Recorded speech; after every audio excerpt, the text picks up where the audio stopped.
John Hahn.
I haven't heard.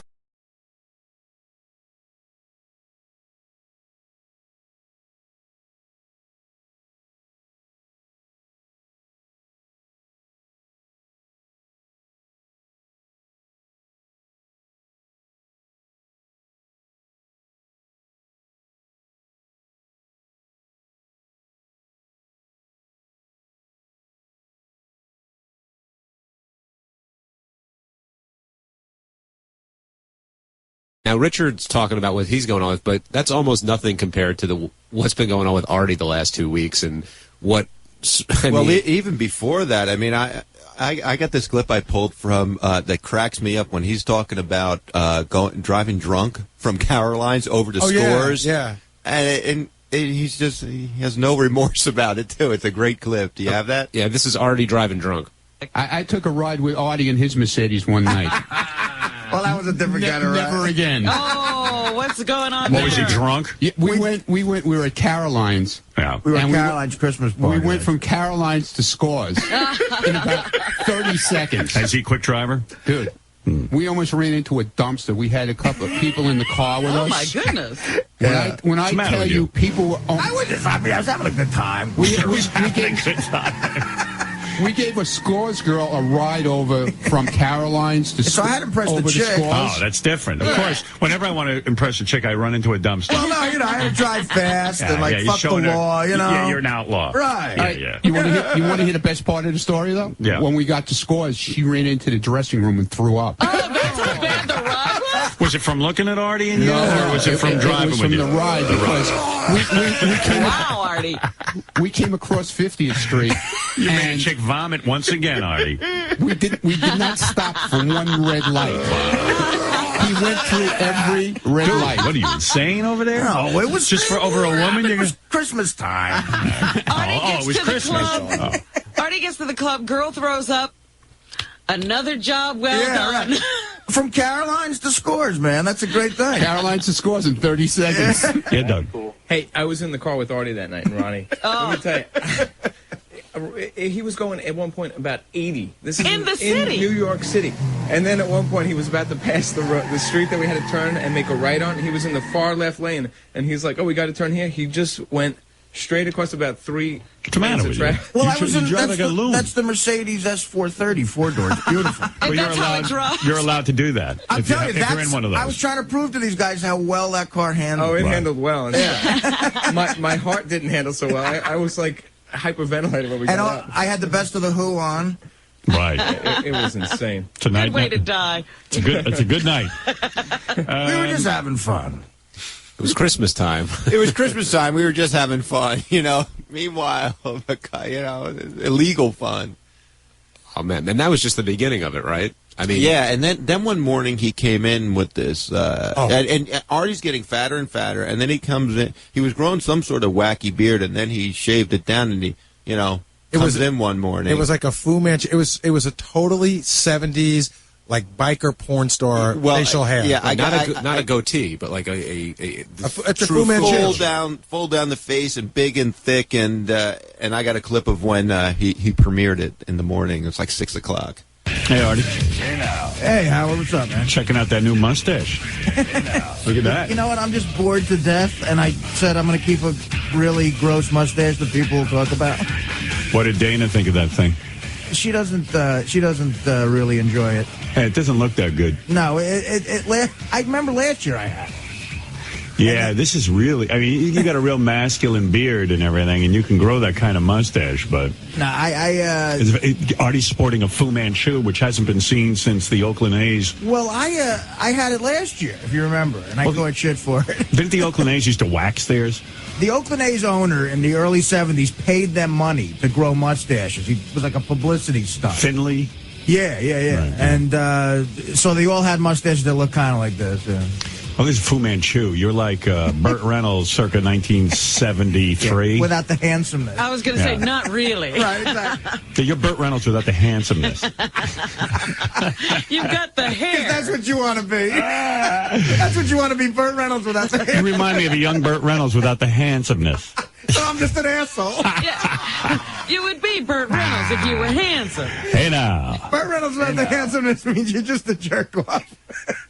Well, With bad facial hair. I'm giving it a shot for a little. that's one of those mustaches that turn off broads. It depends on the broad. There's a lot of like low self-esteem strippers who love this shit. Yeah. Dana's not going to go for that. Because they think it's like I represent maybe like their dad who beat them up or something. Right, because he you know? probably had that mustache. Yeah. Yeah. You know what it looks like? It looks like a very bad disguise for like a mafia guy that goes underground. You know what? I did yesterday. I was shaving and I left it there, and I said it's going to be 6:01. This will be the conversation. Yeah, it's it's not the mustache. It's the thing running down the sides, like two big planks running down the side. See, but I don't like. I would never. I used to have a regular mustache, like you know that picture you make fun of all the time. My first headshot, which was just God awful. knows what the fuck I was thinking there. Yeah. I had one like that from NBC. I had a bad mustache too. Really, like brutally bad. Like I just looked like a roadie for the Allmans, like a guy trying to get into acting. Someone should have just punched me in the face and said, "What are you doing?" I wish I had looked like a roadie for the Allmans. I had agents who looked at that headshot right in front of me and went like this and went. But I don't want a regular mustache. Like I would just. Didn't Thurman Munson have that kind of mustache? Sort of, yeah. Yeah. Okay, there we go. It's part of my lifelong journey to become Thurman Munson. Die in a plane crash. Could be worse ways to go. Right. Well, he's great. He's Burt Reynolds without the handsomeness and Thurman Munson without the baseball talent. Without the athletic ability. Good for you. Again, just an asshole. But you know, when you put that kind of facial hair on, it's almost, you know, like I was going to say to you, like, isn't the stomach enough of an FU to Dana? Like, why the mustache now? Like, I dare you to fuck me. Yeah.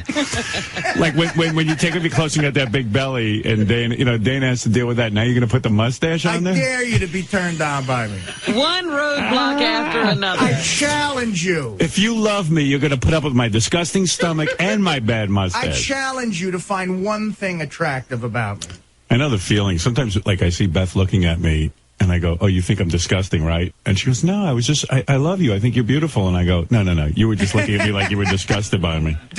I caught you. Yeah. Did you have a point in your life, because we both had mustaches, where you had a total revelation about a mustache? Like, what the fuck? It's in the middle of your face. Yeah, you just there's no reason for it. You just didn't. You just one day you said, "I used to like this, and now I hate it forever." Right? Yeah.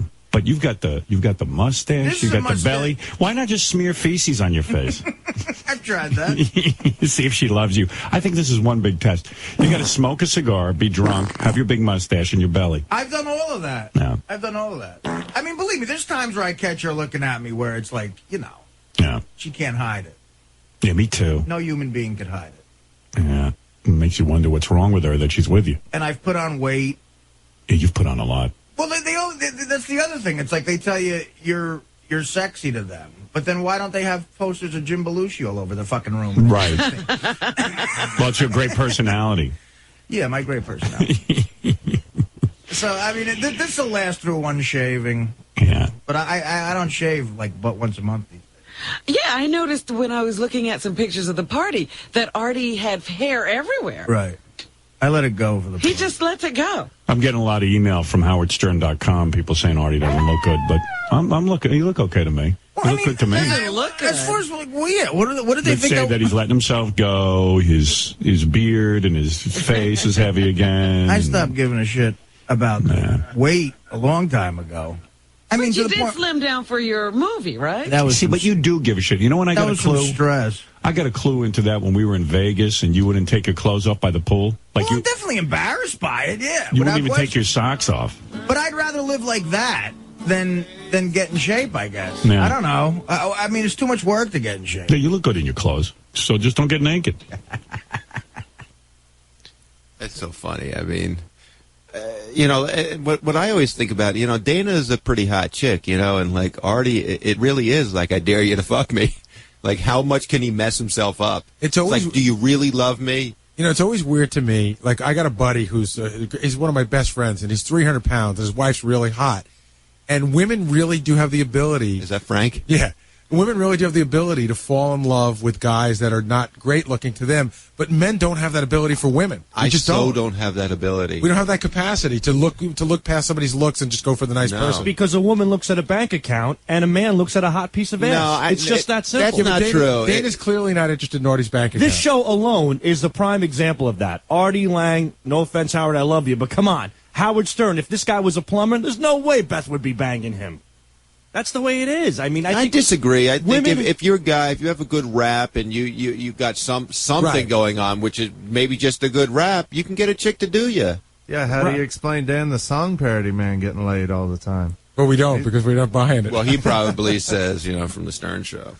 But I like Artie's mustache. It sort of breaks up his fat face, I thought it looked terrible. I actually like it. I thought it looked pretty bad, too. But then, just when you thought things couldn't get much worse, the whole vending machine thing came in.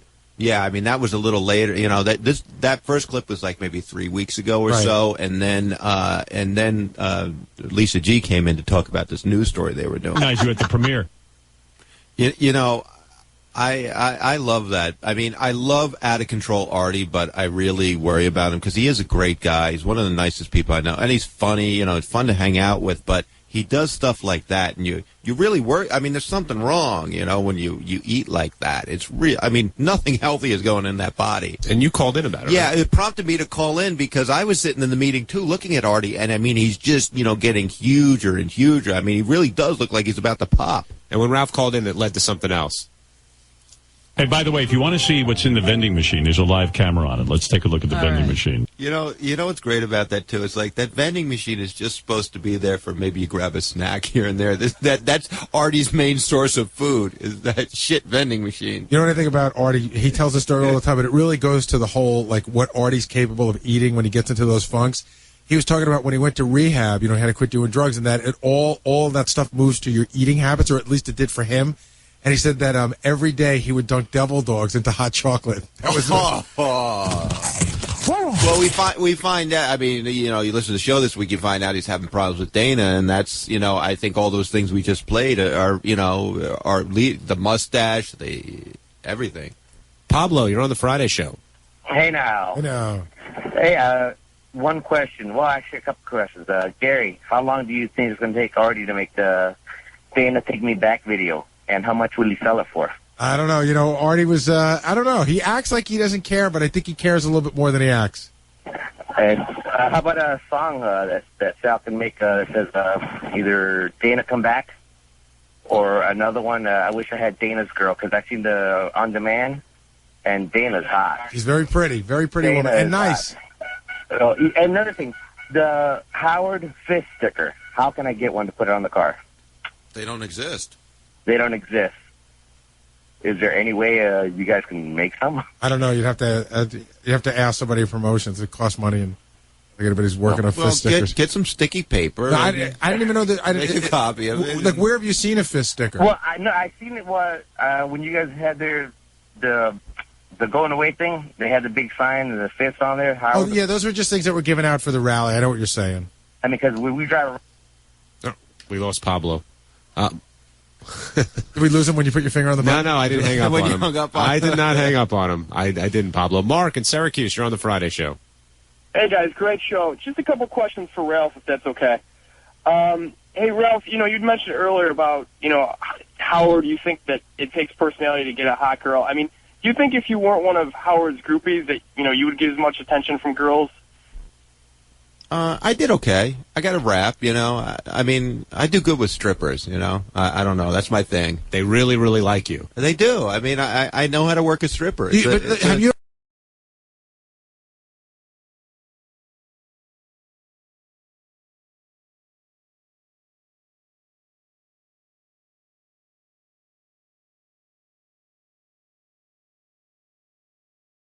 Artie today. No Arthur. What? No Arturo Lange. What's going on? I don't know. You were sick, and you're here. Yeah. What's his excuse? What's his excuse? I don't know. I don't know where he is. You know what? We might be putting too much pressure on him. Well, he's going back out on tour. We're going to call him right now. I don't even think we noticed he was missing. He might be asleep. But I think we might be we're asking him to have a life, be responsible with Dana. We might be asking too much. Yeah, he looks all stressed out. Honestly, he really does. I don't know if we should push him the way we've been pushing him. What? This whole Dana thing. He said something so interesting yesterday after we got off the show. I was almost going to bring it up on the wrap-up show, but I didn't want to push him on it. But everyone was talking about his life and this and that, and he walked out and he mumbled. He goes, "Yeah, I appear to be the only one that doesn't miss the old Artie." Oh. See, what does that mean exactly? I think that he there's a part of me that feels like he's being forced to change, and like that guy, he's like, Artie's Artie. I am who I am. Yeah, but he can't be in a relationship with a woman and expect to carry on. And like that's where it gets tricky for him. Yeah, he's like, gee, I need a woman who will leave me alone. He wants his mom. Give me sex when I need it. That's not his mom. Yeah, he wants his mom basically. Yeah, leave me alone.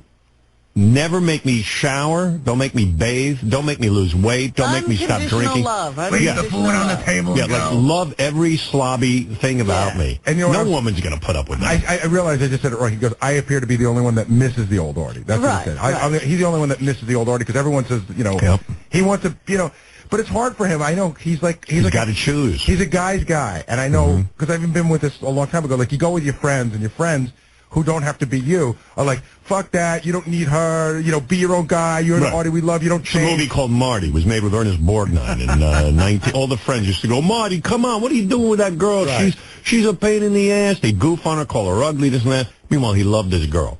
And he threw her away because of his friends, and then he was miserable and had to go try to get her back. Yeah, and Artie's story is different. He's got the girlfriend, and he's in essence saying to himself, I don't need a girlfriend. But I do need a girlfriend. Well, it's a weird thing. I think this is like the real first like love for him. And it's like, well, wait a minute. Why do I have to be different? I'm Artie. Why do I have to be different? But you always have to change a little bit in a relationship, don't you think? Yeah, absolutely. You can't do whatever you want. You just can't. I know. Well, especially when whatever you want is to be sleeping on the street, sometimes. Yeah, I mean, Artie's not picking up at home. He's probably on the way in. That's optimistic of you. He's got a guy that wakes him up. He's got a driver that usually wakes him up. Either that or he's on someone's front lawn unconscious. But the other day, was it yesterday that somebody was in here and they were talking about partying and being out of control? And you looked over at Artie and you said, Artie so wants to be where that guy is or in that condition. What it was, Richard Christie showed up with marks all over his neck, and he couldn't explain it because he was in a bar in Brooklyn and gotten so drunk he couldn't remember what happened to him. And I was kind of alarmed. I looked over to Artie, and Artie had this huge look of like, oh, why can't that be me? Oh, those were the days. Yeah. But anyway, that's the old Artie that he misses. Ralph said to Artie, and this is, the truth. He said, you love to sit in your apartment. You love to just veg out. You love to take a big bowl of food and eat and watch sports and not be bothered. So what do you need a girlfriend for? Because he found out that he loves that when he's doing that. Right. When he's with the girlfriend, he likes doing it. He wants it both ways. Yeah. No, he found something else he loves, too. Right. So, unfortunately, he's being forced to choose. Now, Ralph chose the other way. He really does. He lives a life that, basically he'll pick up a stripper once in a while and bang her, but that's it. Look, what's the longest relationship Ralph's had in the last 20 days. years? Yeah, right. No, I shouldn't say that. About a month. 3 months maybe that girl lasted. Right. And he's decided he's happy doing that. But yeah, he really is. He really is. He doesn't want some chick telling him what to do. But don't you think that's pretty rare, that somebody can really be happy doing that? Yeah. Yeah, I think it is rare, but he is happy. I don't know. And by the way, Artie could be happy doing that too, maybe. Artie's been doing it for a long time. Yeah, he's got a pretty good set life. But I think he, too, feels that he should be married at a certain age. Yeah, he's got all that pressure. He's got all this stuff going on in his own head. Yeah. Anyway, it's not fair to talk about Artie when he's not here, but when did fairness count on this show? The best thing is that he's probably not listening in the car. I'm doing a...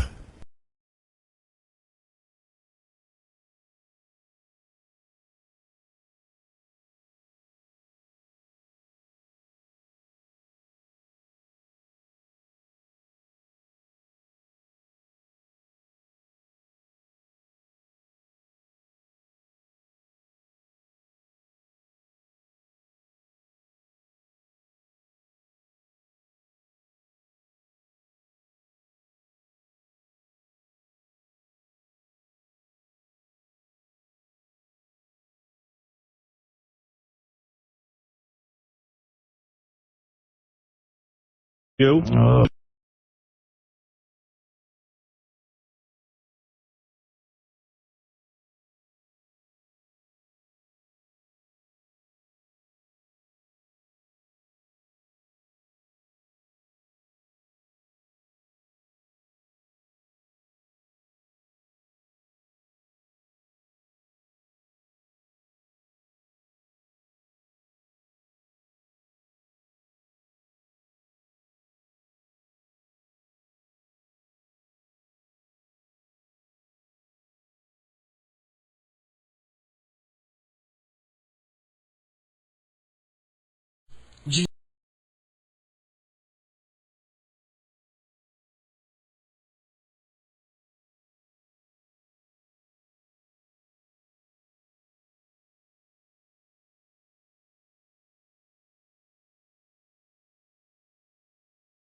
Yes, Brian. Hello, Howard.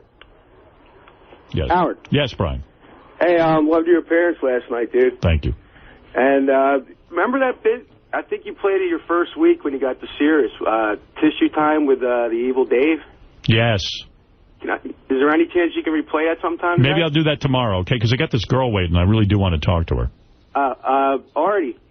Yeah, man. Over under 8.5 on your snacks for today. Where are you at? 2. You only had 2 snacks? Actually, well, no, if you 4. It's growing. Wait. What's the 4 snacks? I'm counting devil dogs as individual. Okay, you had 4 devil dogs? Right, 4 devil dogs. And how many drinks? Wait a second, sir. Are we going to count the drinks as a snack? It's a full soda. It's a Hawaiian Punch. It's loaded with sugar. All right, well, if that's a snack, then I'm at 7.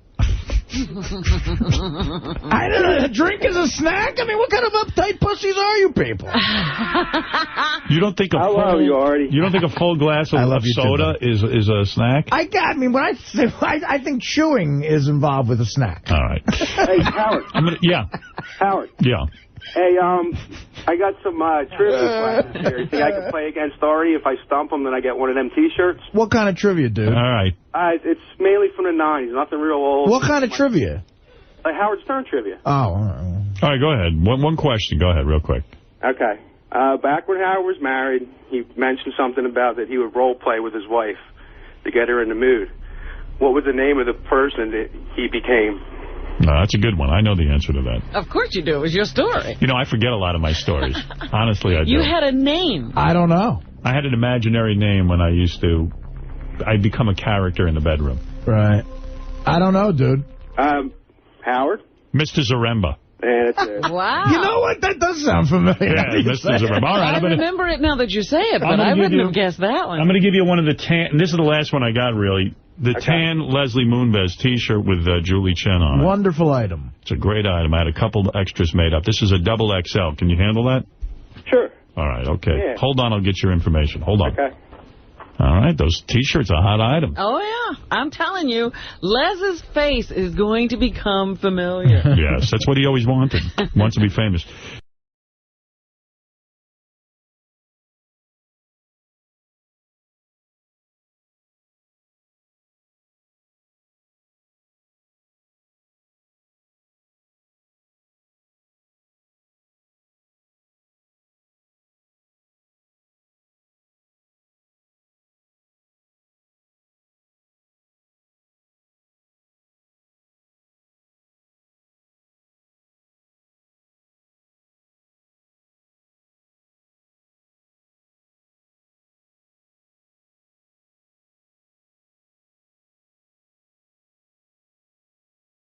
Oh, okay.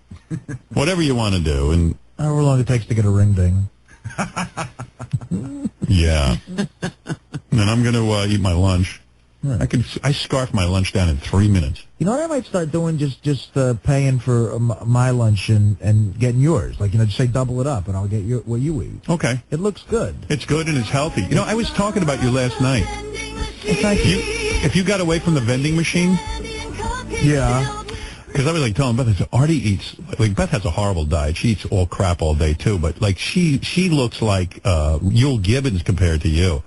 Like you eat just ring dings and devil dogs and like 4 or 5 root beers, and I mean, you don't eat anything healthy. I was telling Artie about the article I read in the paper yesterday about the guy who probably weighed like 900 pounds when they hauled him out of his apartment because he fell down and he couldn't get up. Right. So they had to use those straps and everything, and they had to haul him down. They couldn't get him through the window. He's now lost 100 pounds, and he says his diet is plateaued. And they caught him with some snack food around him. He said, yeah, but before, my whole apartment would have been covered in ho-ho.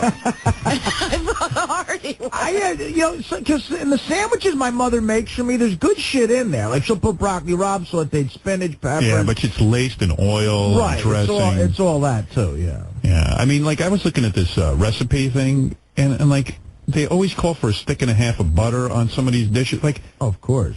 What are you watching? A stick and a half of butter? Yeah, I mean, it's really weird because somebody was saying, I posted on the website Beth's recipe for turkey meatballs and engagement chicken. And it's real bland stuff because when we eat at home, we don't eat with any oil or any of that stuff. So some guy had... So you love your engagement chicken. Yeah, so some guy made this comment. He goes, hey, man, I'm not impressed with Beth cooking. It sucks. Well, dude, I mean, anything you make with tons of butter and oil and you soak it in, of course it's going to be way tasty. The guy goes, well, there's not a lot of flavor. Well, yeah, I mean, that's the problem. The challenge is to make something non-fattening that tastes good. But you know what? I'm just just objecting to you eating engagement chicken all the time because apparently it loses its effect if you eat it too much. Engagement chicken, I eat it like at least once a week. My mother made turkey meatballs a couple times, and some of my uncles looked at her like, what the fuck are you doing? Yeah. Do you still do the beer can chicken? Well, in the summers, I barbecue. Yeah, I want to try that. That sounds good. Where are you going to barbecue? No, I want to try Howard. I'm gonna grill for him. Oh, okay. On the other side of the studio. Yeah. Sounds not jerking off. You know, there's a guy in the lobby with a case of devil dogs for Artie, like 30 boxes of them. No. Yeah. Where did he get them? He works for the company, I guess. For Devil Dogs? Yeah. He works for English Muffin, but he used to work for Drake, so he got him from his friend, and he wanted to bring him to Artie. I love English bring him in Muffin. real Go quick. see if he's up. I love the nooks and crannies of English Muffin. But real quick, because the show's going to go 15 hours today. It's already 9:23 here, and I got news to get to, and I got Krista Ain to get into Yeah, here. it's Monday. I got to go get a steak down at the Frisco's. The guy didn't realize he could have brought you English muffins. You love those too. He'd like to make an English muffin devil dog sandwich. Oh. By the way, down at Del Frisco's, I've been eating there a lot. Great steak and shrimp scampi. Well, those were plugging restaurants. I was at Da Savano the other night. That was beautiful. I love Da Savano. Yeah, that was I know. good. I've been there with you guys. It's great. Well, since you're all plugging, I was at Daisy's in Queens. It's wonderful. I was at JoJo's with my daughter. All right. How you doing, buddy? Hey, what's your name, man? Joey. Joey, who do you work for? English I Muffins? actually work for Thomas's, but I used to work for Drake. I love Thomas's. Oh, I love They make the greatest light muffin. It's so great. Dude, speak up and tell us what you got here for us. I got a case of devil dogs for Artie Oh, because I thanks. heard the vending machine ran out the other day. Right. So we want to take care of him. Look at that. over there. Well, that's Everybody- a case. That's a case of heroin. How many devil dogs in that box? Hey, Artie, can I cancel that 8 times second order of my 24 lunch now? No, I'm going to start that next week or so. How long will it take you, Artie, to go through a case of devil dogs? How many are in there? That's a 2-week. No. 184 devil dogs. Nah, that's in a that month. box. That's a month. That's a month. That's a month. You don't think so? Oh, bullshit, guy. 12 days. Keep those right next to Artie. He's the only one allowed to eat them. I want to see how long they last. What are you going to say, brother? Say. Dude, all the guys from the Teamsters Union, locals 802 and 550, good luck, man. Thanks. Is that? Well, it's a gift from the Teamsters. I love you guys. Salute. Well, he was a longshoreman. I Teamster, was, right? yeah. I used to work with A the union Teamsters. brother. We're all with you, brother. Yeah, me and the Hey, Teamsters. who's the president of the Teamsters right now? In my local, it's, Jesus, I'm a little nervous. Is that Hoffa? The national No, he's president. dead. He's been dead for like 30 years. No, the son. Papa Jr. Remember, I get the magazine every month. I don't even look at it. Oh, all right. Because I was backing him, the guy who won. Are they all right? Are they good? You're fucking right. Are they nice and fresh? Oh, they're beautiful. They're fresh. You know, they're just the right temperature. This is absolutely fit. You're the greatest guest we've ever had. Well, thanks, man, and Thanks, thank you to Thomas's English Muffins and Devil Dogs Drake. and Drake's. Thanks. Is there any way I could go to a Yankee game, hang out with Artie, just get smashed with him? Yeah, you know what? Leave your name over there. For this, we'll go to a game. I got 4 tickets. I'll keep it coming, bro. All right, well, And the muffin. good. And the There you muffin. go. Okay. All right, you can go to every game with Artie then. I don't know about every game, but I'll take you. I got 4 tickets. I'll take you to a Cool, game. As thanks long a as you lot, don't mind sitting next to my buddy Deej. I don't mind. Dude, you bring another case of those in, you can sleep with them. I don't know about that, but You'll be right up his hairy ass. Honestly, we'll do the whole spiel. We'll go to the Pasquale Rigoletto's. We'll get pork with sweet and vinegar peppers, and we'll go to the game. Yeah. all right, cool. All right, cool. Well, You're a good on member you. of his family Later, now. Yeah, you can have Robin, sex. you're beautiful. You can have sex with his whole family. Thank you. Take care, man. Hey, Artie, big score for you today, huh? Holy shit, that is like gold bullion. What a connection, huh? You know, you don't even have to pay Artie. Just give him a crate of Devil Dogs. Once a month. People don't realize how easy it is. All right, here's a break. Then we come back. We meet Penthouse Pet, piece of ass, Krista Ain, who I know nothing about other than she's a piece of ass. If any luck, she'll just throw herself on the Sybian and we can all get off. But first, these words.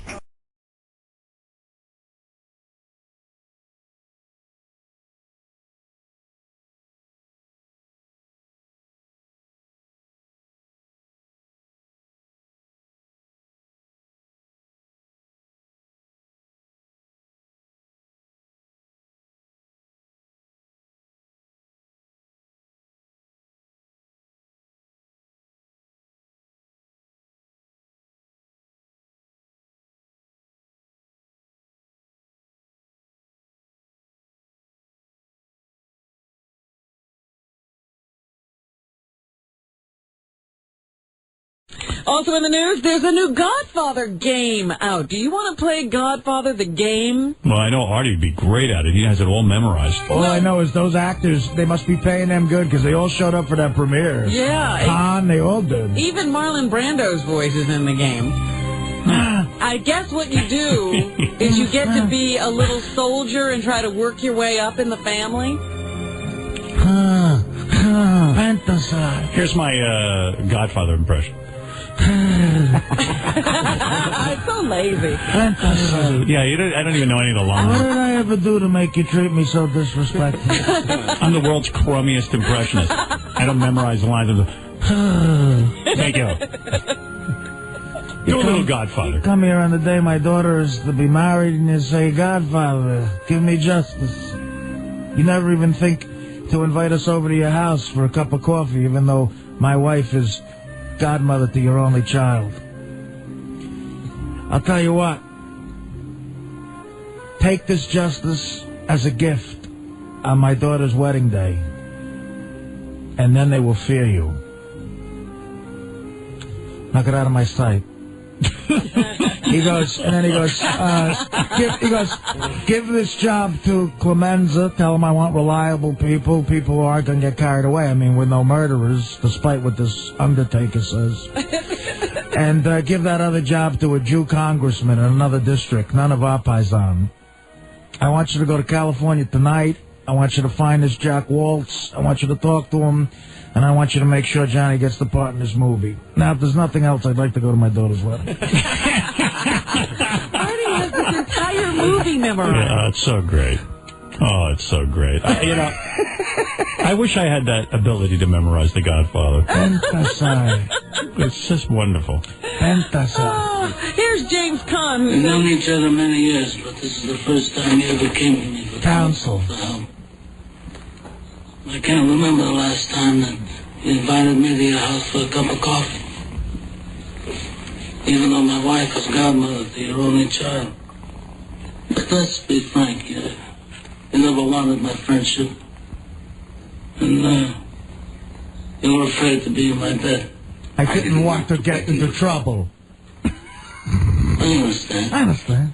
You found paradise in America. Had a good trade, made a good living. And there were courts of law. There were courts of law. So you didn't need a friend like me. But now... But, now you come to me and you say... Uncle, give me justice. Give me justice. But you don't ask for it. You don't ask for respect. You don't offer friendship. You don't even think to call me Godfather. All you ask is murder for money. Instead, you come into my house on the day my daughter's to be married and you ask me to do murder. Money. I ask you for justice. Ask you for justice. That is not justice. Your daughter is That still is not alive. justice. Your daughter is still alive. You're going to suck, Ben. She suffers. How much shall I pay you? Fantasize. Buonasera. Buonasera. What did I ever do to make you treat me so disrespectful? To make you treat me so disrespectfully. If you'd come to me in friendship, then the scum that ruined your daughter would be suffering this very day. Not by chance an honest man like yourself could make enemies, then they would become my enemies. And then they would fear you. Be my friend? Godfather. Godfather? Kisses his hand. Good. Someday, and that day may never come, I'll call upon you to do a service for me. Until then, accept this justice. Until that day, accept this justice as a gift on my daughter's wedding day. Yes, Prego. All right. You didn't throw him out. Buonasera. Give this to Clemenza. Clemenza. Tell him I want reliable people. Are we going to listen to the whole movie? I'm willing to. People aren't going to get carried away. Listen to the whole movie. Tell them I want reliable people who aren't going to get carried away. I mean, we're not murderers, despite what this undertaker says. You come here, Johnny. You can. When Johnny goes, I don't know what to do, Godfather. You can act like a man. Is this what you come back to me, some Hollywood mensa for look who cries like a woman? What can I do? What can I do? What is that crap? Get a grip on yourself. He goes, come here, get a grip. He goes, look at yourself. You look a mess. He goes, you spend time with your family? Yes. Good. Because a man who doesn't spend time with his family can never be a real man. It's weak. Anyway, if I had this part in the picture, you know, it puts me right back up on top again. On top. But this is great. Man out there, what's his name? Give it to me, the head of the studio. What's his name? Waltz. You know the guy's fucked. He won't give it to me, and he says there's no chance. No chance. I don't know. No chance. Months ago, he bought the movie rights to this book, a bestseller. I don't know what to do, guys. The main character, he's a guy just like me. I wouldn't even have to act. Just be myself. Godfather, I don't know what to do. I don't know what to do. Come on, click it. You can act like a man! What's the matter with you? This how you turn down a Hollywood Pinocchio that cries like a woman? What can I do? What can I do? What is it, man? What is it?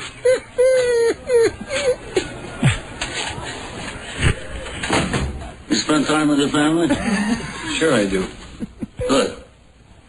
Because a man who doesn't spend time with his family can never be a real man. A real man. Sonny just comes in from fucking his mistress. You look terrible.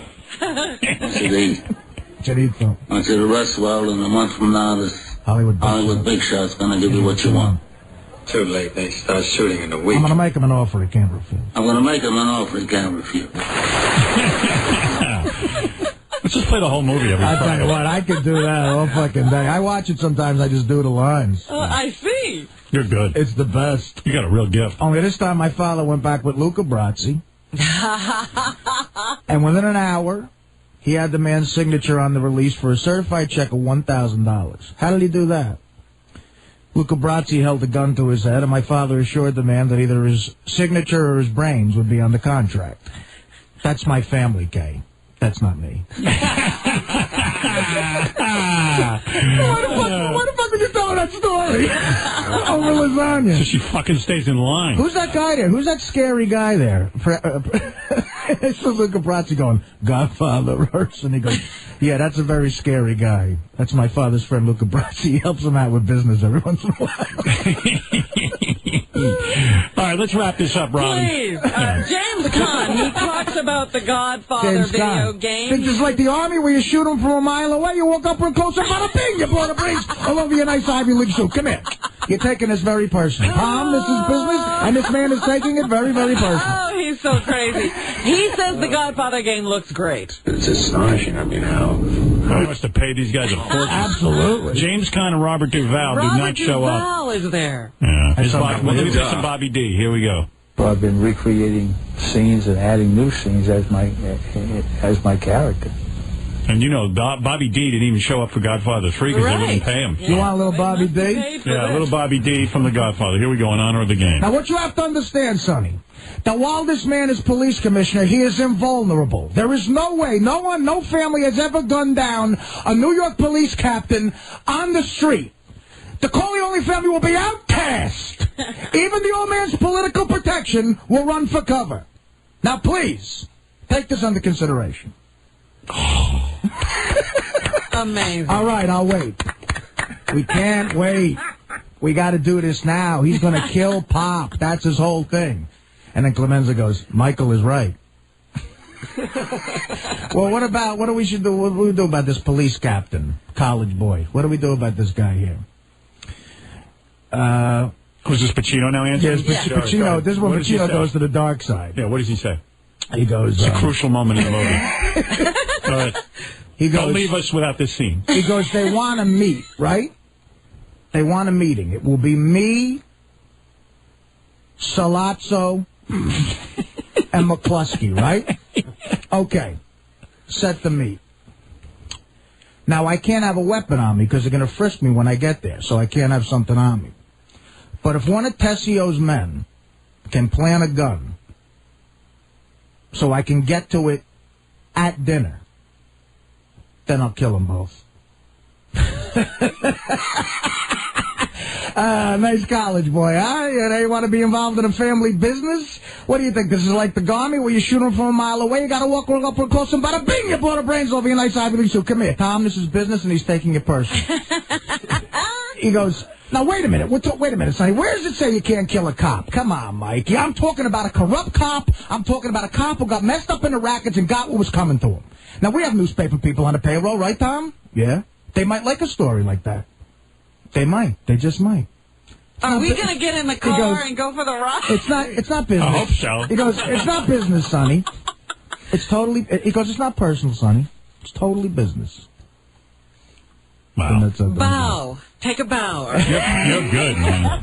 That's awesome. All right, Mike, I'm sorry about your jaw. Come on, I got to frisk you. Oh, my God, we're at the restaurant. Hey, Artie, if I set it up on channel 101 one night, would you do the whole movie? I don't know if I can do the whole movie. Like Artie does The Godfather. How long is that movie? Like 2.5, 3 hours? I'm just talking about Godfather 1. Yeah. But the whole movie is long. It's about, It's about 2 hours, 2.5 hours. I don't know if I could do the whole. I could do. You know what? I could probably do a lot of it. That's the joy of a misspent youth, right there. An evening with Artie.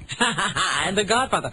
The Godfather with Artie Lange. Come here, Mike. I gotta frisk you. Come on. Try the veal. It's the best in the city. Thank God. I'll have it. There are some other actors in the world. Vin Diesel is back. Oh, he's some actor. I'm going to speak Italian to Mike. Me Guilty is in theaters now with a Sidney Lumet film. Here's Vin Diesel talking about transforming into his character, Jackie. Can you speak the Italian that they speak to each other? I'm going to speak Italian to Mike. Go ahead. Oh, my God. Go ahead. And so that goes something like, Vira bara tu padre, vantere. Mira tu padre. He is not speaking Italian.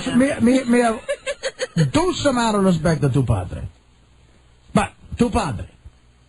Pensa antique. Do we have that scene? Because I know he says tu padre pensa antique. That's what he says. All right, let's go to Vin Diesel. Here we go. Fuck Vin Diesel. You want Sidney Lumet? I can do Dog Day Afternoon, too. No. What do you got? What do you got? From Dog What scene, though? That's a great movie. Dog Day Afternoon is a great movie. What do you got? Lay it out for us. In the beginning, when he walks up to John Cazale and he goes, listen, I'm going to ask for a plane. We're getting out of here, warm climates, fuck the snow. What country do you want to go to, Sal? Wyoming. A country? Wyoming, Sal, that's not a country. He goes, I don't know, I like Wyoming. I go, you know what, I'll take care of it. All right, here's Vin Diesel. Attica! I remember talking to Sidney and saying, well, I don't know how I'm going to look 50 years old. You know what, man, after that performance, I can't listen to Vin Diesel. You are 50 billion times more talented than him.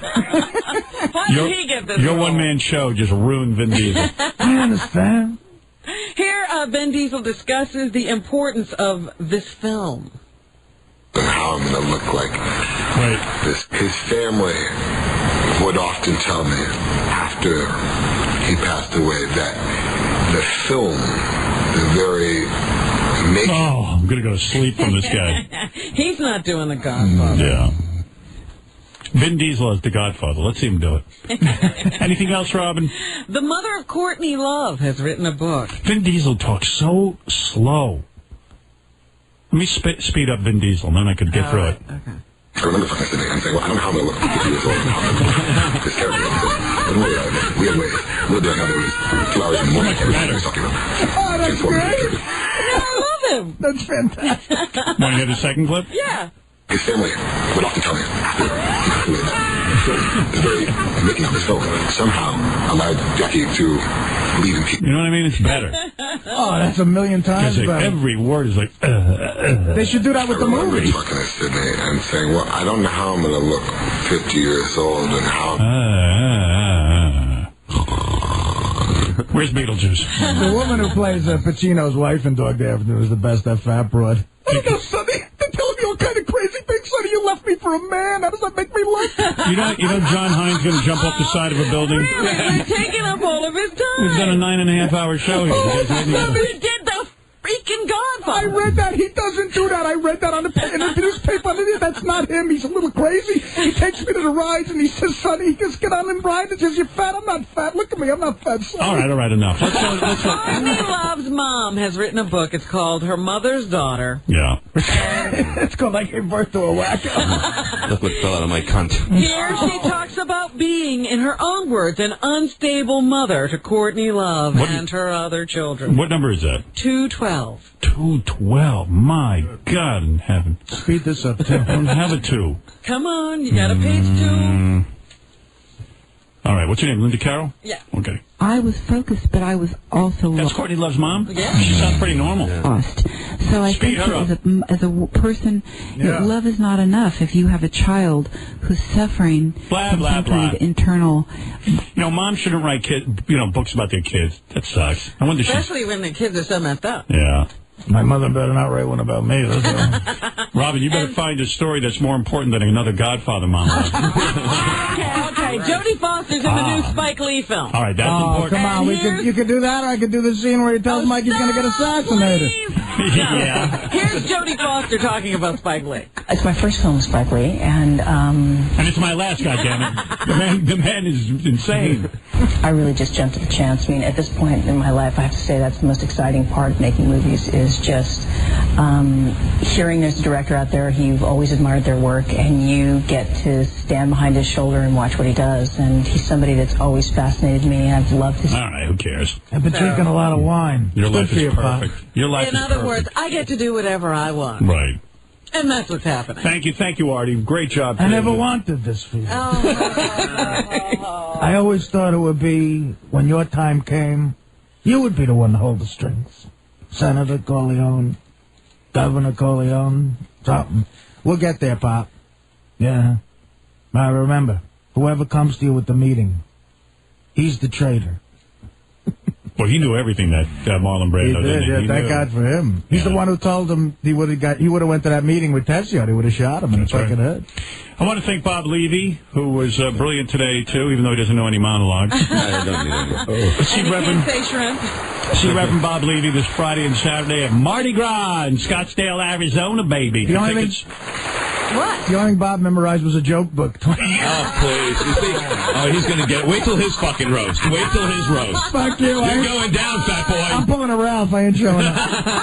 Oh, you're going to suck a dick? Oh. For tickets, go to votslive.com or revboblevy.com. That's exciting. Thank you, Fred. Thank you, Benji. Robin, of course, my beautiful Robin. Thank you. That was fantastic. John, you have the last word here in New York. Go ahead. Hey, Howard, what's up? Yes. I just wanted to ask Artie. Artie, do you remember back in the probably the late 70s or around 80, they ran The Godfather on network television? Yes. Chronologically, right? Yes. Well, did you at the time? Not many people had VCRs, but I remember we actually had some ancient VCR and we recorded that. I'm the same age as you. And brother, I got to take a nap, man. I thought you were going to make a quick comment. I didn't realize you're going to go on and on and on. I got to go. Steve, I got the epic though, is what he's saying. I have it in chronological. Steve, you're in Boston. Hey, Howard. Yes. How you doing? All right. Artie is unfucking believable. Of course. I want to put some slouch on the show. Oh, that's got to go on in demand. Not only does that have to... Artie with Beetlejuice... Oh, my God. We got to dress Artie. Yeah. And the different characters. He can do the whole movie. Artie will be doing a special presentation of The Godfather on demand on Howard television. Like Brando, I'm going to stuff mozzarella in my cheek. It's going to be unbelievable. He will do all the characters, including the female characters. That's right. Get to spray and think. Thanks, Steve. All right. All right. Absolutely, Artie, you shine. Yes. Your argument with Beetlejuice today was among the best. All right, let's... What's the matter, Carlo? Shut up and set the tape. Let me have the last word, if you will. I'm going to do some commercials. Fred, what am I doing? The heist. Ah, the heist. I'll tell you something, brother. I don't even think I've got any of these. The heist. I don't have the heist. I don't have anything. Have you heard about the new NBC show on Wednesday nights, Heist? It's from the same guy who directed Mr. and Mrs. Smith and Born Identity, Doug Liman. It premieres tomorrow on NBC at 10/9 Central. So how come the guy went to television from the movies? Well, people are doing that now. This might be one of those... done television. I think it's one of those deals where he's producing it. Oh, okay. Heist is all about the bad guys trying to get away with the score of a lifetime. Most people rob one store, but these guys are planning to rob an entire city. Each episode leads to the greatest heist in history, over $500 million. Critics are going on and on about the heist. Entertainment Weekly raves the performances are terrific. People magazine says Heist has real bite, and the show has guts in more ways than one. That would be more ways than one. Heist is on tomorrow at 10 o'clock, 9 Central, but up first on Wednesday is a special edition of Deal or No Deal with host Howie Mandel. What else we got on? Law & Order, which has been on Wednesday nights at 10 o'clock, 9 Central, is moving to its new time slot, 9, 8 Central, tomorrow. Don't miss Law & Order. It's an all-new episode and an all-new time slot. And then the premiere of Heist on NBC. And yes, it's a doubleheader, ladies and gentlemen. I never go home. Tomato Vine, the next generation in phone service. Unlimited local and long-distance phone service to the U.S., Canada, and Puerto Rico for $24.95 a month. That's less than what you pay in taxes on your current phone bill. Tomato Vine is a phone service that uses your high-speed internet connection to make and receive calls all around this world. You can keep your current phone number and use the same phone that you use now. Just add your adapter. Go to TomatoVine.com right now to find out how you're going to get unlimited local and long-distance phone service to the U.S., Canada, and Puerto Rico for $24.95 a month. Plus, you can make international calls for pennies a minute. You could save up to 80% on your current phone bill by switching over to TomatoVine.com. TomatoVine gives you tons of free services, enhanced voicemail, caller ID, call waiting, and many more features that your current phone company charges you for. It's all free. Sign up now. TomatoVine will send you an adapter for free. You'll pay no shipping charge. Plus, TomatoVine will waive the activation fee. That's a $130 value. This offer ends on April 30th. Go to TomatoVine.com.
Just talking about how amazing Google is, you know, and Yahoo, and those search engines. Like now, you could be the police. Really, you can like put somebody's phone number in there and get the address. Did you ever Google somebody's phone number?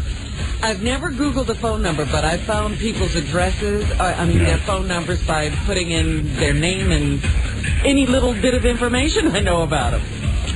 Yeah, it's really cool. Like.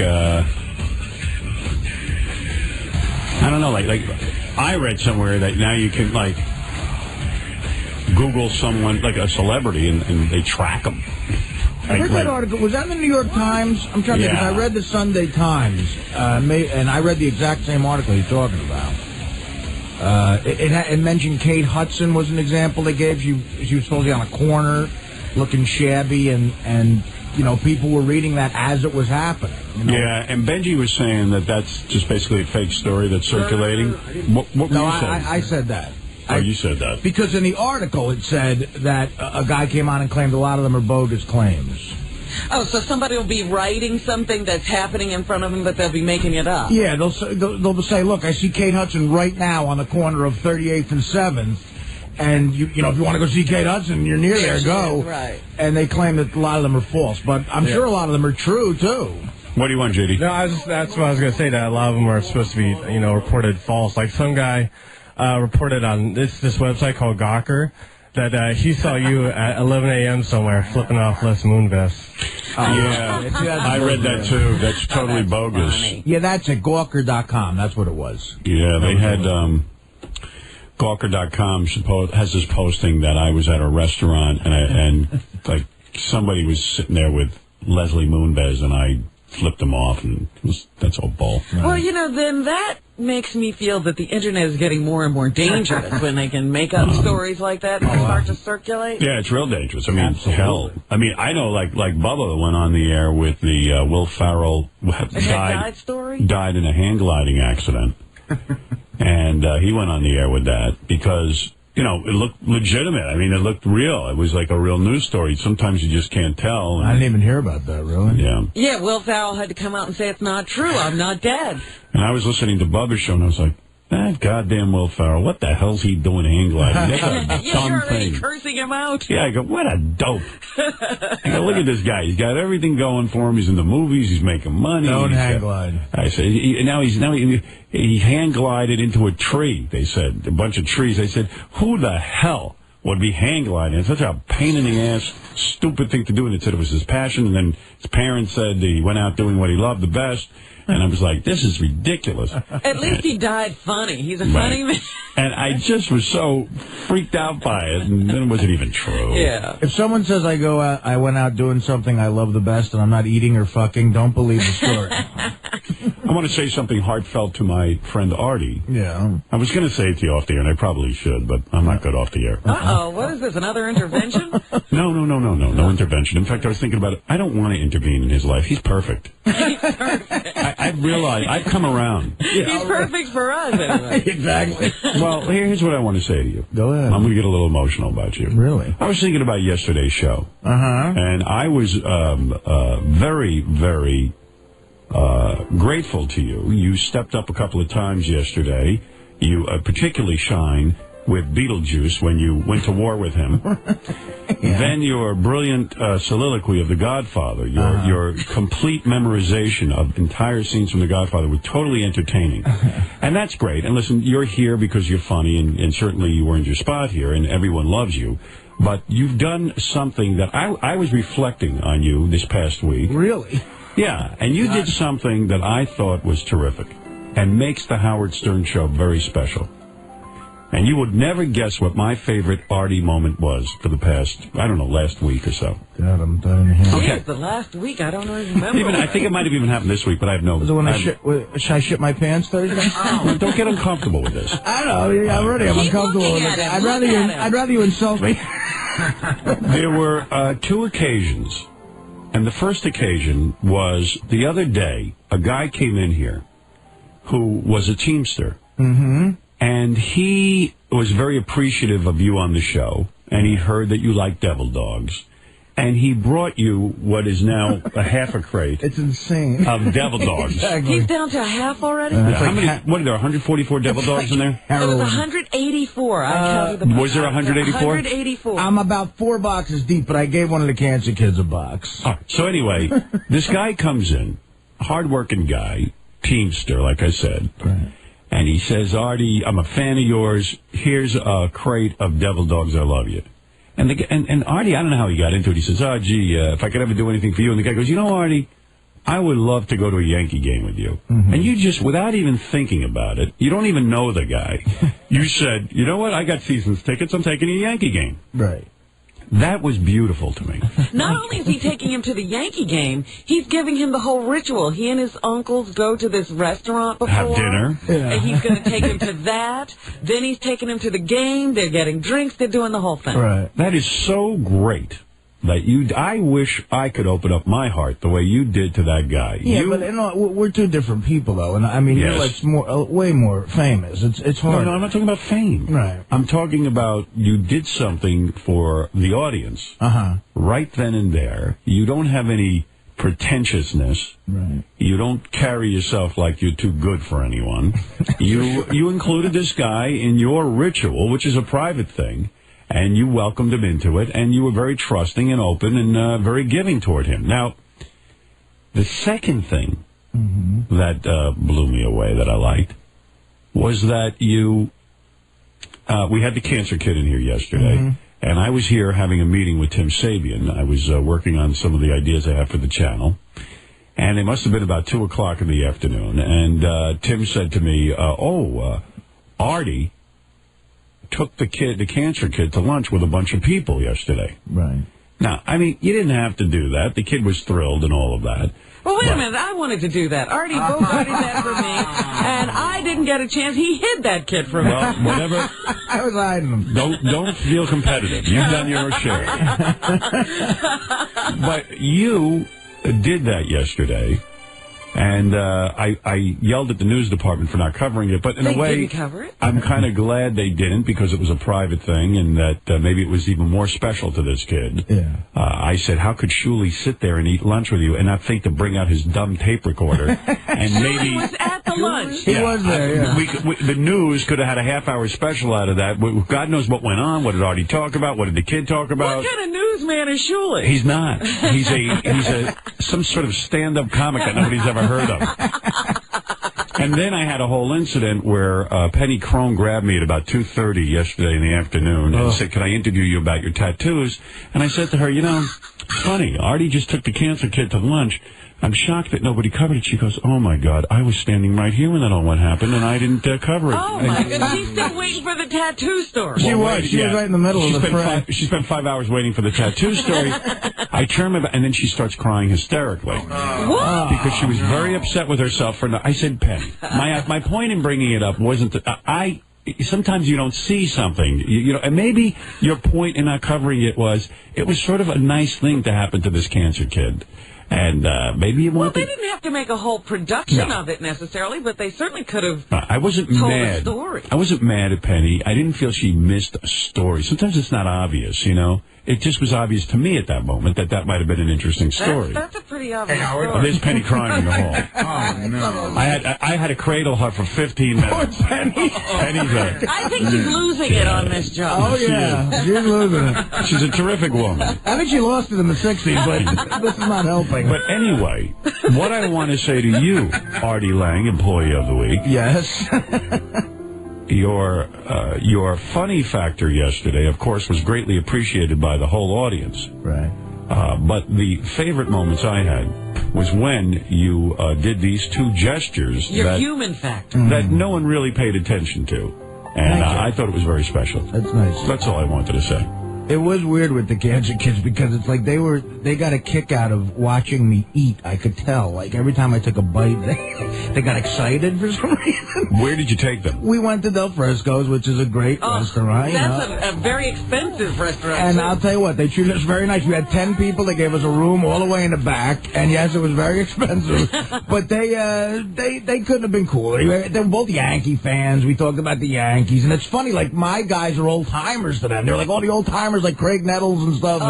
And it's funny, I ordered dessert in a way just to please them. I was kind of stuffed. And I said, these guys want to watch me eat a piece of cake. How many sodas did you have? I don't know. I had a few sodas. I had a big veal chop, which was wonderful. What does the veal chop come with? Well, it's like, everything is sort of a la carte. You got to order sides like a steakhouse. So I got a side of a shrimp cocktail, sauteed mushrooms. A side of shrimp cocktail? Yeah. Holy mackerel, a side. Huge shrimp. Like another entree.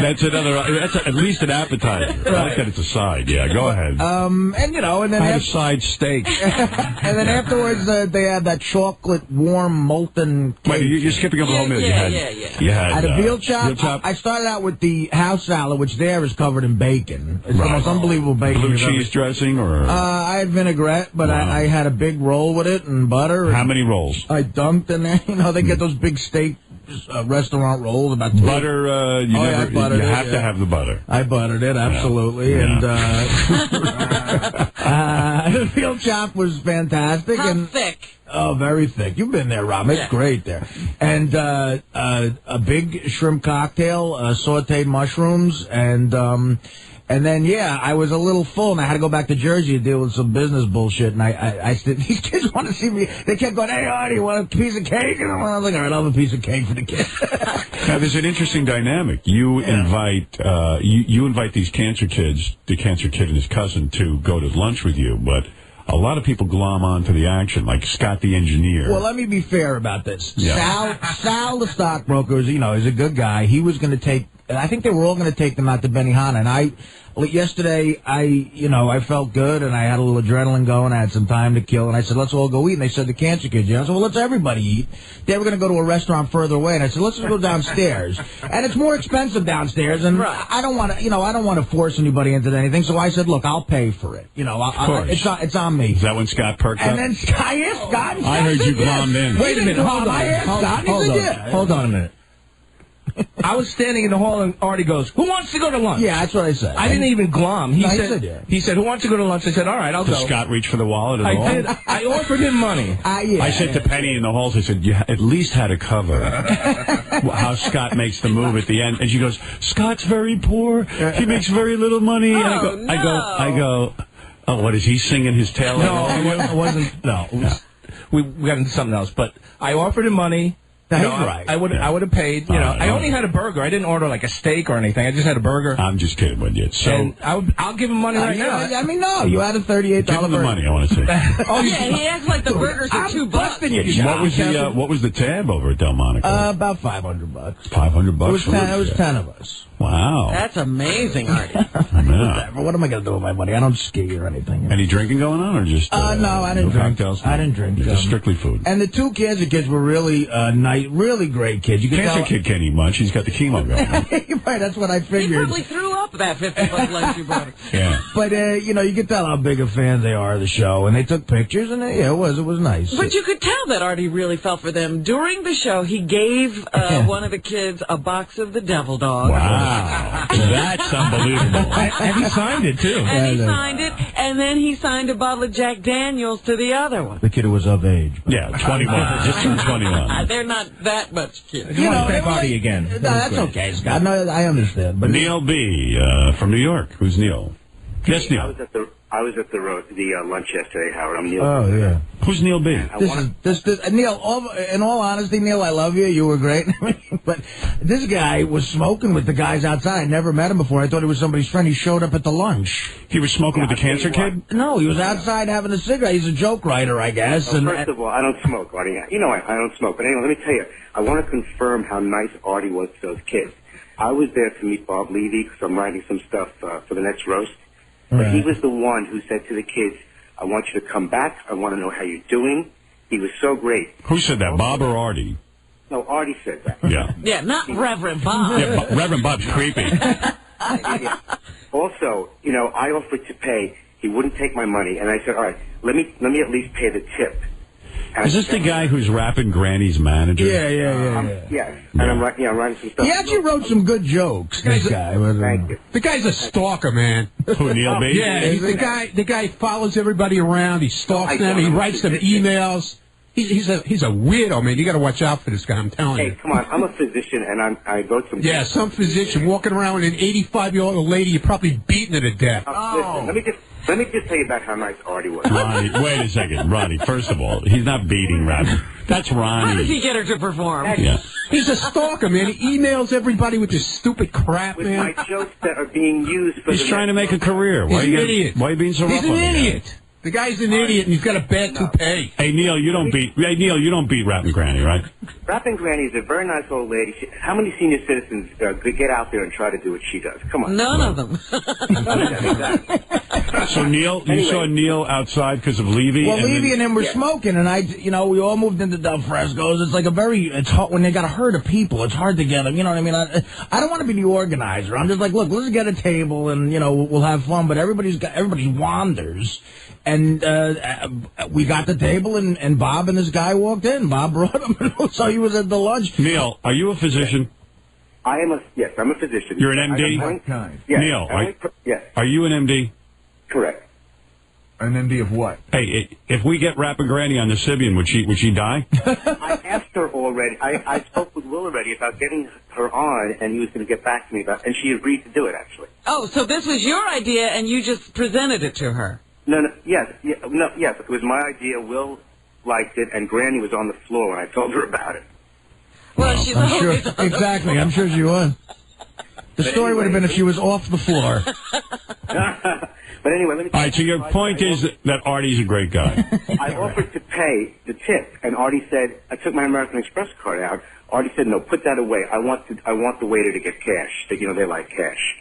Yeah, he was going to tip the guy in an Amex, and when I used to waiter and shit, and I hate going through that. He was so nice, and he was even so polite to the waitress. Yeah, I noticed that he. All right. You know, we get it. All right, let's not pile on. Of the year. Right, exactly. Let's now start, he's Mother Teresa. Let's start yelling at me again. I decided to say something nice, and now Neil B is glomming onto your. That's very nice. Tribute. Yeah, no one needs to pile on to my tribute. It's only pile on with negative shit. Trust me, he's not that good a guy.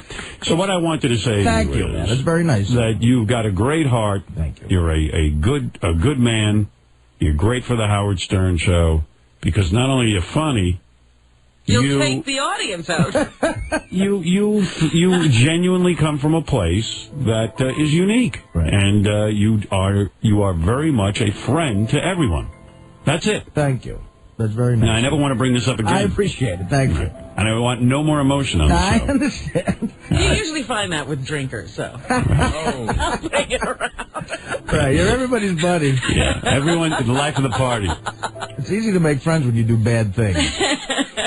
Right. You know what I mean? Misery does love company. If you got a bunch of coke, you'll get a bunch of friends that night. What I'm trying to say is, unlike Dana, I can love you just the way you are. The way you are. You don't have to change for Howard. You don't have to go into therapy. You know what? Don't change. These are all my points I'm trying to make, You're a great guy. Thank you. You know, sit home with your mother. Would you have a child with him? Sit home with my mother. Sit home with your mother. Let her make you whatever those sandwiches. Yeah, by now I'm probably not going to change that much. That's what I'm trying to explain to Dana. I said I might change a little, but it's probably not going to be an insane 180. Yeah. It's never going to be perfect. Right, exactly. Would you have a baby with Artie? You like him so much. Yeah. No. Steve, you're on the air. I won't have a baby with anyone. Steve, go ahead. You're on the air. Hey, now. I'm not talking about you. I'm talking about you. Hey, Howard, I just wanted to make a point about Artie. He's only batting 500 because he's going to blow off the Teamster just the way he does Ronnie. Oh, nobody blows off Ronnie. Ronnie is crazy. Ronnie is looking for involvement. Ronnie is crazy. I'm not blowing off anybody. I mean, Ronnie's looking for people to come over his house and watch NASCAR with him. It's not going to happen. Again, I told Ronnie he could come to a game. He never wants to do anything. Yeah. It was funny because I can't remember if we did this on the air or off the air at the wrap-up show, but we were talking about the tickets for the Teamster. And I said, yeah, that should be interesting going to that game. And Artie goes, oh, yeah, maybe I'll just send him the tickets. Oh. Are you serious? And he just got this big tribute. I don't think he forgot he gave me. Yeah, I might send him $600 worth of Yankee tickets, guys. What an asshole. All right, thank you. Thank you. Any chance you'll blow the guy at the Yankee game? No. No? All right, because you're a really great guy. But no, that guy, you could tell that guy wasn't some sort of nutty, crazy person, right? I mean, he was just like a guy.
Here's people who loved Artie versus Beetlejuice. Beetlejuice is the best on the show. Artie and Beetlejuice going at it is great radio.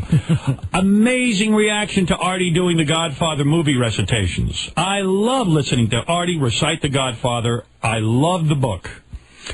There's only one person out of all these who hated it. Stop with this ridiculous Godfather act. If we want to watch Godfather, we'll do it. There's a reason Artie's in Beer League and not The Sopranos. We don't need to sit here listening to him stumbling through a movie script. Maybe it's entertaining to see him do Pacino in person, but over the radio it sucks. But no, The majority of the people said Artie doing The Godfather is awesome. How many times did he have to watch the Godfather movies to memorize them? I asked Artie that same question in the halls yesterday. I said, And what Artie, was the answer? the answer was, I just kind of watch it. And he says, I've always had an amazing memory, and that's my ace in the hole. Wow. And I said, yes. Even when he gets up at these roasts, he writes the stuff down and he memorizes it in one shot. It's helped me out of a lot of jams and, like, you know, performing. But I don't know how many times I actually watched that movie. I've never seen it on a big screen because I'm from the generation where I had to watch it on TV. And I don't know. I haven't seen it in 7 or 8 years. That's for sure. See, that's amazing. I haven't seen it in a long time in its entirety. But forget that. The Honeymooners, The Odd Couple, Raging Bull, Goodfellas, all this other shit, I know it even better than The Godfather. Wow. You've never actually sat down and said, oh, I'm going to memorize this. It's just you watched it and you remember it. Never. And I have a lot of cousins and friends who are good at remembering lines and shit, but I got to the point, me and my one buddy, this kid, he's a mailman now, I went to high school with him, Chico. We knew The Odd Couple, The Honeymooners, and the movie The Bad News Bears so bad that in public we could have our own conversation.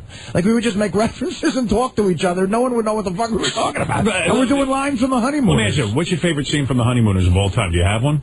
Of all time? When I say that, what comes to mind? Probably when him and Norton get drunk at the table. And it's not such a verbal scene. It's a lot of visual shit. But it's when him and Norton get drunk at the table because they're the men of the house and the women don't want them to get drunk. Right, so they're going to teach the women a lesson. They're going to teach the women a lesson.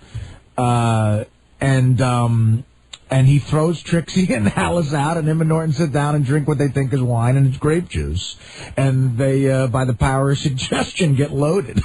So there's nothing quotable And there. so, I mean, like Gleason does a lot of classic shit like, look out, honey, some men are going to do some drinking. And Alice goes, Trixie, take me upstairs. I can't stand to watch this.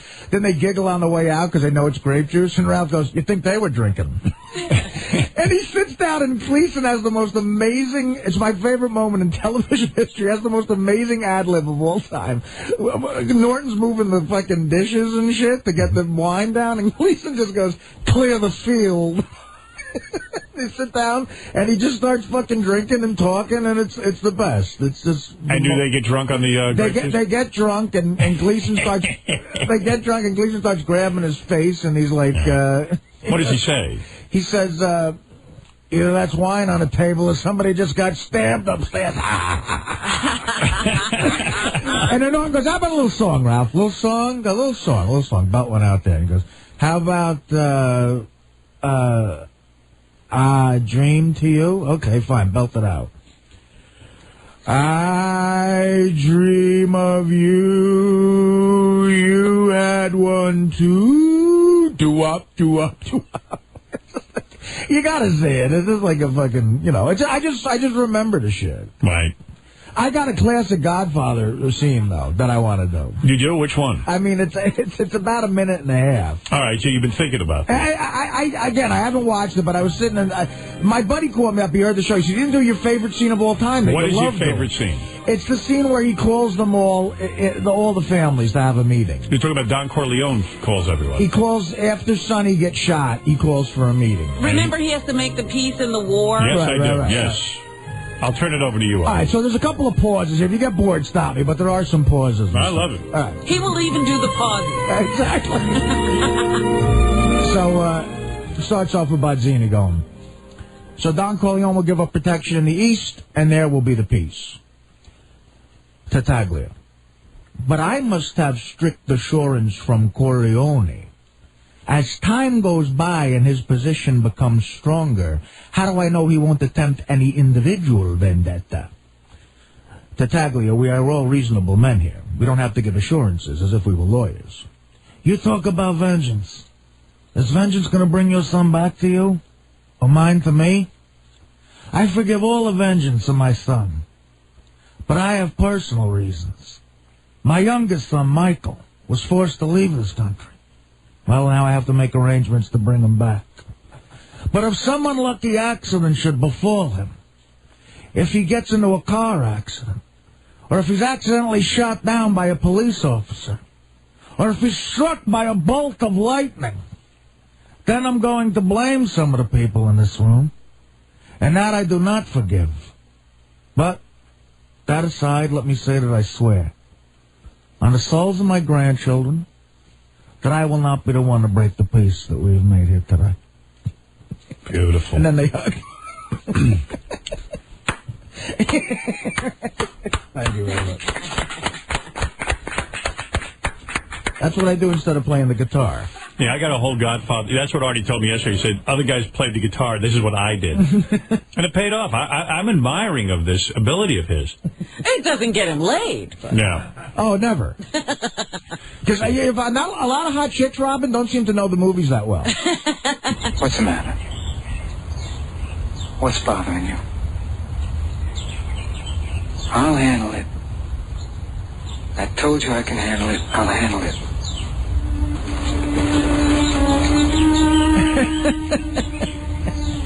I knew that Santana was going to have to go through all this. Fredo was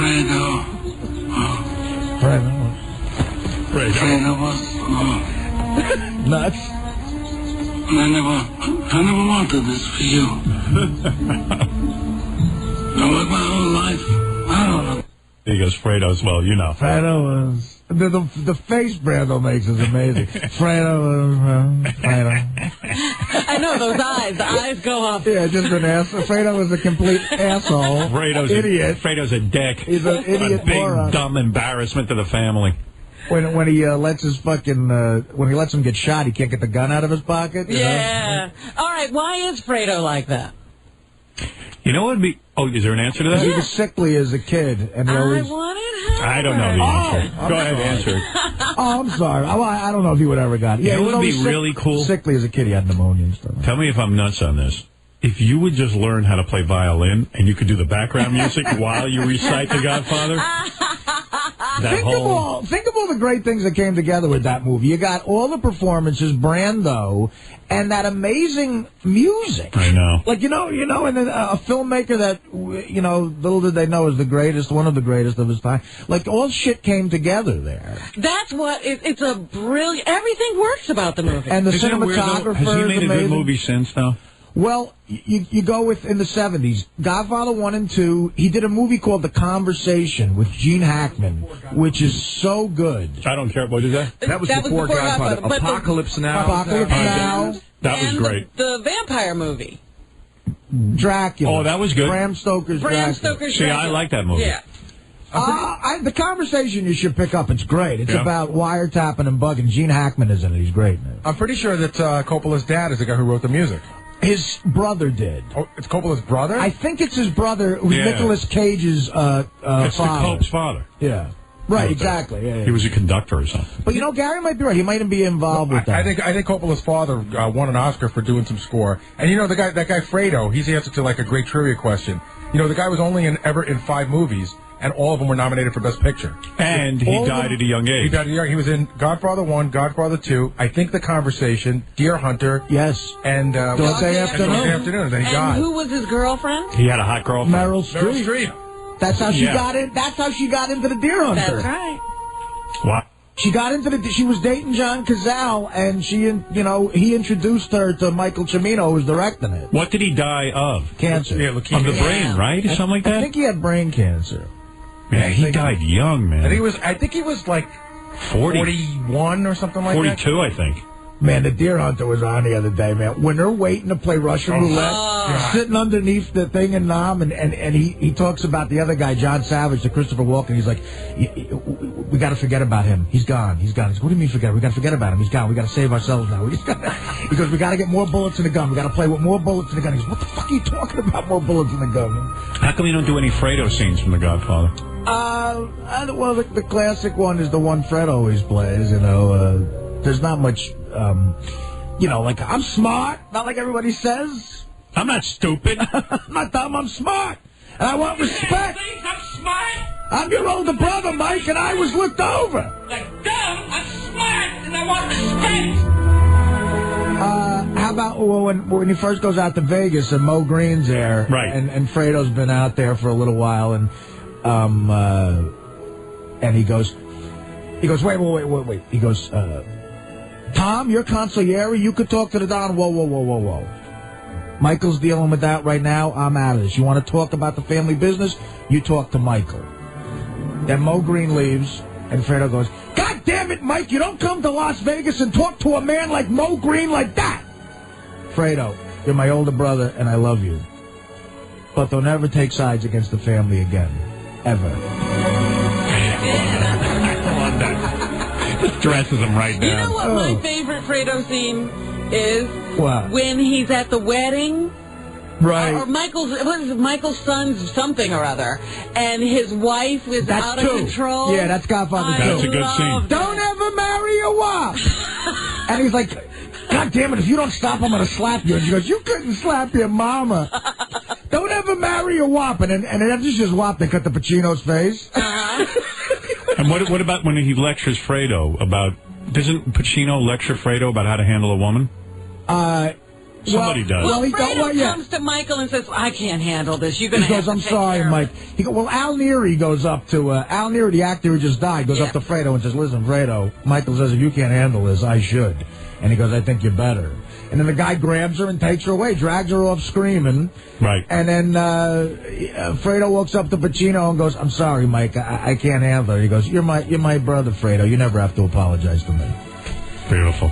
It's a beautiful scene. And then it's like, yeah, that's all too. 2 is amazing, too. Yeah. When Frankie Pantangeli's waiting to see him, and he's like, I'm waiting online to see you, brother. He's got me waiting. And he goes, you can't get in to see Mike? He goes, he's got me waiting online. He goes, you meet Willie Chi? He used to work with me in Clemenza. He goes, I heard Clemenza had a heart attack. He goes, there was no heart attack. Those Rosado brothers. Everything with them is in the arm. He goes, I want those Rosado. He goes, your father worked with Hyman Roth. Your father respected Hyman Roth, but your father never trusted Hyman Roth. Karen, you're on the air in Queens. Hey, guys. Long-time listener, first-time caller. Really into The Odd Couple, and I want to know, Artie, what's your favorite Odd Couple? Of all time? Of all time, like your favorite, like quotes like you do with The Godfather. Oh, God. Yeah, and then act out the scene. It's hard to like, again, everyone here knows The Godfather so well, so once I start doing it, you start remembering it, but if it's a movie, it's a show, you don't know. Oh, come on, everybody was watching The Odd Couple. But you didn't mention Odd Couple, you said Honeymooners? I love The Odd Couple and The Honeymooners. When I was a kid, they were on at 11 in New York on Channel 11, and The Honeymooners were on 11:30. I just watched it every night. Yeah. But my favorite Odd Couple is probably Splint McCullough. Felix has to box this hockey player. Right. What about Password with Aristophanes? Yeah, that's a good one. Aristophanes. Lincoln. Graphite. Lead. Graphite. What is with these awful clues? If Charlie Chan had these clues, he'd be running a laundry. Well, I can't see the show like that. Yeah. All right, Karen, thank you for the call. It's a known fact that Lincoln loved mayonnaise. Jimmy the Cop.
The women are saying is sometimes the guys grab their clients and go around my oval-shaped balls.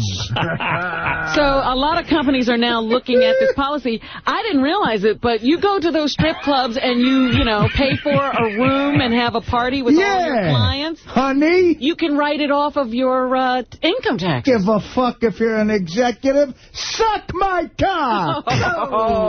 Sounds like Dice really has a lot of good new material style, the way he was going there. I mean, the airbags on your vagina. You're going to need airbags. I got to tell you something. About 5-6 years ago, me and Norm were in his apartment hanging out, drinking. And we watched the Vegas show at Dice's, like, and he completely bombs, but we were on the floor rolling around laughing. He had this thing where he calls jerking off whack bag. Yeah. He just kept, like, in between every joke, he falls on the ground and goes, whack bag, whack bag, whack bag. And he goes, you know what? I thought, oh, go ahead. I'm sorry. He goes, my cum is chunky style. You could feed a fucking village in Biafra on one of my fucking loads. Right now, they're running a pipeline from my balls to Biafra to feed a fucking village.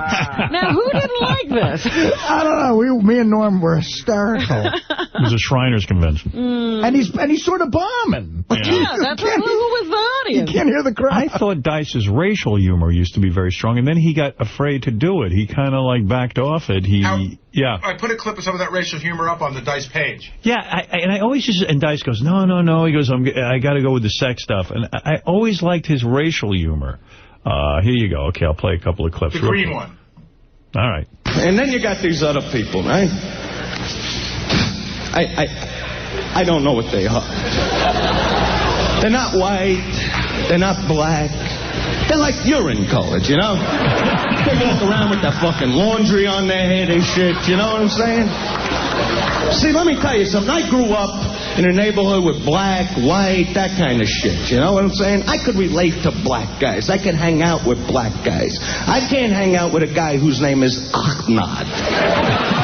I can't see saying to my mom, hey, Mom, I'm going to the ballpark. Me and Ahmad are going to play a little basketball. You know what I'm saying? They don't know the fucking language. It's unbelievable. I get in a cab, right? I get in a fucking cab. And I say to the guy, get me to the Theater of Living Arts, right?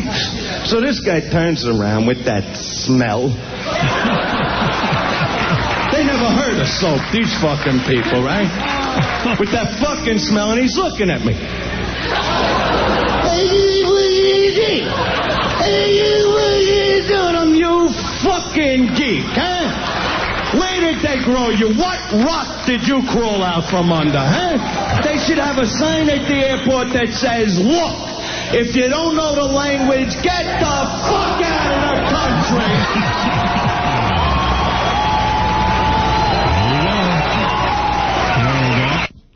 So he took all that out of his act? I believe I was one of the guys yelling, out of the country. You do all the punchline. Artie is one of the guys who will join in. Well, anyway. I was that asshole. They're thinking twice about allowing people to take their clients to strip clubs now. Yeah. Here's another shot over the bow. Ho! Ho over the fucking bow! The WB, worried about drawing federal fines, has already censored itself. What are you, the WB? Fuck the W-fucking-B. This new Tom Fontana show is supposed to premiere on the WB. It's called The Bedford Diaries. Yeah, he sounds like a real jerk-off. It concerns a group of college students attending a class on human sexuality. And it concerns college students. And it had already been accepted by the WB Standard and Practice Department. But after the FCC decision of last week... Yes, it's a chill. They went right back in and they said, you know what, we need to cut a few scenes. One of the scenes showed two girls in a bar kissing on a date, and another of a girl unbuttoning her jeans has been cut out of the show, but they are going to show an uncut version over the Internet. Oh, they're so brave. Hey, you know, I love it, too, because, you know, there's a bunch of fines that are going to come down from the radio division, too. And you know they're going to fine me in like... In absentia. In absentia. Like, I left radio, and they're still going to fine me. And you know what? I'm going to tell you, I'm going to go testify from the FCC and say Leslie Moonves wrote all that material. They'll be fining you after you're dead for 10 years. I know, and I'll be fined forever. I'm like, you know who I'm like? I'm like, who's that rap guy who Tupac. Puffy loved? Yeah, like like Biggie. I'm like Biggie Smalls. Yeah. They'll be fining me after my death. They'll go, hey, we found another nugget. We're going to release give him a pass, though? Do you think the FCC will go, well, he's not here anymore, and they'll say mitigating circumstances? No, they still had a responsibility back then that they ignored what I was doing, supposedly. They were backlogged, remember? That's right. They were backlogged like my jizz. Ho! I mean, ho! Ho! Robin, anything else? Big ruling out of the Supreme Court yesterday. You know, back in the good old days, if somebody said to you, you can come in and search my house, all you needed was the permission of one person who lived in the house, and you could go in and search it. If one person gives you permission, but one person objects, the Supreme Court said yesterday, now the police cannot cross the door sill. No. I'm not going in the house. They got voodoo dolls. That's going to change a lot of things for our law enforcement friends. And finally this morning in Argentina, not finally, but almost finally, a woman in Argentina has stabbed her husband because he refused to give her sex. He's urine-colored. The woman was arrested for stabbing her husband because he did not have sex with her. She's 52 years old from Buenos Aires. Exactly. She stabbed her husband in the back, but he was not seriously injured, thank goodness. What is she, a homo? She told police she spent the whole day trying to get him into bed with her, and he ignored her. She says, I wore a G-string and high heels in the house, and he didn't even notice. No! I'll fucking X me, I'll fuck you. And finally, Sharon Stone's Basic Instinct 2 arrives in movie theaters, I think, this weekend. I say it makes $1 million. About That's it. Basic It Stinks. Just $1 million. Basic It Stinks 2. Here she says it's easy to be naked. It's pretty easy for me to be naked. It's not that easy for us to look at it, though. You know, I don't have that kind of, whole thing. Whole? Yeah. I just don't, you know, at the same time, it's not like I'm someone who's going to just go be naked. Hey, honey, let's see your ass lips. It's easy for you to be naked. Here's a news flash. It ain't 1911. No reason at all. And she will do nudity for a reason. I'm not a person It's called money. who's a sensationalist for no reason, but if I think it's for something interesting, then it's... Out of curiosity, anybody at this press conference, or is she just talking to herself? Echoing because the room is empty. There were more people listening to Lisa G interview me about the dice playing. All right, thank you. And that's Sharon Stone, Basic Instinct 2, and moved in theaters this weekend. Andrew Dice Clay's at Governor's. It's good to have him on today. And Andrew Dice Clay, I think, is sold out, but in case he's not, go see him at Governor's. Yeah, he's with our friends Don Jameson and Jimmy Florentine. That's right. And we will see you tomorrow. Tomorrow. Tomorrow. Oh, okay. TomatoVine.com. Let me just say a couple of quick things here. TomatoVine.com is the way to go if you're looking to really save money.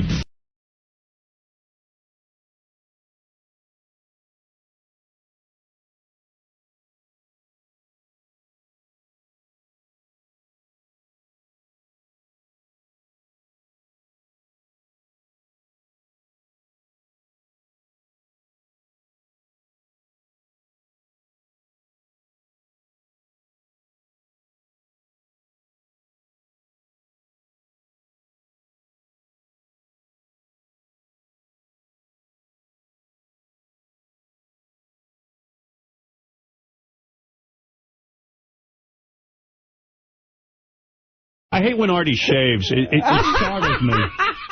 You're shaved, and like you've shaven over the weekend. I did, man. And I picture you with a thick knife going through that beard. That Is he plucking his eyebrows? Dude, it took me an hour and a half. No, I always, you know, in the middle, because I'd have a... You shave the middle? I'd have the guinea unibrow. I don't shave it. I do. But it looks like he shaved them, too. You know, you did. Let me look at you. You shaved your eyebrows. No, I just... And you did a horrible job. It's like a drag queen. One's longer than the other. Because I didn't try to shape it. I just cut the middle, and sometimes I fuck up. It happens all the time. Sometimes I hit the other one, and it looks shorter. Bro, you're vain. You got tweezed eyebrows. Look at that. I don't want one fucking eyebrow. That's vain. I mean, I do make a living in show business. Isn't it a bitch? You're almost like a Sasquatch, and you get that one bald patch on your head. That sucks. That's God's goof on us. God blows. Yeah, he's not a nice man. Or whatever. Not a nice God. He could be a chick. That's all right, Robin. So much face when you shave that beard. Yeah, I know, brother. I had to do something. I had a classic old-time Artie Lange weekend this weekend. A lot of gambling, an Allman Brothers concert Saturday night, which was fucking amazing. You know, besides Bruce, that's my favorite time at a concert. The Allmans at the Beacon Theater. Were you wasted? And I got to thank them. Well, at the show, it's funny. Stephanie Scalardo, who's Warren Haynes' wife, he's a guitarist for them. She works at Sirius, has a show here on the Jam Channel. Right. I'll plug it from 1 to 7 every day. There's a Jam Channel? Yeah, the Jam Channel. Which I don't think I've ever tuned into the Jam I think I got Channel. to check it. It's all shit like, you know, Live Dead and, you know, stuff you'd hate. Live Dead. Yeah, right, exactly. Jams. Jams, you know, guitar jam. I hate jams. Tripping type like shit. Those half-hour... I dig it. I get into it. Moments. Well, I hate when these guys jam. Well, listen to me. I hear jam, I'm out the door. Well, the Beacon Theater with the Allmans is a special kind of show because they do create sets that are really geared towards their super fans, you know, because that's who's there. Right. But a lot of Stern fans at the Beacon. They all say hi, and they all... See, these are the type of people that have Sirius. Wow. A lot of people there had Sirius Satellite, and they fucking love it because they go, dude, like that Jam Channel caters to them. Yes. And that's what's amazing about it. They were all saying, they all had it. It was like 80% of the crowd had Sirius. It was crazy. You know, I'm always shocked by that because, I mean, this is such a different world than what we're used to. Yeah. When we were on Testicle Radio, when we were on K-Rock and stuff, I mean, it just everybody heard every word you said. Right. Yeah. Now when somebody walks up to me in the street and goes, hey, great show this morning, I go, you heard it? Yeah. No, I do the same exact thing. I go, you got it? I have the same feeling because I ran into somebody who was actually listening to the show. Right. No, and this weekend, and I was like, oh, my God. And these were people who looked like they spent money on two things, weed and Sirius Satellite. And they couldn't have been cooler, so I got to thank Stephanie, first of all. Thank you. But they opened up with Mountain Jam. I don't know if you know that song. I would have been I know it. I would have been so out the door. That's their opener. It's like We Dare You to Leave. And that's usually a 35-minute song. They cut it down to about 12 minutes. But then they went into Midnight Rider, which was fucking awesome. This is Mountain Jam. Oh, yeah. Yeah. This is like a whole side of an album. And exactly. And you know, the crowd is sort of just hanging and sort of tripping and stuff. But they put me on the side of the stage. They got me directly on the stage. I was almost drumming for them, for Christ's sake. And you should have just sat in. I almost could have. Could you be seen on stage? Could people watch you? Well, what happened was I had to move a little bit because the first 3 rows started noticing me from the show. Oh, dear. And Dora and Melissa started yelling out, is the whiskey talking? So what do you do up there? Do you air guitar? Yeah. They showed me. I must have looked like such a fucking goofball. I was air guitar, and like everybody else is, and... Well, were you doing the Dickie Betts part or the... Well, Dickie's not with the band anymore. We know, but he's dead. But I was doing... Isn't he dead, Dickie Betts? No, he's alive. Well, he's alive. He just kicked out Dwayne Allman's dead. No, Dwayne we know is dead. Dickie's alive. But when you jam, I'm asking you, are you Dwayne Allman or are you Dickie Betts? I'd like to think I'm probably Dickie Betts. There you go. All right. They open with Mountain Jam, which is classic, and then they go into Midnight Rider, Statesboro Blues, 2 tunes you know. But when they do Midnight Rider, is it like 3 seconds of not gonna let you know, and then bam, an hour of jam? No, they do it almost like you hear it on the radio. Oh, okay. Midnight Rider. All Yeah. right. And sometimes Greg Allman does an acoustic version of that, which is really cool. Yeah, this is great. They didn't do my favorite Allman song ever, which sucks, which is Ain't Wasting Time No More. Why don't you tell them to do it? You were sitting right on stage. I thought about it, but I don't want to break balls. Their manager, Bert, who's a big fan of the show, said hi, and I almost was going to ask him for a request. And but they just was fucking awesome. But I did that at Billy Joel. I made a request. I said, you got to play Downeaster Alexa, and he did it. Yeah? Yeah. He doesn't do that every show, huh? No. Because with the show I went at, he did it, but he did like 12 shows. Yeah, I felt very good about myself when I go up to the artist and go, okay, here's what we need tonight. You're my personal jukebox. Yeah. I would like to hear this. Freddie, you got any Ain't Wasting Time No More? I've actually gotten to socialize with Billy Joel, and one time there was a piano in the room. I went up to his apartment, he had a piano. That's amazing. Wait a second. So he goes over, and he sits down, and he starts to play, and he's playing some classical shit that I was like out of my friggin' mind. That's not what you want to hear. Yeah, and I was going to say to him, well, if you're going to sit there and play Downeaster Alexa. You're boring me out of my skull. But you see, that's not cool, so you just keep your mouth shut. Right. And then, so finally, so you never played any of that stuff, so, because it's not cool. Right. And then, so finally when I went to the concert, I said, look, now you're out there with a band, play Downeaster Alexa. I love that song. Because you can't ask a guy to start playing, like it's not cool. Right, no, I hear you. I don't want to be a dickhead, I was like, whatever, because it was, but they had a bottle of Jack Daniels waiting for me. You're kidding. Backstage, yeah. Wow. With ice and water, everything. Wow, and what a band. So I had a couple of drinks at the show, and I got kind of lit at the show. A nice buzz, and I could sort of hang and enjoy the music. But you talk about jams, the part where they totally dare someone to fucking leave. And sometimes older guys convince hot chicks to come with them. The chicks cannot look for. They want to go to like a Britney Spears show or something. They want to shoot themselves in the head. They do a 25-minute drum solo. Oh, my God. Before the second to last song, which is Revival. Revival's that song, People, Can You Hear It? People, Can You Hear It? I like that song. Love is everywhere. Before they go into that. A 25-minute drum solo. Literally a 20. Does everybody walk off stage? Well, Greg Allman does. Oh, Greg Allman walks off stage, goes upstairs to his dressing room while a bongo guy, J-Mo, and Butch Trucks play fucking drums. J-Mo. Yeah, hey, can I ask you a question? Yeah. Like, okay, you're in concert.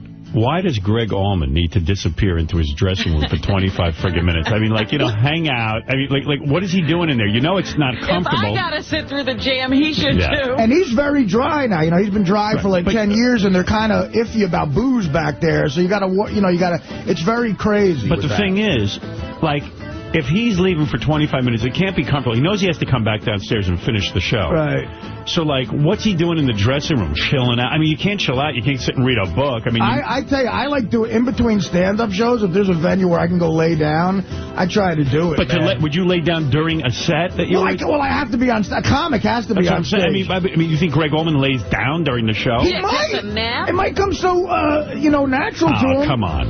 I mean, he goes upstairs and he chills, and then at the end of the drum solo, should have asked somebody, what is he doing now for 25 minutes? Can I go visit him? He's taking a dump. You know what I realized? This music is very trip-friendly. You know what I mean? If you're sort of tripping on something, they give you opportunities to enjoy the trip. To get lost. Exactly, and that's what these long things are about. And the background is just all tie-dye. Like, there's a big screen that just has all tie-dye shit, and like you're on an acid trip the entire show, and there's 62-year-old guys with tie-dye shirts. It's like fucking hippies. And then the encore song was Southbound, which was great. And I had a blast. So where'd you go after the concert? So now you're all drunk and, like, did you go to Scores? So afterwards, no, I should have. I go back into Jersey and I meet some buddies in Hoboken, and I drank till like 4 a.m. I ended up at a diner with a roast beef and Swiss and... Is that why you shaved? French fries and ketchup. What's the shaving got to do with all that? To cleanse yourself? Well, I don't know. I just felt filthy and hungover. And then, so then the gambling part kicks in. Dude, I'm up. My buddy's in Vegas. I was betting the problem is I hedge my bets. I was betting all dimes, like all $1,000 bets. And going into the weekend, I was up like $1,500. I took all the underdogs, and they all came in. There's not one #1 seed left in the tournament. For the first time, ever. So you took all the underdogs, and not only did you took it with the points, but they won. Yeah, so like a lot of them won outright. UConn was given 8, they lost. So what are you up? I'm up because I started going down to nickels, the 500. I'm only up about 4,200. Are you you're the worst gambler on earth. Wait a second. Wait. Well, I don't understand. If they were all thousands, I'd be up like close to 10 grand. You started betting nickels on what? On games. I was betting thousands in the beginning. And then and he starts winning, so he bets less because he doesn't like to win. No, you're right. I won, and then I started losing it back, though, because remember my last lock lost, Wichita State, my 4-star lock, and I lost on that. Yeah. But then, and I... Sounds like Dana's therapy demands are working really well. I haven't gone yet. This is like his lost weekend before therapy? Did you even see her this weekend? No. Uh-oh. No, we talked on the phone. It didn't sound like a Dana weekend, did it? No, it wasn't. How do you work that? Like no Dana all weekend? I don't know. We're talking it out. I don't know what's going on. It sounds to me like it's over. I don't know what's going on. I hope it's not. Going to therapy. Right, no, she's staying strong with that. She's like, you got to go to therapy. Yeah, but it sounds like you're I'm at the Almonds concert. Yeah, right. I can't go to therapy. I'm at the Almonds. I got George Mason. Let the therapist show up at the Almonds. Then you'll see him. Yeah, fuck him. When's the last time you physically saw her? Last weekend. You did see her last weekend? Yeah. If you're going the whole weekend without seeing her, it's over, dude. It's not over. I hope it's not over. Because I mean, it's not like I'm out looking for other broads. I'm just getting drunk and gambling. Yeah, you're having a good time. Yeah. Exactly. It's called fun. I'm having a little thing called fun. You know, so how many times did you beat off this weekend? Like, since you didn't have a girl with you? I'm in total jerk-off mode. Yeah, huh? Yeah. Like 4 times a weekend? Well, I was too drunk to fucking whack it Saturday night. And I had a contact high. Holy living Christ. There's 17-year-old kids with the greatest weed you ever saw in your fucking life. I know. There's 17-year-old kids at this concert, and they're next to you smoking a fucking joint that'll knock out an elephant. I love that the FCC's worried about sex on the radio, and every 17-year-old's got awesome weed. Yeah, they do. They have the best weed. It's like orange. They have orange weed. I'm like, where the fuck did you get that? And, yeah, I had a little bit of a contact high going. Hey, Dana, if you're listening, I'm going to tell you something. You're never, ever going to be able to replace this man. I don't know where else you would meet a fat, alcoholic Allman Brother fan. Where are you going to meet another one? My dream boat is coming in. Artie's perfect for me. I've always dreamt of my life with a big, fat alcoholic. Wow. Who loves the Allman Brothers. I miss my big, fat alcoholic. Who has the Jam channel on preset. Yes, and then gambles for the rest of the weekend. And one motherfucker, 42 Hyundai buys a diamond or two, I'll tell you that. So it was just the greatest weekend ever, is what I'm trying to say. What'd you whack to? Did you get some porn? I woke up Sunday at about 1:30, and I'd leftover pizza from Friday.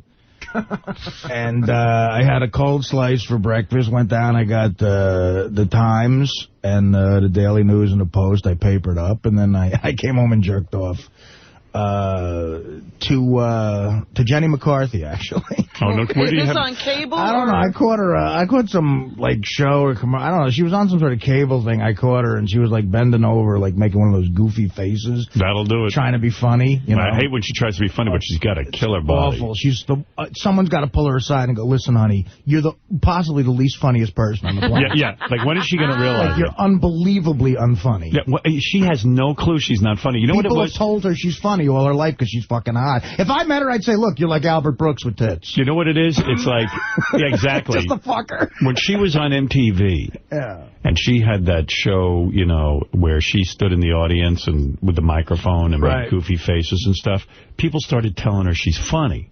Of course. She was never funny. She just makes goofy faces. She just makes goofy faces, but she thought she was funny. Well, she still thinks she's funny. That's why she wants to do a sitcom. Right, she thinks she's losing her balls. Enough. But, you know, you were busting Sal's balls for jerking off at work, and I was sort of piling on, and my buddy reminded me of a story. I gotta keep quiet. At Mad TV, I was in my dressing room once. I jerked off 2 feet from Christina Applegate to Christina Applegate. Wow. She was right outside she hosted the show. Yeah. She was right outside my dressing room door talking to, like, the wardrobe woman, and she was she looked hot, and I was in a sketch with her. Did you stare at her? Take off a Jeopardy that we had to do. Did you stare at her through the window and jerk off? No. She was like, the door was closed, and she's like 2 feet outside talking to the wardrobe woman, and we had just rehearsed it. It's probably on tape somewhere. It aired. It was me and her on Jeopardy, and we had to do, I forget what the sketch was, but I had to rehearse with her for a couple hours. And you start to think, man, maybe she likes me. Oh, she had like a rockin' hard body and stuff, and she had to pay attention to me because we had lines and stuff. Yeah, and she's working with you. There's just something really hot about her. I thought she was sexy as hell, and I got in my dressing room. I got kind of worked up, and I slapped it with her 2 feet away. These chicks don't even realize, like, you know, they're thinking you're like a professional actor. You're a longshoreman who got a lucky break. And you're right. Like, man, I mean, damn, it's crazy. I have a dressing room. Sometimes I get into situations with these chicks, and I'm like, I still think I'm some kid from Long Island who grew up in a crappy neighborhood. They think I'm a professional. Exactly. And she's someone who's been in Hollywood since she was a kid, you know, and she doesn't realize that, there's basically a stalker with a position in the cast. Right. You can do impressions. Right. Whatever. A stalker who does a goofy voice and looks like John Belushi. Let me warn you, I'm a stalker who can do impressions. But I jerked off into, like, one of my shirts that I had to wear on the show. I had to change it. Why not toilet paper? You had your own dressing room? I did. Oh, yeah, we all did. There was only 8 cast members. Could you lock the door? Yeah, sure. Oh, wow. A shower, the whole spiel. Yeah, so, well, like, that's not a studio. Yeah, you weren't looking at her. when you jerked off? In other words, you just closed your eyes and thought about it. I heard her, though. I heard her talking. He did it to her voice. Yeah, and I remembered what she looked like. It was I jerked off almost every chick in my movie. Really? Yeah, pretty much. Well, hey, you know that chick in the bathtub, Melanie Good? Uh-oh, I'm in that movie. I was going to say, how... Yeah, I might have whacked it a few times with you. Uh-oh, I'm in that movie. That, by the way, that scene has my favorite... About doing lines in movies, that scene has my favorite line in Private Parts. What is the line? I want to know if I ad-libbed it. When you're looking in and you go, hey, she forgot to close the door. Fred goes, she forgot to close the door, and you go, she's a Hollywood actress. They have a lot on their mind. I think that was in the script. That was in the script, right, Fred? I believe so. It was good. Fred has that hat on. He's looking at the booze. He's looking at the booze, and he looks at it. She forgot to close the door. When we shot that scene, you know, we spent all day on it. 2.5 days. And I was in my underpants, and Melanie was naked, and Fred was in the tub with us, too. And her tit was on my foot almost the entire time. Oh, God. Well, her back was rubbing up against my cock, and she would start rubbing, my leg a little bit, just being friendly and nice, and I just went up to my dressing room and beat off like 4 times in a row. Like, I beat off and I go, uh-oh, I got to beat off again. Then I had to go back downstairs and shoot some more and go back up to my room and beat off some more.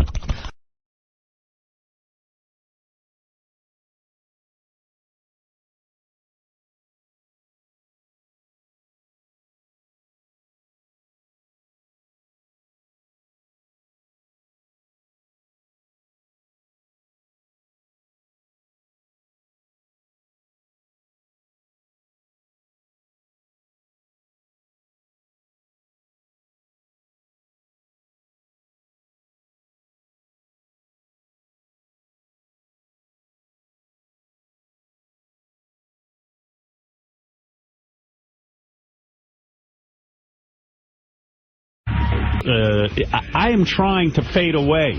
No one wants to let me. No, I was going to say, here you go again. How did you get this guy to attack you? Well, I was coming... The price you pay for being an icon. Well, right after I got Leslie Moonves to sue me, I got this guy to attack me. You got a good publicist, man. Yeah. Yeah, they're thinking of everything. He's a genius. Yeah, tomorrow I'm getting gang raped. That would do it. That'll be 10 million subscribers. You'll never leave the front pages then. Yeah. Well, hey, listen, first of all, let me tell you that my prediction wasn't far off. On Sharon Stone, I was going to say, pretty good call. I predicted that the Sharon Stone movie would make $1 million. It made $3.2 million, but come on, give me some... Hardly cracking the top 10. Yeah, and as I said to Robin, I'm being serious. It will make $1 million. And with that amount of publicity...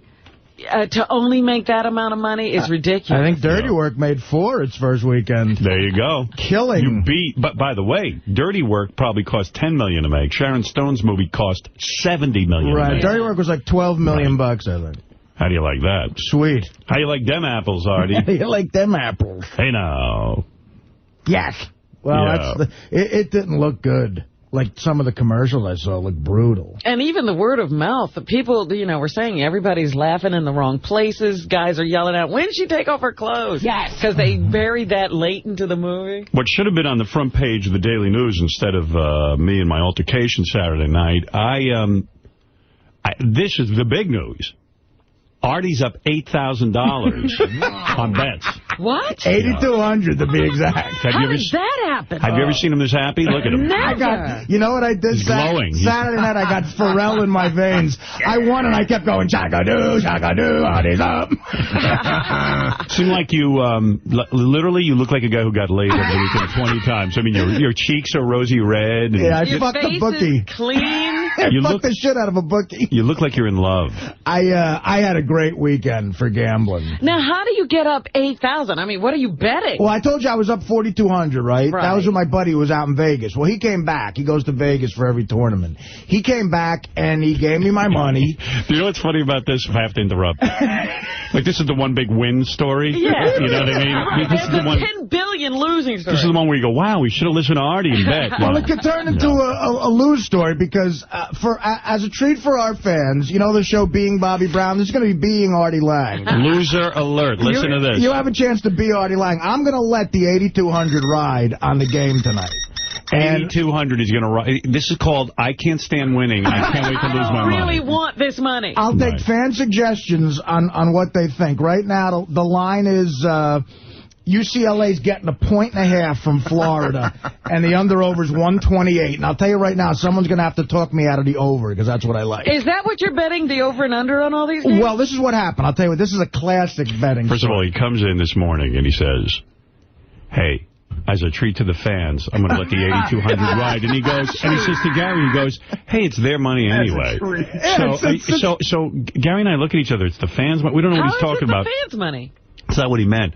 He means he's up 8,200. It's not his money. Oh, it's their money. Somebody else's money. It's the bookie's money. It's that invisible they. Yeah. Right now, it's Vegas's and the bookies' The money. same they that when it goes down to zero, and it's all gone. Their money, yeah, that they.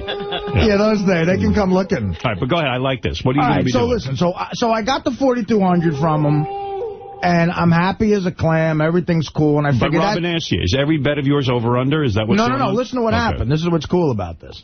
So I say, fuck it, I'm not going to bet anymore. To hell with it. I'm up 4,200 for the tournament. So sure enough, like the Pacino thing, they pull you back in. I haven't bet with a bookie in a long, long time. Right. But a friend of mine calls me up, because the word traveled that I had won. My other buddy won 12 G's out in Vegas. They can smell that Artie has money. He goes like this. I love sentences that start like this. I got a guy. He goes, I got a guy who will take teasers for basketball. And I'm like, well, will he let you fuck with the under-over and everything? He's like, yeah. So a teaser basically is you have to bet on 3, sometimes 4 games. You have to win every game. Can I interrupt this 1 minute? Yeah. This is the guy who was the cornerstone of the Casey intervention. Yes, he was right there. Casey, you're out of control, buddy. Well, he was out of control. All right, go ahead, yes. Describe what a teaser bet is. Right, so a teaser bet is you have to bet on 3, sometimes 4 games. In this case, it's 3 games. Right. You can move the line 8 points either way. But you have already lost. But you have to win every game. In other words, okay, say the Knicks are getting 4 points from the Spurs. You understand that, right? Yeah. You can now make it to where they're getting 12 points.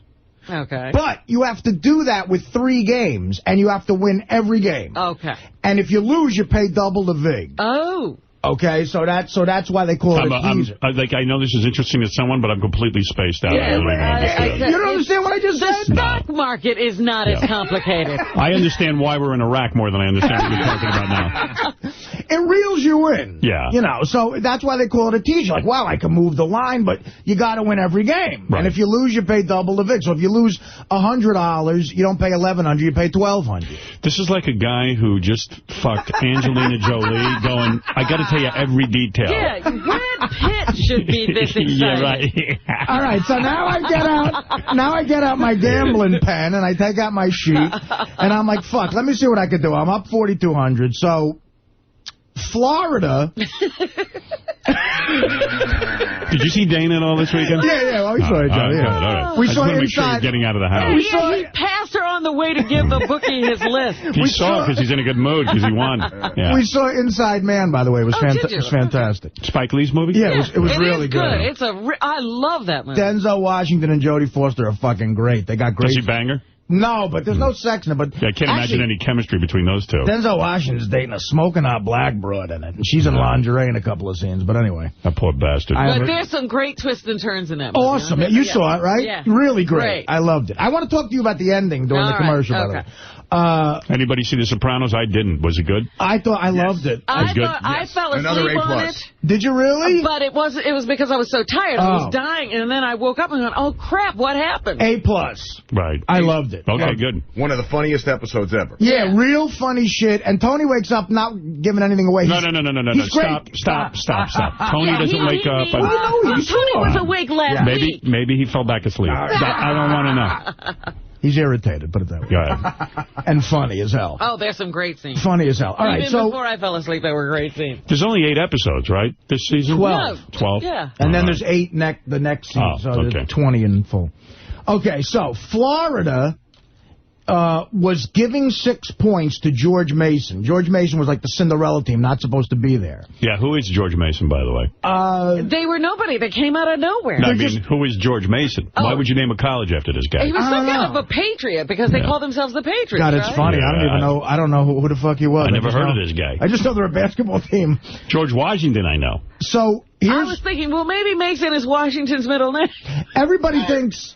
Who wants to go to a college where the guy you never like? You don't even know who the guy is. I thought he was an actor, a British guy. He's a U.S. patriot, statesman, and delegate from Virginia to the U.S. Constitutional Convention. He's a loser. Loser. It's so funny talking to us. I'm so happy to tell you the story. You guys just don't care. I don't even care.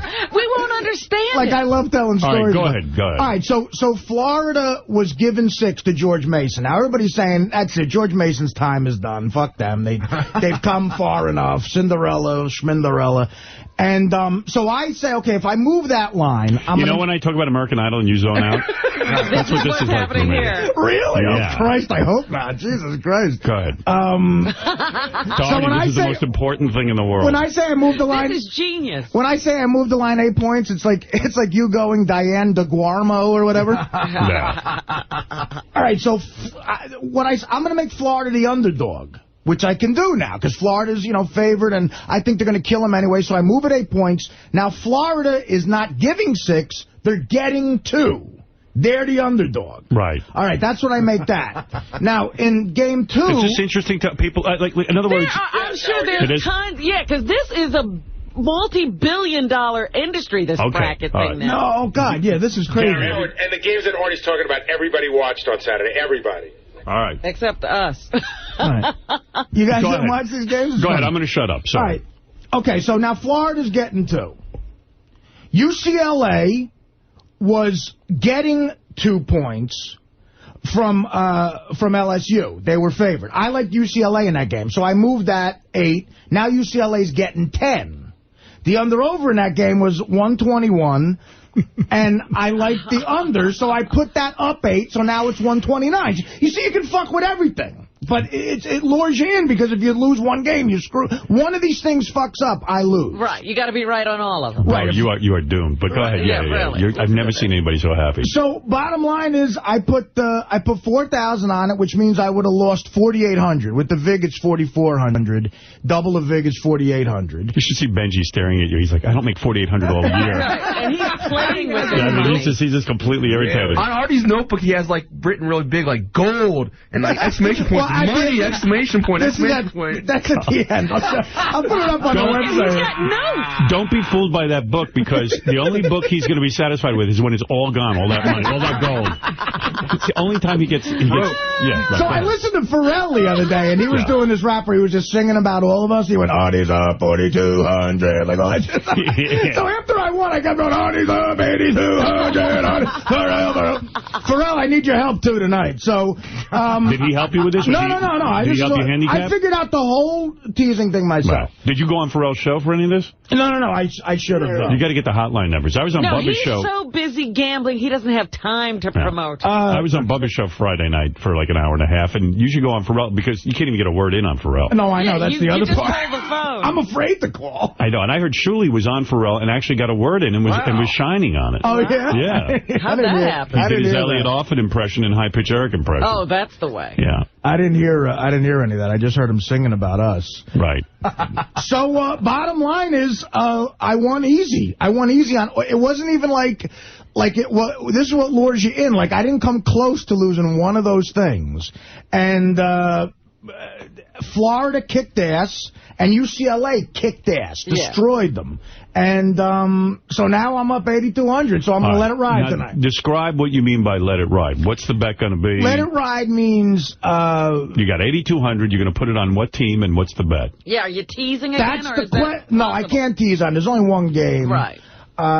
You could tease it with, if you want to get really crazy, some bookies will let you tease it with NBA games, but that's retarded. And I don't think there's any NBA games. You don't want to be retarded. you can tease it. Is there any chance you take the 8,200, put it in your pocket, and go home? I'm too. I got such an itch. I got such a gambling itch right now. I'm like, fucking. He's on a high. Look at him. It could be 16 grand. Oh my God. Wow. And if you lose, you're saying to yourself, hey, it's not my money anyway. I'm the same scumbag I was a week ago. All right, let's go to Gary Delabate, who wants to weigh in with commentary. You know what? The guys in the office were just telling me something. You know, the teaser that Artie bet, you move all those points around and you make less money. If Artie would have bet those games on straight bets, they all covered. Yeah. And he would have won triple the money. Oh, really? Right. Well, yeah. That's how playing around cost him money. That's how easily this came in. Yeah. They were. It wasn't even like it was simple. Wait a minute. What? Yeah, Florida covered and UCLA covered, and it wasn't under. Yeah, you're right. Fuck, I could have won tip of the money. Now he's bummed. It would have been up like 16 grand or even more. But this insured it. Right. The most money I ever won in a week. You're not greedy. Exactly. I want to buy a dirtbag. Yeah, he could have had $12,000. The most money I ever won in a week off a bookie was NFL tees, and I won 10 G's in 1 week. Wow. So this will beat it if I win 16,000. So here it is. Tonight the game is Florida. Yes. And the fans, I need your help. And Pharrell, if you're up, you sick fuck, I need your help, too. Florida is given 1.5 to UCLA, and the under-over is 128. The money line is... Hold on. You want me to get Pharrell on the phone for you? If you want, yeah. Are you going to listen to that maniac or what? I'm going to listen to everybody who calls in. Is he betting or is he just talking about it? Pharrell bets. Yeah? But I'm going to listen to everybody who's going to weigh in, but by the end of the show, I'll tell what I'm going to put the money down on. All right. Well, I'm looking forward to that big climax. So hey, right Gary, now get I like Pharrell on the phone. Right now I like. All right. Right now I like the over, which is 128, which UCLA... 128. 128, Jacka-doo, Artie's down 8,000, Artie's up 8,000. I like him now. I got infectious. So I was into a show. Well, Artie, I mean, do you just wait till, like, the Final Four or something, or do you bet the whole bracket thing from the very beginning? I've been betting... my buddy was in Vegas. I was calling him bets pretty much since the first round. Oh, okay. Yeah. I've been betting No wonder you got that itch. All underdogs. He's busy. Yeah. But you know what? Actually, Pharrell's voice is great when you're winning. If you're losing, it's probably... You suck. Drive to the studio and strangle him. And the money line is -130. The money line is almost like an even thing, so I could also bet the money line. But they're saying this game is almost like a pick'em. You know, It's like that good of a game, good of a matchup. All right, Artie, congratulations. You're not on the front page of the Daily News, but I think you should have been with that big win. I might get beat up tonight. But the fucked up thing, 9:20 tip tonight. Isn't that fucked up for us? Yeah, because that's after bedtime. Almost midnight. I got to stay up almost midnight. Why don't you go to bed right now during the show? And you'll be up in time. Big Worm, you're on the...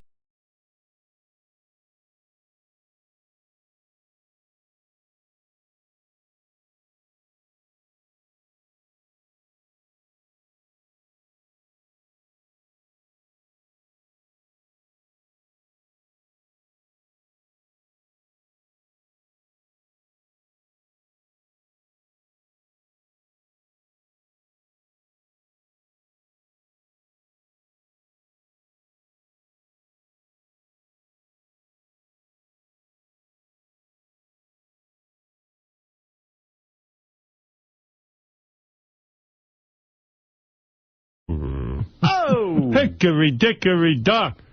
A chick is sucking my cock. Yes. And, of course, the other debate that people are having here, I don't know about you, but I still have trouble listening to or watching anything about September 11th. I do. I don't understand that movie they made. Who would go see that? I mean, they'll eat your kishkas out. Well, they have a trailer running. I mean, and that's a complete surprise. You don't go to the movie expecting to see a trailer about September 11th, and there was one in theaters this past weekend, and some New Yorkers saw it. If they went to see the new Spike Lee movie, Inside Man. Yeah, and a lot of people were in the theater screaming, too soon, too soon. Mm-hmm. Well, here's a little bit of the trailer that was played this weekend. No kidding. 2-4. You have the trailer. I have the audio. Oh, you're good. Oh, she gets right in there, huh? 2 aircraft hit the World Trade Center. Just left Newark. The weather was beautiful.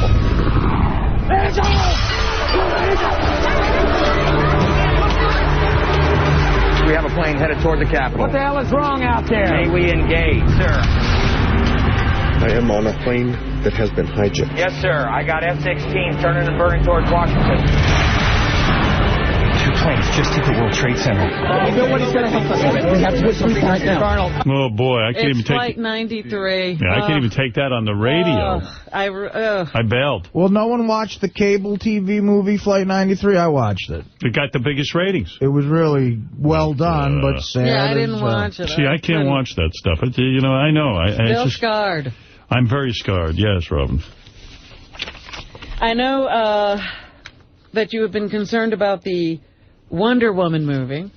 And who will play Wonder Woman? I don't see them making a good movie there. I think that's going to end up the way Catwoman did with Halle Berry. Really? Yep.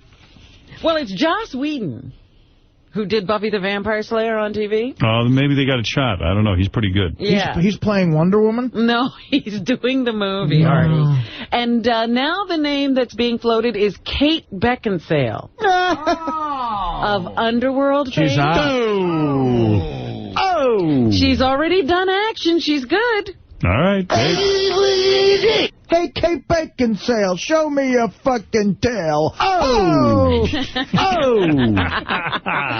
Other names that have been attached to this project in the past are Sarah Michelle Gellar. Gellar, yes. Hey, Kate Beckinsale, I want to come on your face so pale. Oh! Charisma Carpenter. Oh! Who was also in Buffy the Vampire Slayer. Yeah. Charisma Carpenter, suck on my wood. Oh! And Lindsay Lohan. You got an act there, my friend. Oh, I can do the whole thing. Come on. Lindsay Lohan, how about a blowhand? Oh! A blue hand? Oh! A blowhand. They can't all be judged. Taking some poetic license there. Here's a letter from the email. I was watching The Godfather last night. I was wondering if Artie could reenact the part from the movie when Michael tells Fredo he broke his heart. He kisses Fredo and tells him, I know it was you. This is, of course, from Godfather Maybe Artie could kiss Sal or Richard to reenact it, but go ahead. This is, of course, from Godfather 2. Fredo, come here. What is it, Mike? We're leaving tonight. What do you mean? Hyman Roth's not going to see the new year. What do you mean, Mikey? We're leaving tonight. We got to go tonight. Just come with me. No, Mike, I got to go. He goes, come here, Fredo. Come here. I know it was you. What are you talking about? I know it was you, Fredo. You broke my heart. You broke my heart. And then he kisses him on the lips. And then he runs away. Oh! It was on. Godfather 1 and 2 was on. That was at the party, right? They were at that New Year's and everything was falling apart. Cuban New Year, yeah. Cuban New Year. So you have to remember there's dance music in the back. Right. Corleone, Johnny's godfather. Now the Italian people, that's a very religious, sacred, close relationship. I respect it. Just tell him he should ask me anything else. But this is one favor I can't give him. Well, he never asked the second favor when he's been refused the first. Understood? You don't understand. Johnny Fontaine never gets that movie. That part is perfect for him. It'll make him a big star. I'm going to run him out of the business. And let me tell you why. Johnny Fontaine ruined one of Waltz's international most valuable proteges. For 5 years, we had her under training, singing lessons, dancing lessons. I spent hundreds of thousands of dollars on her. I was going to make her a big star. And let me be even more frank. Just to show you that I'm not a hard-hearted man. It's not all about dollars and cents. She was beautiful. She was young. She was innocent. She was the greatest piece of ass I've ever had. And I've had them all over the world. And then Johnny Fontaine comes along with his olive oil voice and guinea charm. And she runs off. She threw it all away just to make me look ridiculous. And a man in my position cannot afford to make you look ridiculous. Now you get the hell out of here. And you tell that Goomba I ain't no band leader. Yeah, I heard that story. Yeah. I heard that story. Thank you for the dinner and a very pleasant evening. Your car will take me to the airport. Maybe your car could take me to the airport. Mr. Corleone is a man who insists on hearing Corleone is a man who insists on hearing bad news right immediately. Away. Immediately. Oh, that's a great scene. Mr. Corleone. Mr. Corleone.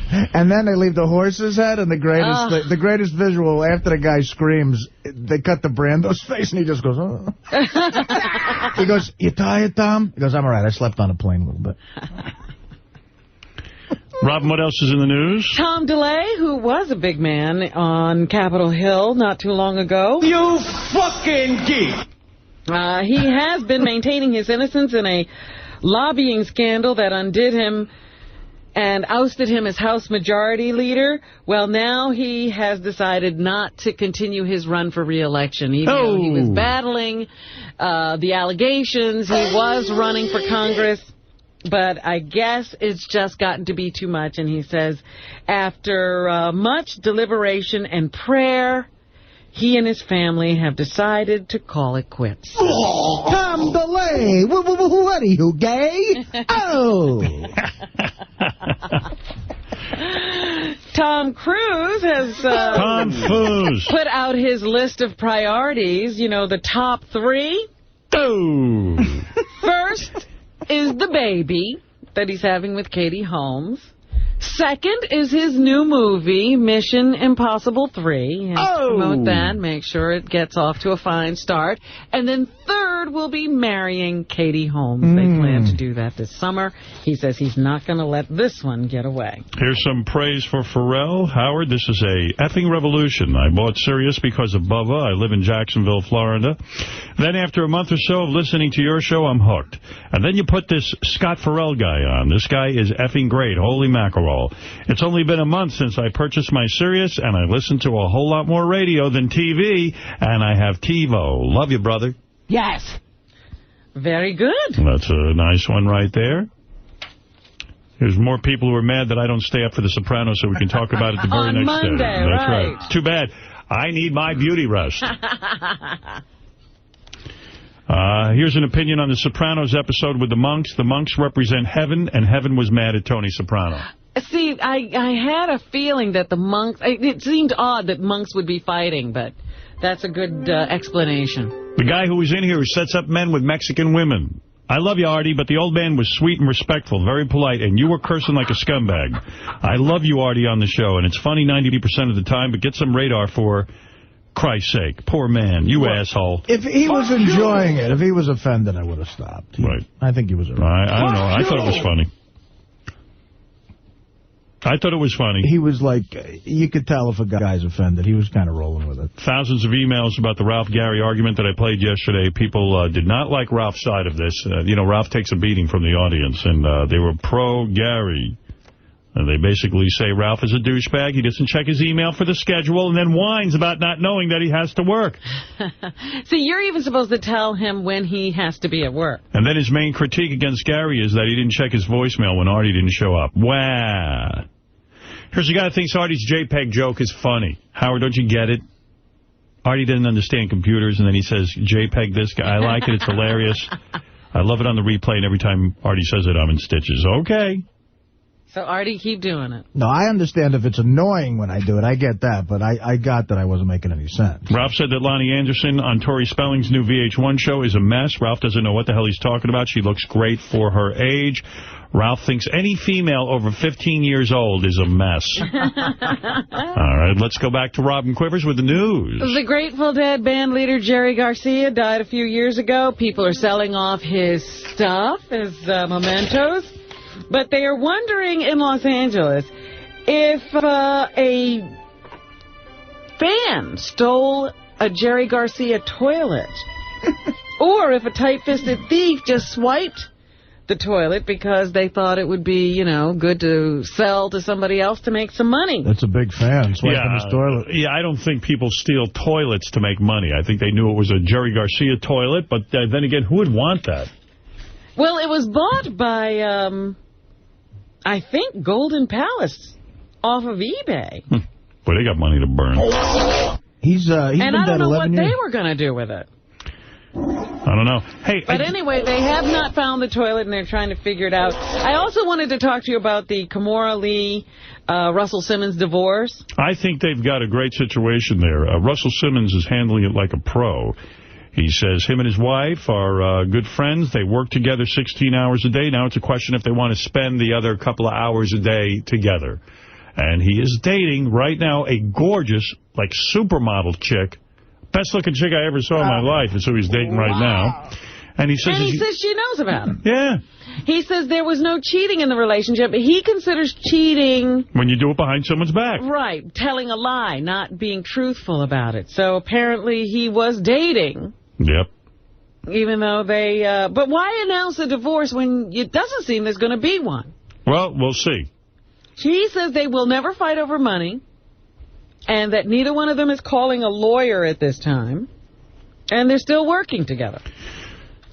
Can I mention TomatoVine.com, the next generation in phone service? Well, I don't know why you'd bring that up now, but go ahead. All right. First of all, I want to make a plea here for you to listen to me, because you're going to save 80% on your phone bill. Unlimited local and long-distance phone service to the U.S., Canada, and Puerto Rico for $24.95 a month. Now, that's less than what you pay in taxes on your current phone bill. TomatoVine is a phone service that uses your high-speed internet connection to make and receive calls around the world. You can keep your current phone number and use the same phone that you use now. Just add the adapter. Go to TomatoVine.com right now to find out how you're going to get unlimited local and long-distance phone service to the U.S., Canada, and Puerto Rico for $24.95 a month.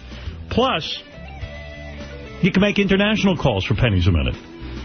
You could save up to 80% on your phone bill by switching over to TomatoVine.com. TomatoVine gives you tons of free services.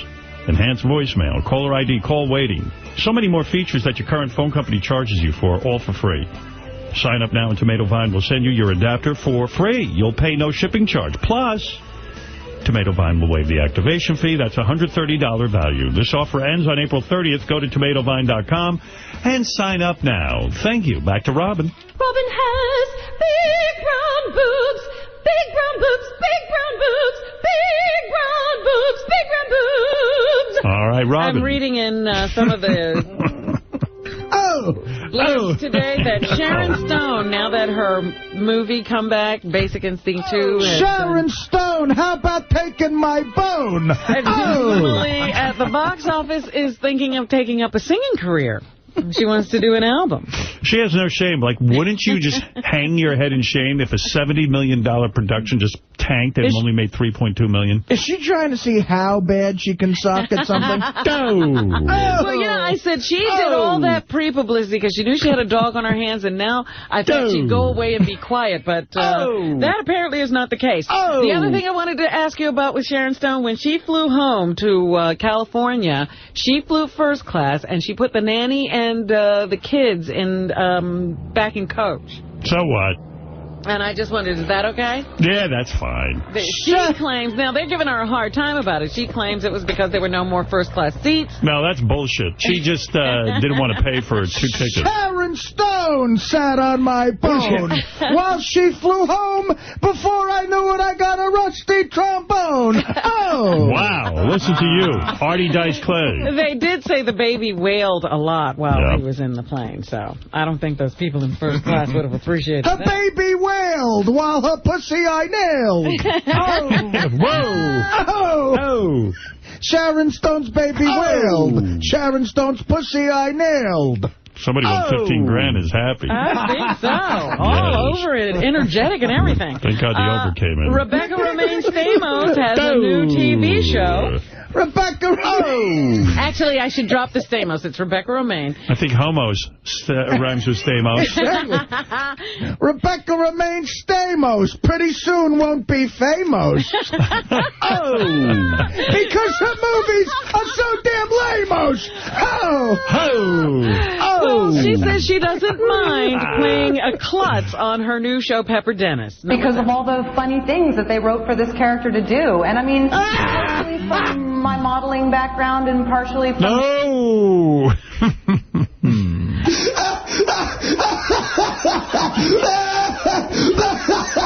Here is why she's doing TV. I wasn't particularly looking for a TV show. I was just looking for good material, whether it be in the film world or the TV world. And I personally hadn't read a character this fun or exciting in the film world. So I couldn't. She reading the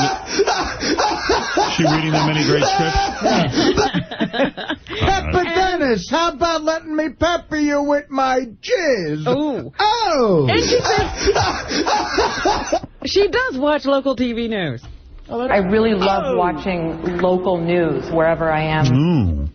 So it's perfect. Now, and for different reasons than I used to watch it. I mean, I love the things that they make local newscasters do are unbelievable. I mean, I saw this one girl on Good Day LA. They made her do a report from a moving roller coaster. Gunfights! So what? Great rap. That's amazing. Gee, that's really amazing. It's a good premise. And here's Jerry O'Connell. I guess he goes on these junkets with her. He and Rebecca haven't set a wedding date yet. We're both pretty busy right now. Wow. Lucky. Rebecca's actually more busy than I am. I don't think Rebecca knew what working on an hour-long show entailed. So weird, you know. I used to see her and John together. Now Right, yeah. No, he's a new guy. That's a new dude. A little tough, but no, I mean, it's going to happen this year. Just don't know when exactly. I'm on the outs, though. Rebecca's too good to do this show. Well, let's see how her new show does. Well, you know, when she really needs it, she'll call in. Yeah. Here's Pepper Dennis. Is the clip from the show. She entices her cameraman. Now, would you rather be some run-of-the-mill camera boy, or do you want to help this team take down the big stories? The ones that'll get us Sounds like Blue Iris. out of that smelly van and into the studio. Yeah. Studio. No. I'm an anchor. Who do you think's going to shoot me? I'm all Pepper day, every day. I'm getting myself hot. This is great. All right, thank you. There's a new service now. You know, you could not download movies once they'd been released to DVD for a 2-week period. Try down in my load. Oh! So now, as of, I guess today, you can download the movie once it is released on DVD immediately on the Internet. And the first movie to get that treatment, Artie... Beer League! No. Close! Dirty work! Brokeback Mountain. Here's Heath Ledger. Hickory dickory dock, I saw Brokeback Mountain and sucked some cock. Here's Heath Ledger on the love scenes with Jake Gyllenhaal. It needed a Look. It's always awkward doing love scenes in movies, whether it be with a guy or with a girl. No, it's really? Not really. What else, Rob? Here's Jake Gyllenhaal talking about director Ang Lee. It needed to find that person who was going to make it into... Has he gone so gay that he has the gay music behind him every time he talks?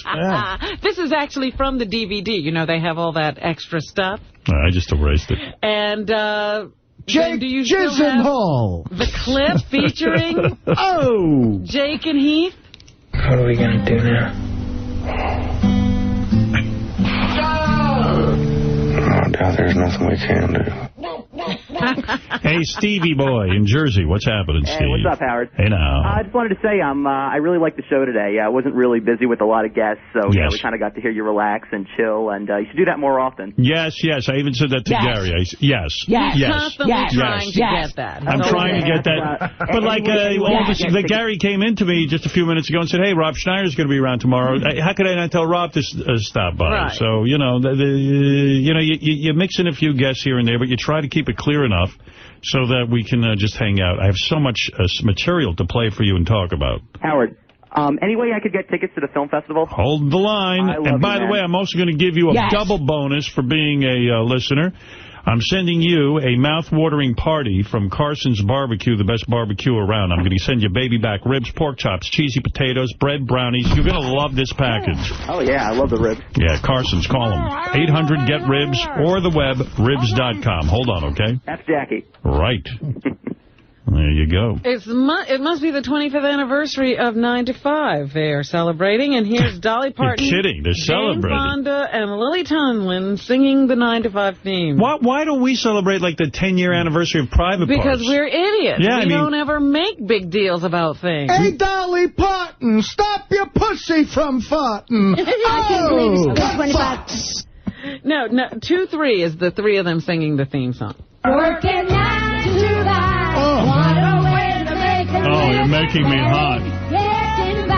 It's all taking and no giving. I'm getting myself hot. Use your mind and they never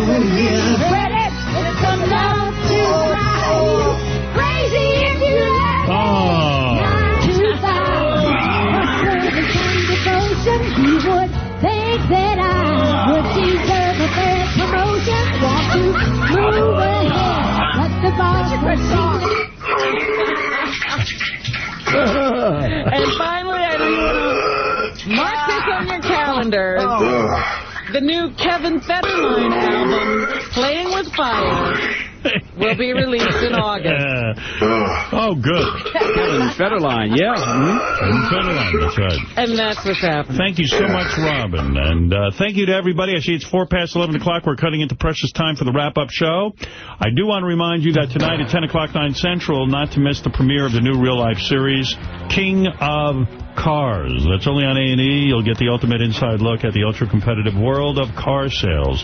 See what it takes to seal the deal. Meet Chop, the genius behind the #1 car dealership in the nation. This cat's only 30 years old, but he's already made millions of dollars. And they don't call him the king of cars for nothing. Now, the key to Chop's success, do whatever it takes to stay on top. Chop dresses up as salesmen in showgirl outfits, paints them blue. He even lets his customers dunk them in the water tank. See the evil world of car dealers. The real-life series, King of Cars, premieres tonight at 10 o'clock, 9 Central, right after all new episodes of Dog the Bounty Hunter at 9 o'clock, 8 Central, only on A&E. That's right, it's King of Cars tonight, 10 o'clock on A&E.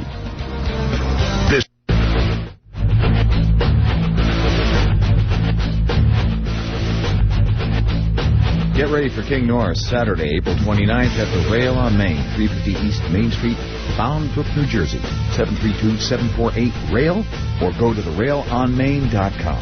Get Vertigo Blues' new song for free at vertigobluemusic.com. Don't miss the stand-up comedy of Sal the Stockbroker, Shuley, and the Reverend Bob Levy, Friday, April 7th, the Dun Ellen Theater, Dun Ellen, New Jersey, 732-968-9010 for tickets, and Saturday, April 8th at the Big Kahuna in Wilmington, Delaware, 302-571-8402 for tickets. See Ronnie Scoresman, H100, and the Scores Girls at Tavern on the Green for a 1013 fundraiser for police officer Richard Going, Thursday, April 6th at 7 p.m. For information, call 516-749-4016. And don't forget Benji Bronk.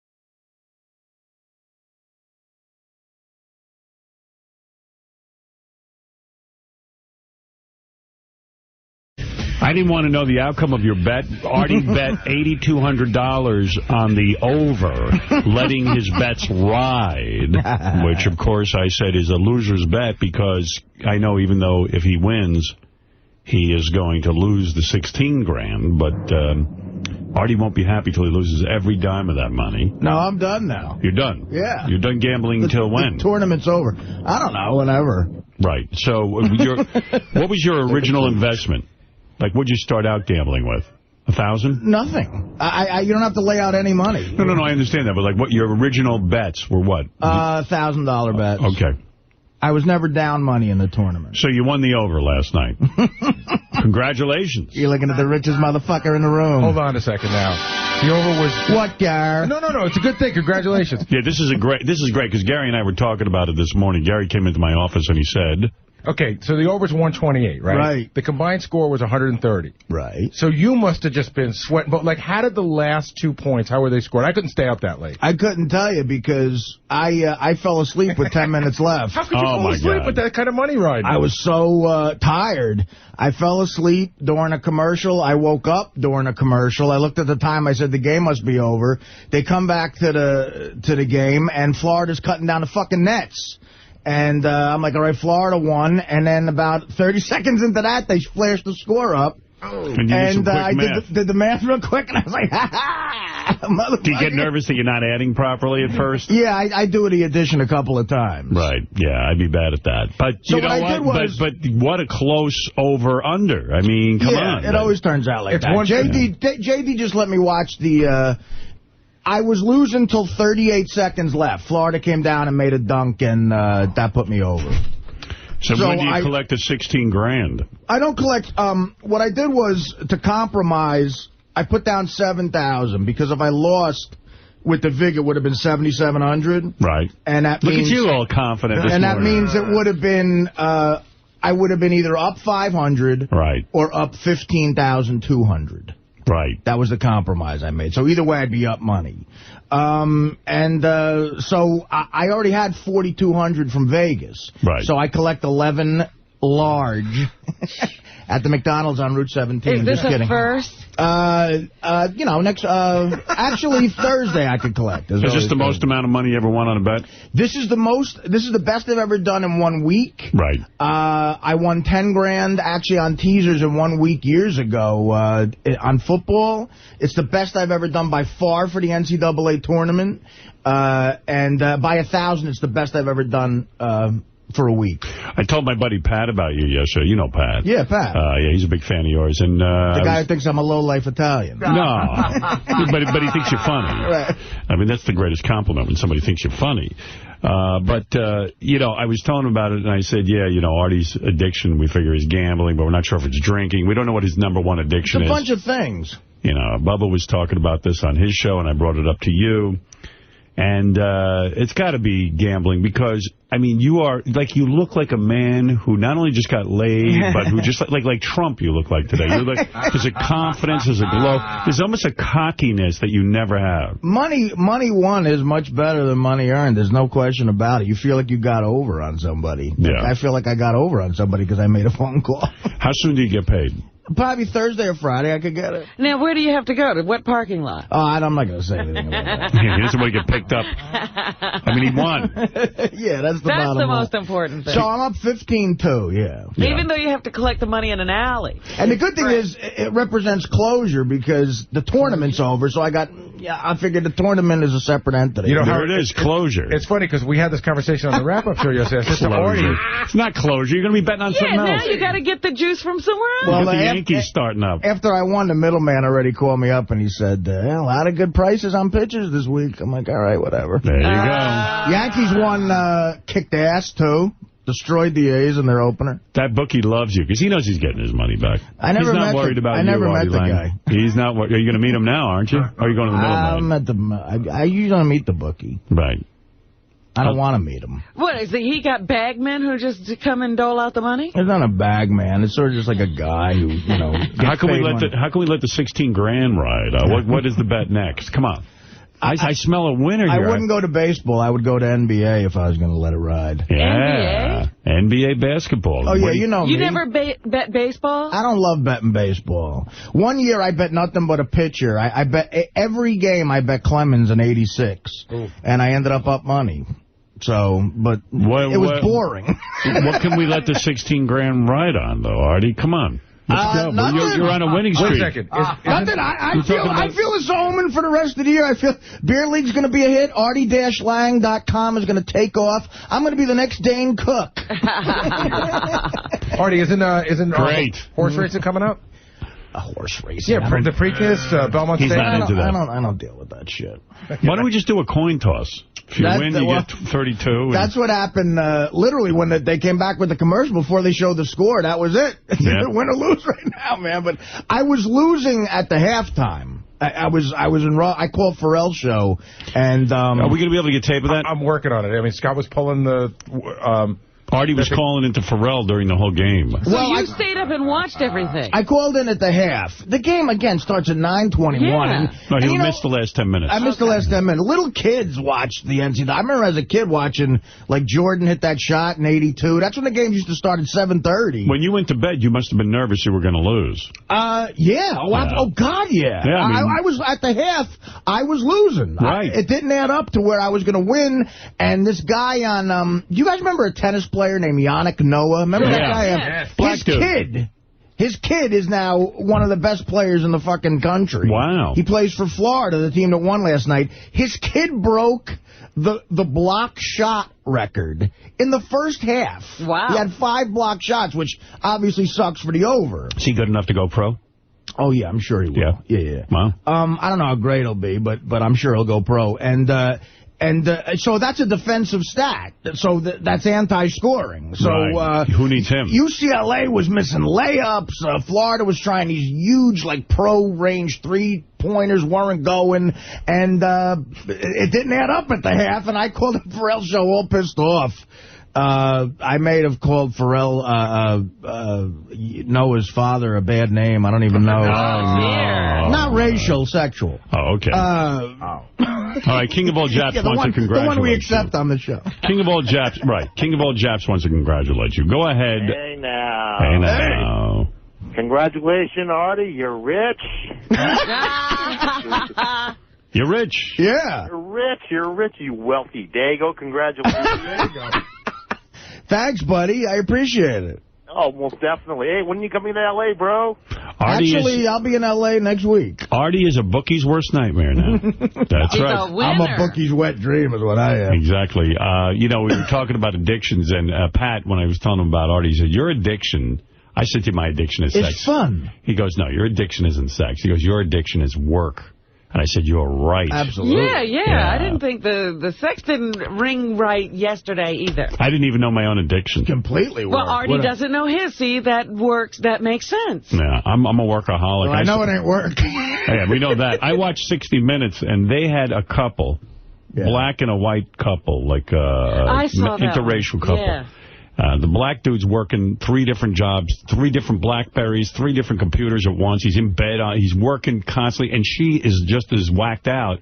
And I said, I can't laugh at that. I'm just as bad. I'm working all day. I mean, I am working all day. Yeah, but they communicate by BlackBerry. That's how their marriage is conducted as well. Yeah, it was pretty crazy. You're still a workaholic, even dating a hot chick, not married. Like that, I mean, I can see married guys. You've actually slowed down a hair. My workaholicalism went, if there's such a word, went down when I first got separated and I was dating, because I treated dating like work. Like a job. Like a job. I had 2 or 3 chicks going at once. I had a whole thing going. I mean, I put my life and heart and soul in the same, and I was doing great. When I put my mind to something, I can do great. And I had a bunch of chicks going. I had a rotation. Because all these players that I know, guys who really, are wild men, they always said to me, all right, now you're single. Now you got to have rotation. Yeah, it's like a baseball team. You have one on deck. Yeah, and I was working the whole thing, and I'd put hours into it. The second I got home from work, I'd start making my calls for the night, getting things lined up. I was like an asshole. Right. And quite frankly, the show suffers when I'm single.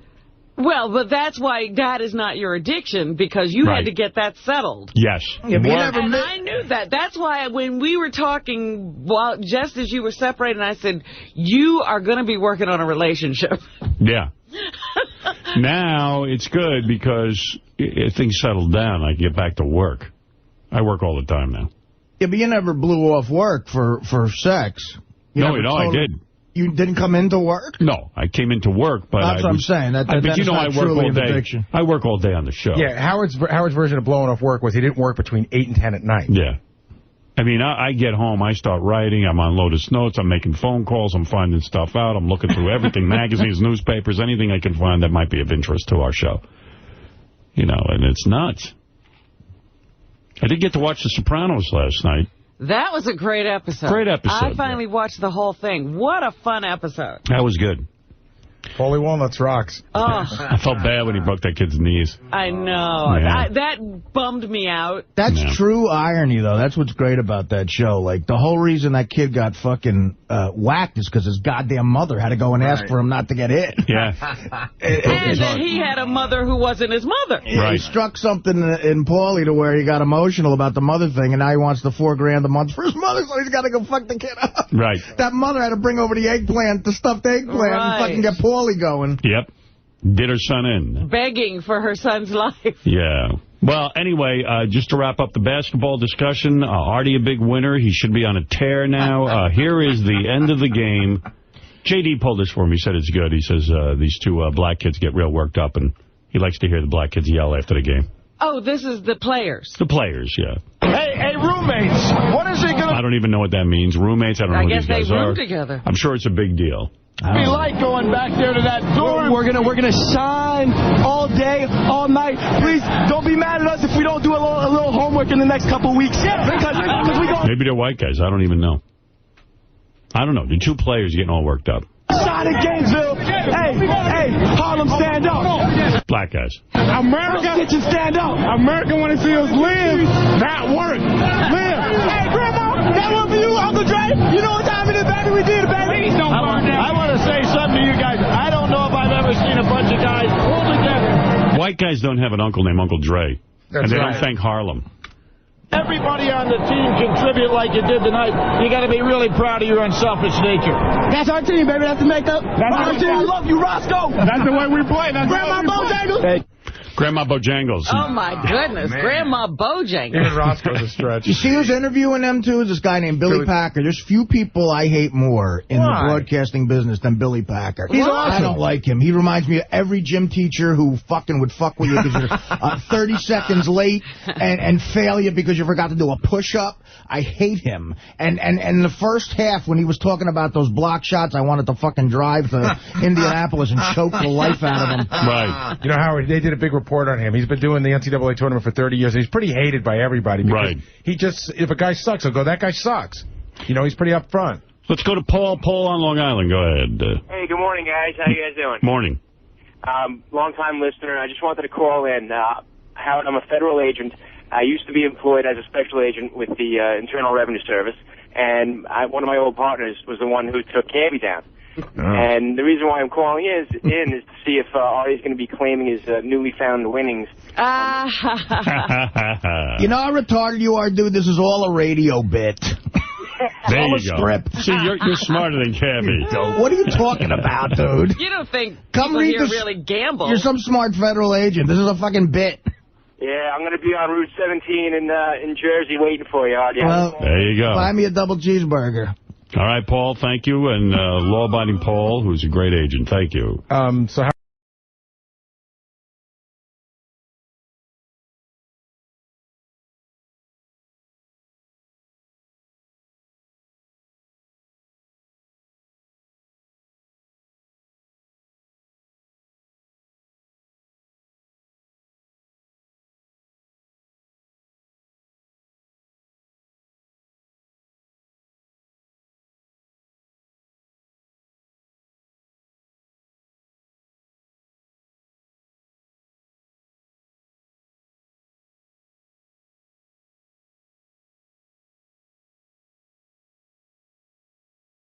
he calls. Artie's call to Pharrell at halftime. Okay. And then Artie's call after he won. All right. Where is this? Gary, preview page 2. Okay, hold on.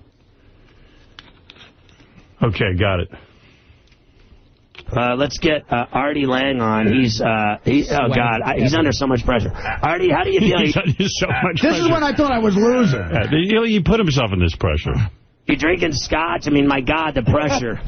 First of all, I'm trying fucking desperately to stay up. I want to shoot this fucking Noah kid. he broke the record for block shots in a fucking game in the first half. And Billy Packer, that douchebag, he fucking predicted it. Are you drunk? Is that what's going on? I'm very tired. Oh, because you sound like you're out of it. This is me laying down watching the game. This is you being manly, too. It's like, yeah, I want to fucking kill this I was so mad at Billy Packer. Ugh. Noah broke the record for block shots. And Artie's pissed because he needs a lot of shots to go in to get the over. And you be a douchebag like Billy Packard and predict that for me. Yeah, I mean, let me tell you something. Who's that, Shuli in the studio? Yeah. Shuli shows up on every show. Shuli stopped by. Does Shuli have a home? I think so. I think he's hanging out, you know. Yeah. Is Shuli any good on that show with Pharrell? I never heard it before. Yeah. You said the other day you heard him get a word in. No, it said in the email. I never heard it. He was on Pharrell, yeah. UCLA is missing layups. They're like, I mean, you know, I'm not halfway there, man. I think I'm fucking fucked because... I think I'm fucking fucked. Wow. I really did. That's how I felt. You're so manly, Artie. Laying in bed with your big fat belly and eating and drinking and watching the game. Crumbs. I did just eat some. Using foul language. You know, what woman can resist you? I'm a dreamboat. I can't believe Dana doesn't want to rush and marry you, and she wants you to go into therapy. She must be nuts. Just played his phone call for any therapist. You know, yeah, Florida. Artie wants to have kids. Florida. fucking. field goal for the last 7 minutes of the first half, I think. I think, let's see what we got here. Brewers got 7 points in the game. Noah's got 6. And Brewers 3 of 6 from the floor. So how many block shots did he have in the first half? So I know Farmar's got 12 points for the Bruins. Nobody else is... Just thinking if aliens came out of the sky and they came down and they don't know our language and they hear these two babbling on and they go, man, they must be up to some really important stuff. And they translate it and find out they're talking about block shots. Right. We're talking give you nothing with this information. We're talking about 15 grand is what we're talking about. Doing anything. Boatman's got 7. Noah had 5. Noah blocked 5 shots, I think, in the first half. Unbelievable. So the Gators are up 36-25. I mean, they're up 11 at the half. I mean, they're halfway there. It looks like I'm dead. What was the number in the end? It was UCLA getting 1.5, and what was the total, 120? 128. Oh, my God. They got I mean, look, the only... 36-25? At the half? Was the halftime Oh, my God, you probably thought you were done. How did you make that up? Oh, my God. They weren't hitting shots, and they were blocking. That's what happens. In the second half, none of that shit happened. The only thing I got 128. I've been riding 120 all day. The only thing I got going for me is they couldn't possibly have that shitty of a second half. I mean, UCLA was missing layups. Florida's missing everything.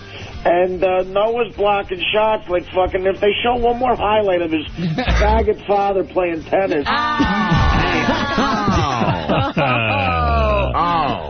His father's not a homosexual. I think he knows that. Right, exactly. Artie, at the end of the game, happy. Artie's got all the money. Artie's got all the... Now, you didn't call in because you were asleep, right? No. After I found out what happened. Oh, okay. My cousin called me, and then I called him. Artie's got all the money. Artie's got all the money. Artie! Yeah. Fuck everybody! Yeah! How'd you like the over now, baby? I just got off the phone with my cousin. I was fucking up crazy. Oh, Artie, all we could think about was how much fucking cash you have now. Isn't that beautiful? Dude, I got... Two gambling addicts. Maniacs. Pharrell's getting a contact high. Yeah. Like he's high off all his wins. Yeah. This is it's in the air. It could rub off. Did Pharrell win any money, or did he don't know. He's not talking about his money. Pharrell like UCLA, so he lost. Artie's got all the... Artie, baby. I just got off the phone with my cousin. I was fucking up crazy. Oh, Artie, all we could think about was how much fucking cash you have now. Isn't that beautiful? Dude, I am going to collect 15-2. Wow. Out of McDonald's on the Parkway. And remember, I told you, stay away from that parlay. Bet it all by itself, and you did. And look. By the way, I remember Pharrell said, do not bet all your money on the over-under. Yeah, he said that would be stupid. Yeah, he didn't like it all. Nah, everybody's a winner now, everybody. Now he has something to do with this. Baby. I love you. Have a good night. I know you'll sleep well with that 15 dimes dancing around in your ball sack. Say hi to Howard in the morning for me. Tell him anytime he wants me to win him a bunch of fucking money. No problem. Call me at 6. I like it when you guys wake me up. You got it, motherfucker. I love you, Artie. Good night. Look at this. Like two gay lovers. Like the gambling. Everyone loves a winner. Pharrell's like, I love you, and you love him, and everyone's in love. Yeah, but let me ask you something. He's saying you should call him if you want to win. Oh. Yeah. He wouldn't even want for Artie. No, everybody takes the credit. It's just, they're gambling. They're degenerates. It's amazing. This is what degenerates do. All the work that went into this. I mean, Artie can make more doing 30 minutes of stand-up anywhere in the United States, but this it doesn't matter. This is the most... This is it. The best money he's ever made. Free money. He was able to lay in bed bloated with crumbs all over him and make money. Hey, you're officially a winner now, Artie's my friend. 15 grand. I feel like a winner. Later. Have another drink. I love you. Anyway, I got to run. I'll see you freaks tomorrow night. Check out Howard in the morning. They'll be counting all the money. Man. Yeah, we're taking out all the money. So much work went into that. Actually, yeah, I guess maybe it did. A lot of time. You got to sit there and write stuff. Look, you spent 4 hours yesterday trying to figure out what to bet. You're right. Yeah. I spent all day avoiding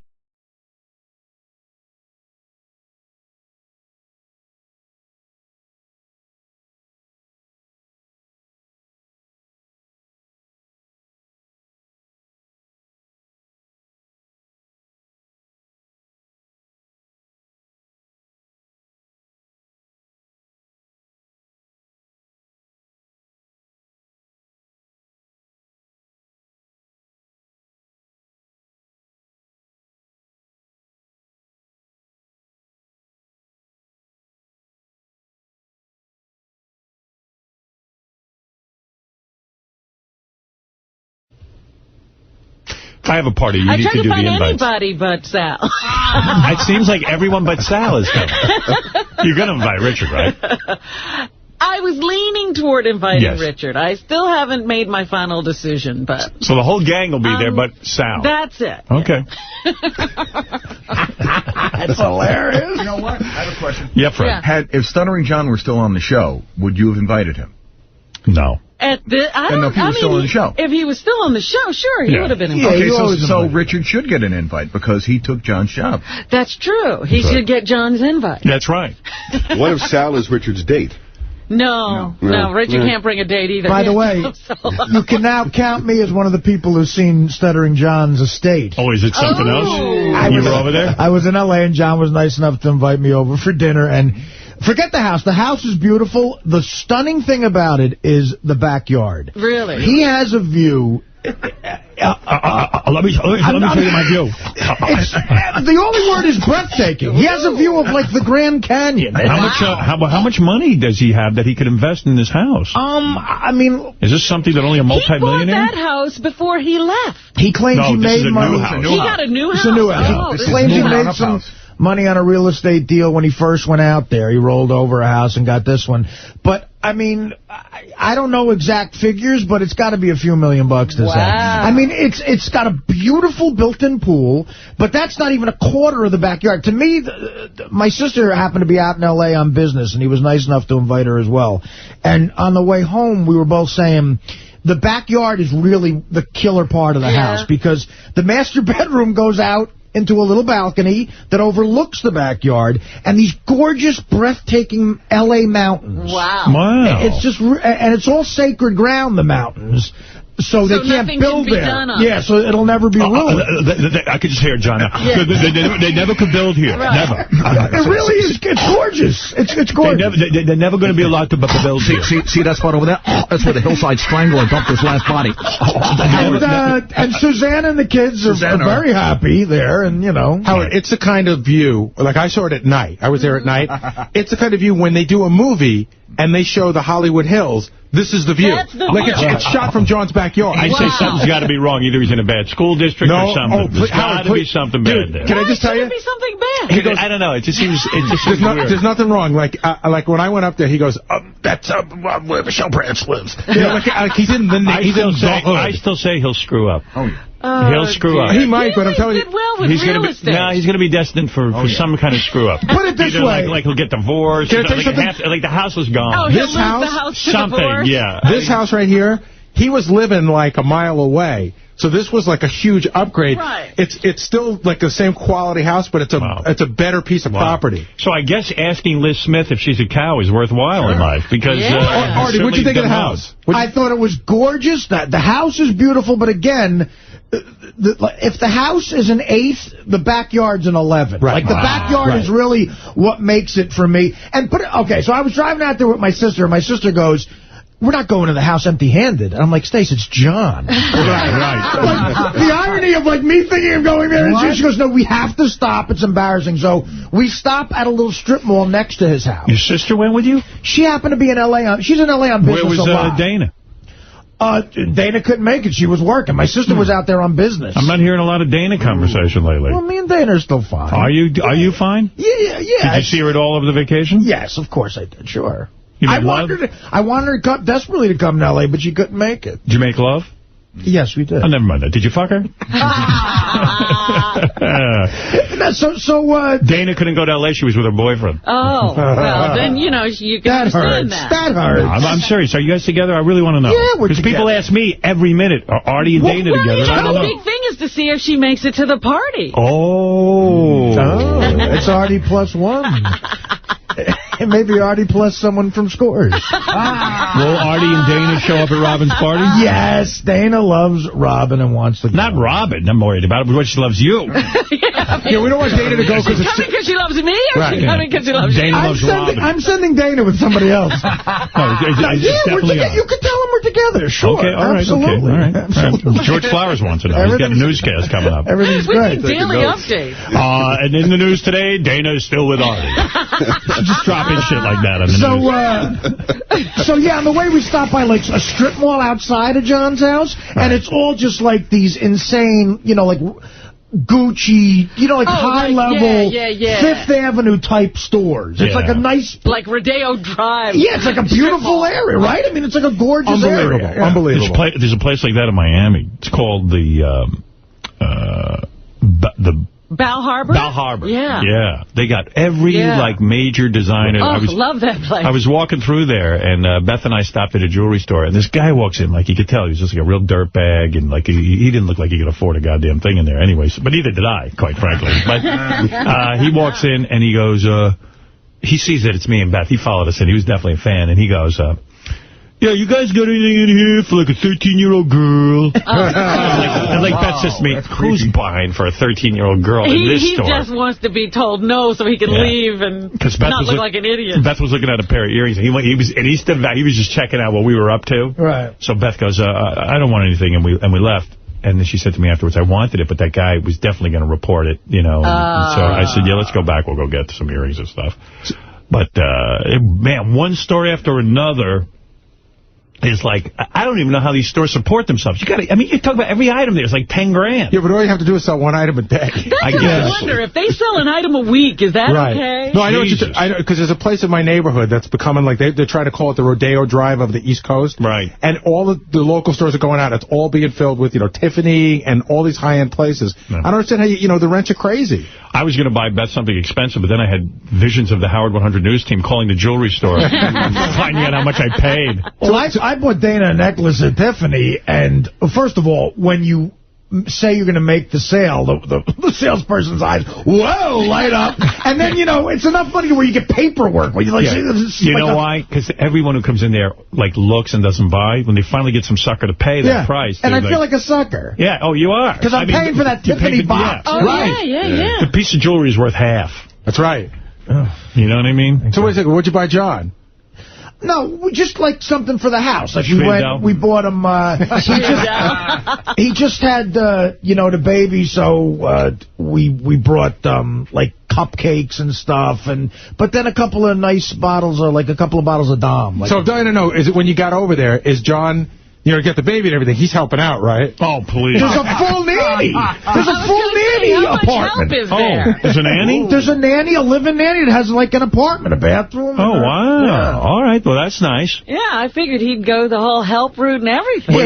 Is she Mexican? I didn't meet her. You didn't meet the nanny? No, I did not meet the nanny. Because I was going to give him an Asian boy to actually clean the house. I took a leak in the nanny's bathroom. That's what you were getting him? That's right. That's what I was going to bring over to his house. I'm confirming Gary's story about the house. Yeah, and by the way, Howard, one of the top neighborhoods, not to tell you what it is, but it's one of the top, because I checked around even before John moved. So were you jealous? It sounds like you guys were all I actually wasn't. No, I wasn't jealous. I was sort of psyched for him. Were you? That's not. You're a good guy. You know what? I'm jealous of John in other areas. Like what? Just the fact that he gets this job where he has to go in for 2 hours a day and make a fortune. But I think the house is beautiful, and I think it's great that he's got it. Right. I really do. Right. I mean... You're happy for him. Yeah. Artie, were you happy for him, or you just fuck this guy, he's working 2 hours a day? No, I like John. I'm very happy for him. Fred, are you upset? About John? No, I'm glad he's out west. You don't ever want to see him again? I have no feelings for John at this point in time. Right. None. I wish him the best, and looks like Do you wish him the best? Not really. Why not? You don't like him. Well, I didn't like him when he was here, but now absence makes the heart grow fonder. There you go.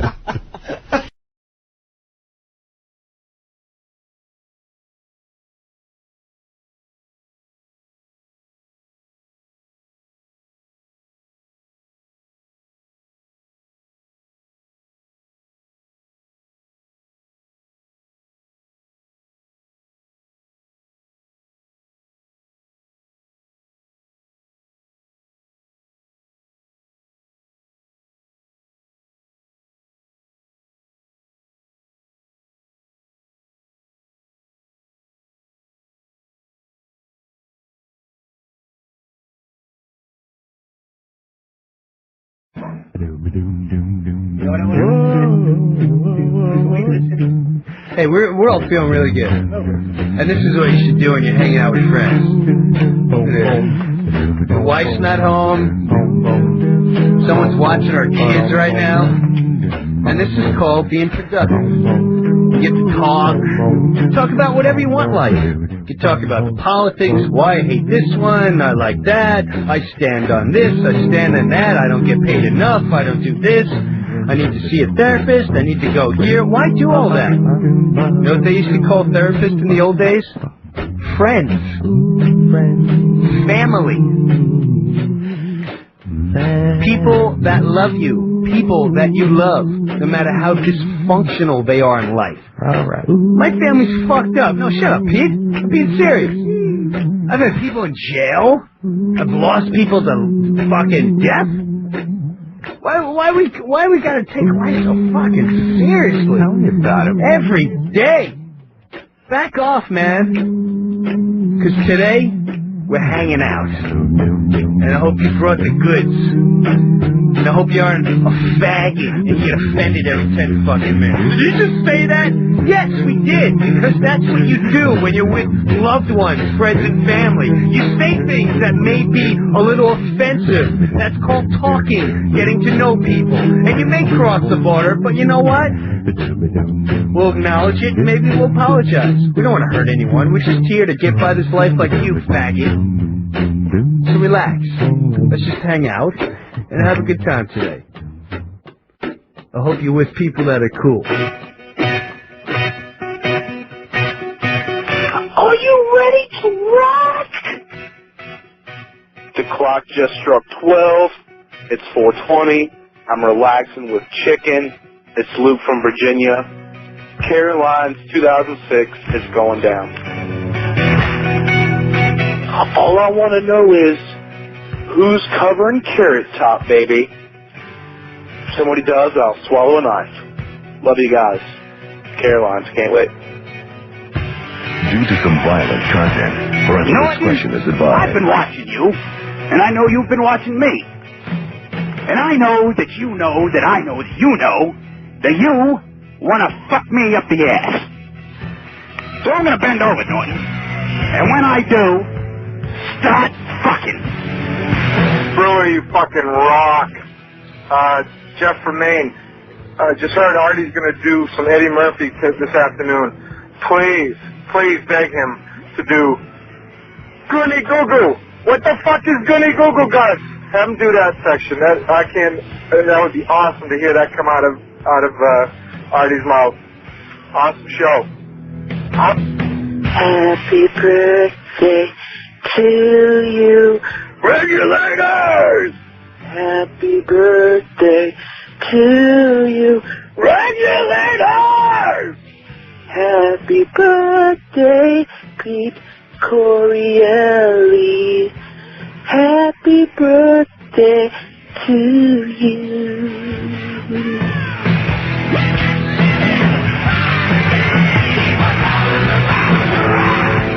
Does that mean we're on, Lou? Oh, yeah. Weird because we can't Lou. Lou, can I hear you today? Yeah, can you hear that? Yeah! Lou! Welcome, everyone. We are live at Caroline's.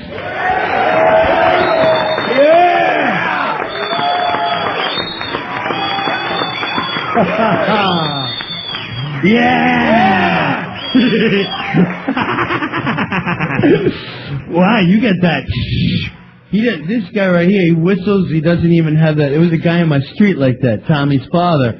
He doesn't even use your fingers. You just put your lips together. That's a man. That's a guy who'll kick your ass. Yeah, that's an Italian man right there. What's your son's name? Frank. All right. He just goes, shh. Frankie! Inside now. You know, it's dinner time. Come on. Dad, come on! It's fucking 2-0 and I'm up with the bases loaded! Frankie, let's go! Pizza's getting cold.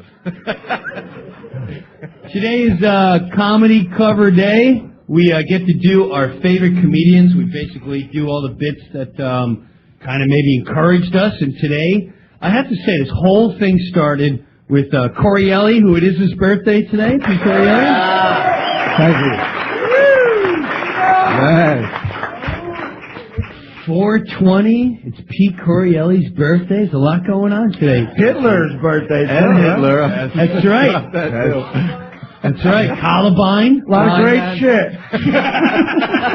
Don Mattingly's birthday, too. That's a positive. Yeah. Don Mattingly. Yeah. It's 420, man. That's right, Shaka. Just wake up. I mean, the significance of 420, you know. Mattingly hates Jews, I think, too. So it works. I think Mattingly didn't like Jews. You're absolutely right. Artie Lange is here from the Stern Show. Yeah. And the countdown has begun for Artie. You're gonna have now. Artie has this movie coming out called Beer League. Yeah. That Jim Brewer's in. I am in that. That's right. That's right. There's also Jim Florentine. Yeah. You all know Florentine. Nick DiPaolo's in it? Nick DiPaolo. Wow. Nick DiPaolo plays a racist cop in it. Shocker. And he said, he told me, Nick DiPaolo? when he showed up to get ready for that role, he said he hung out with himself for 2 weeks. You guys actually filmed before Crash. Matt Dillon's role was influenced off the dailies he saw from Nick DiPaolo doing Beer League. Crash is the gay version of our movie. The movie comes out August 11th. We should have a tailgate countdown to that. If my liver holds out, I'm there. I'm worried about making it to my film premiere. Not going. That's like the show The Sopranos. They take so fucking long in between seasons. It encourages you to be healthier. Like, Artie, why'd you stop drinking? Because I want to see what happens on the fucking Sopranos in 2011. To see if Fat Vito gets AIDS or something. That poor guy that Meadow dates, he just wanted to be a dentist.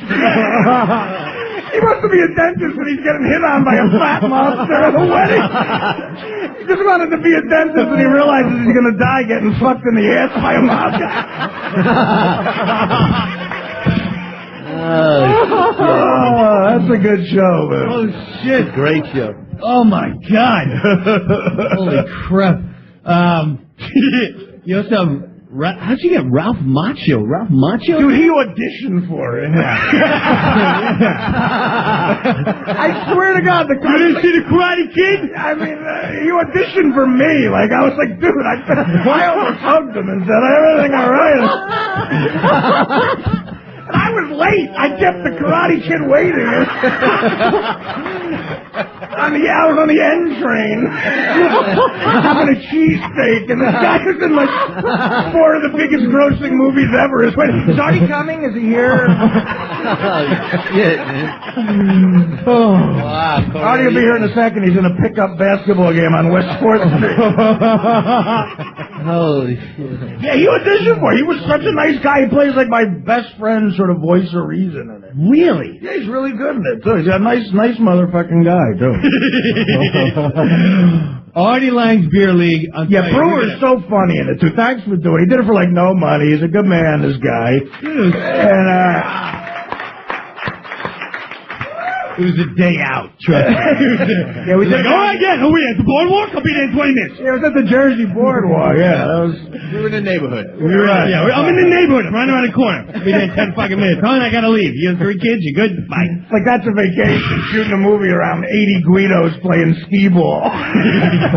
Dude, I got to fight that. Do you remember I actually got in one of the guys on the board. I know they kept yelling your name and... No, I got a fight on the boardwalk. Where was that? Was that Point Pleasant? It was in Seaside Heights. Even worse, the fucking Washington Heights of Beachtown. I leave his set and I start walking back and I started playing some games. And I swear to God, and I'm glad you saw it towards the end. I mean, we involved cops and everything. And the one guy, I go by and he had to throw a softball and knock down. Yeah, you had to get it through the bull. Like a bullseye. And if you get it through, you get a big stuffed animal. So I nailed 3 in a row. Bang, bang, bang. But the third time wouldn't go back. So this fucking Argentinian or whatever he's from, we're lucky Russian immigrant. He goes, I did not see it. I go, well, what the fuck? Well, let me do it again. I threw it again, hit again, and then he really pissed me off because he's like, I didn't see it. I didn't see it. So I was like, bro, I want the stuffed animal to the point where I got so fucking pissed. I started turning to everyone in the boardwalk going, this guy's a fucking cheat! Don't play this game! I hit 4 in a row! The thing is rigged! And he's going, why you gotta be that way? I said, you wanna be a dick? We can all be dicks! My name's Jim Brewer! The cops came over and shit. Long story short, I got my stuff. Good for you! There you go, man. That's what's great about Seaside Heights. You just see a bunch of Guidos with their girlfriend and like muscle shirts yelling, no, I want the panda. Marie wants the panda, right, Marie? Tell her, Marie. I knocked down the hat. You give me what I want now. Artie Lange is going to be hanging out today. Don't forget. Seriously, I'm being serious though. I really want to have some kind of. Yeah. It's going to be a big premiere, too? Whatever you need. This is going to be... They're saying they'll give us like a red carpet premiere. I don't know. Dude. It's like a bargain basement distributor we got. Depot for the coffee. You got a suit? We can have it in Bayonne. Yeah, the guy goes like, do you know what red carpets cost? Fuck it. You all right with renting? Yeah. Can you do that? But this is like a good old-fashioned rated R, non-faggy movie. It's good. I think it's funny. We're going to have a fun time today.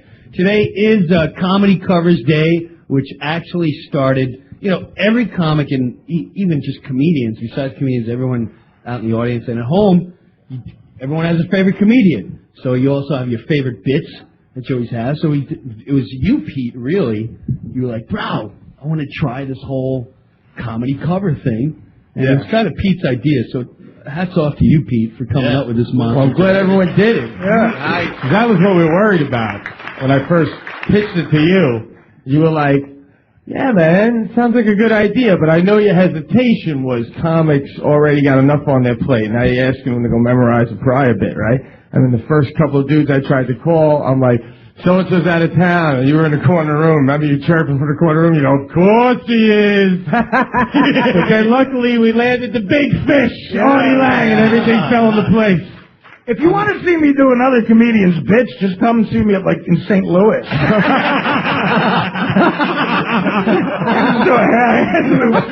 58 minutes of David Tell and get a check. A lot of that going around. You wouldn't be the only one. So today we also have friends of the show. We have, is DC Benny here today? Yeah, he's supposed to be.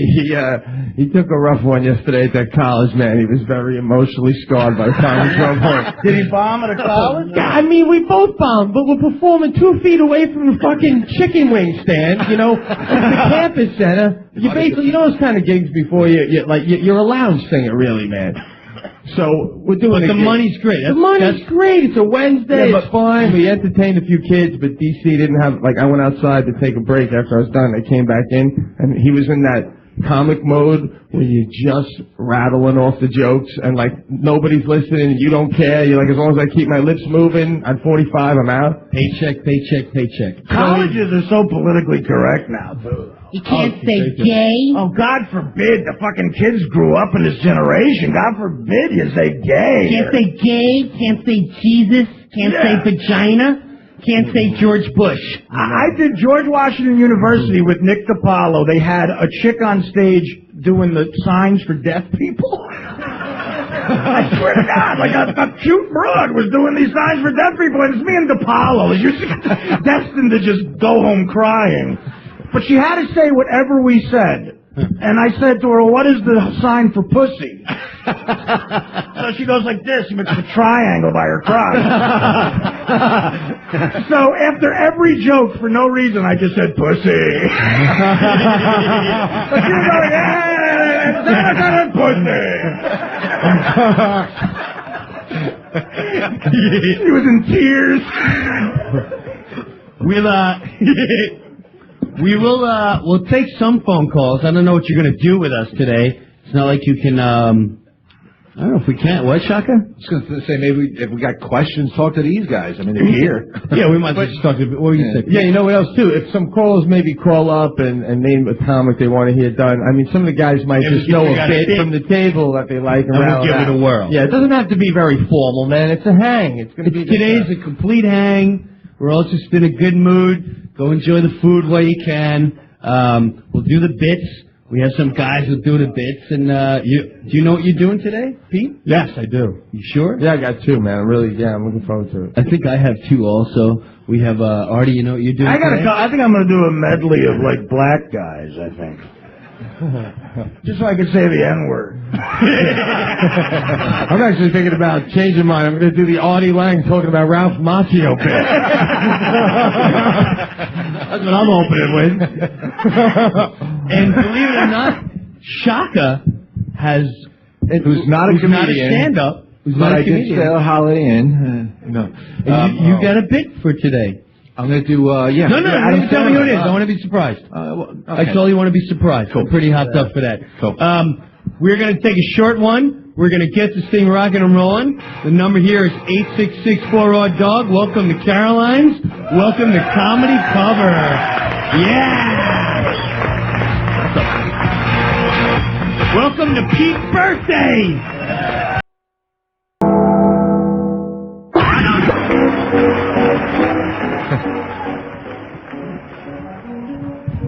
Are we back? We're back. Are we at a Met game? Are we at a Met game? I can't tell if we're back or not. Lou, we're back, I assume, right? Yeah, brother. All right, thank you, bro. It's good to hear you. All right, I'd say we get this fucker underway. Let's do it. Now, Artie thinks I should hold my breath. I'm going to start off with it. Okay. I don't think it's that Go strong. nuts. I think it's going to kill, but... Really? Yeah. All But right. not going to kill that. All right, no. All right, you guys ready? This is the first comedy cover, and I'll explain why. Yeah. I'll go up there and explain it. All right, here we go. Jimmy B, picking it off. Yeah. Way to go first, Bruce. Way to step up, man. There's the album cover right there. Yeah. Look at you. I need the sunglasses part. All right. The reason why I picked this bit, should we even talk about that? Yeah. The reason why I picked this bit is I would say I started getting into stand-up, Steve Martin was the first one that I heard. I was only like 10 years old, and he had a fart joke, which obviously was just hilarious to me. And then that kind of opened the doors, and Carlin, and of course Richard Pryor. But it was this guy, he came out, and he was on a Rodney Dangerfield special. And this guy came out, and he did material that made you go, holy shit! Oh my God, he's touching some fucking ground. I don't know, this is really sacred. And it's just this twist on the whole thing I thought was really interesting. So this is weird too, because you don't know if to set it up and pay. It's hard, because you feel like do it, right? Springsteen setting up a Pete Seeger's on You're breaking new ground, man. So this is the bit. It's called a resurrection bit. And it's by Sam Kinison. Yeah. Pretend he's looking down, baby. Do it right. Stan's looking down. Or up. Sorry. Or up. You're absolutely right. And basically, he came out and he goes, first of all, an observation that no one really ever checked out, but if you really check the books, there's no way that the resurrection story, there's a lot of flaws there when it comes to Jesus and the resurrection. First of all, there's no way Jesus could have ever been married, because no wife would have ever bought the resurrection story. It makes no fucking sense. He leaves on a Friday with 10 of his friends. His wife's already, are you going away again with all your friends? They're disciples. They're not disciples. They're losers. Anyone says, I believe, we give them food and we put them up. I'm sick of it. I'm tired of this shit. So he leaves on a Friday. Next thing you know, it's like Saturday night. He still hasn't returned. And his wife's like, you know what? I'm tired of this bullshit. Takes his cross, throws it out in the lawn. And she's sitting there waiting. Okay, 2 more days of this shit. Next thing you know, he comes back, and the big news is that Jesus has come back to life. Which, to this day, if you really look at it, the man came up from the earth. Like, he was dead, and he was buried, and he was put under. Anyone else that would have just came to life and came out of the ground, people are like, oh, holy shit! The fucking dead lives! Kill it! God, what is that thing? Put it back under! Fucking coming out of the ground! Kill it! But because it was Jesus, they were like, oh, shit, Jesus! Let me wipe the dust off. You all right? Okay? You hungry? Let's hear you hungry? You need a sandwich? We'll get you back to your wife. We'll ride with the top down. Clean you off. Comes home, and the wife, just like all wives would do, as Jesus pulls up, goes, so, where you been, Mr. Savior? And where's those 10 friends that are fucking losers? Where are those guys? Out looking for jobs? I doubt it. And Jesus goes, well, not for nothing, hon. I know I've been gone for a couple days, and I don't look my best, but I was dead! I'm fighting death, decomposure, spiritual life, and I say, you know what? I gotta get back, because she don't know where the fuck I've been all weekend. Resurrection story just doesn't make sense if he was married. Yeah! Yeah! Yeah! Now, I think I added a lot to that. But you always gotta add your own little shebang. Yeah, you gotta update it, man. Make it your own. Make it your own. Springsteen throws in a story about his fucking asshole cunt girlfriend in the 10th grade. Are you Springsteen feeling? I am. You got a lot of anger towards her. You think she fucked up his music? Yeah, I don't like any of his girlfriends. We should write a letter. Way to break the ice, man. Way to break the ice. Break the ice. I can't wait to go now. We'll do it. Here, I'll do another one. Maybe this will spark Artie, because he knows I also was a big fan of Norm when I was on Saturday Night Live. Yeah, Norm Macdonald. And he's another one that would do stuff that really, it was off the beaten path. And not that it was dirty, it was just funny, and just people couldn't take it. We played this University of Iowa. I don't know if I told you this one already. I know, I think I know this story. Right. Yeah. And me, Darryl Hammond, and him, and we did a show, and they invited Norm to do the big golf tournament in the state, and this was a big ordeal. And Norm was like, yeah, all right, man, that sounds great, man.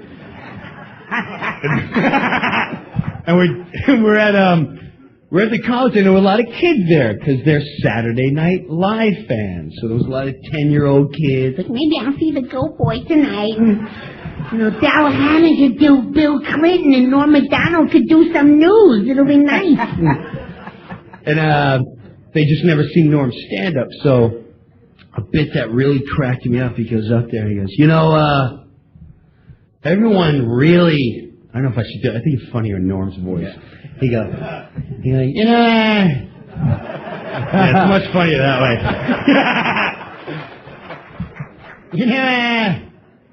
Everyone makes this big deal, about drinking and alcohol. Like, hey, alcohol kills lives, it fucking destroys lives one after the other. I mean, it's one statistic and one way of looking at it, but if you look at it the other way, look at all the lives it's created. I mean, holy shit. When you're drunk, pussy and fucking go right hand in hand. I'd say 80% of the population is born from someone fucked up. And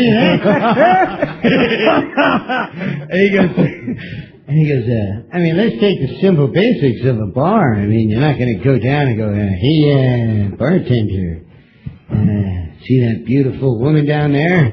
Yeah. With the beautiful blue eyes? Yeah. And the really nice legs? Yeah. Can you send her a nice bowl of soup on me? What the fuck is that? Send her some scotch. I want her fucked up. Think I'm hot. It's a little Norm Macdonald for you. I got a perfect segue. Who's next? Artie? All right, everyone. Artie Lange.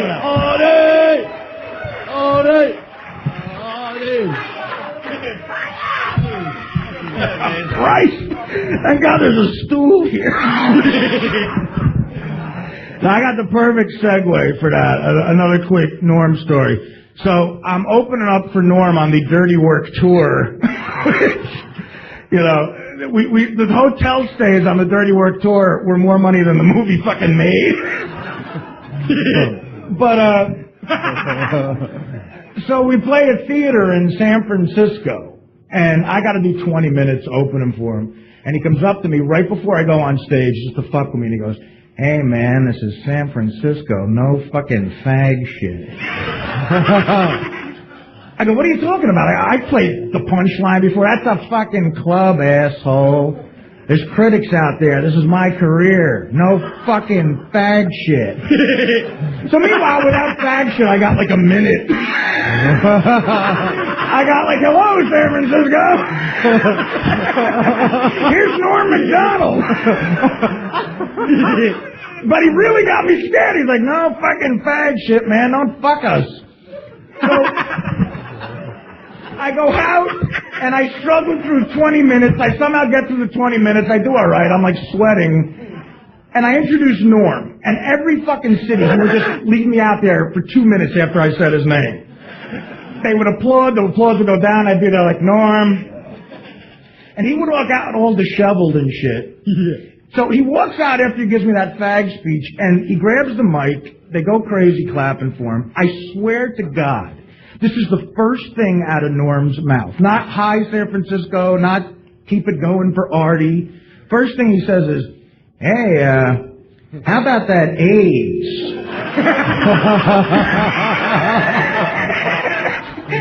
He goes, everybody's talking bad about AIDS, but I read an article where AIDS doesn't discriminate. And that's kind of nice. That was his opening fucking show. And I've told this story before. When Dirty Work came out, one of the reviewers said about my performance, she said, "Artie Lange has all the charm of a date rapist." That really happened. And my mother read it, and she was crying, and Norm happened to be over. She's like, "Oh, they're calling you a rapist, a date rapist." She was crying. So Norm, to try to cheer her up, goes, "Hey, Mrs. Lange, that's fucking great. A date rapist has to have way more charm than a regular rapist."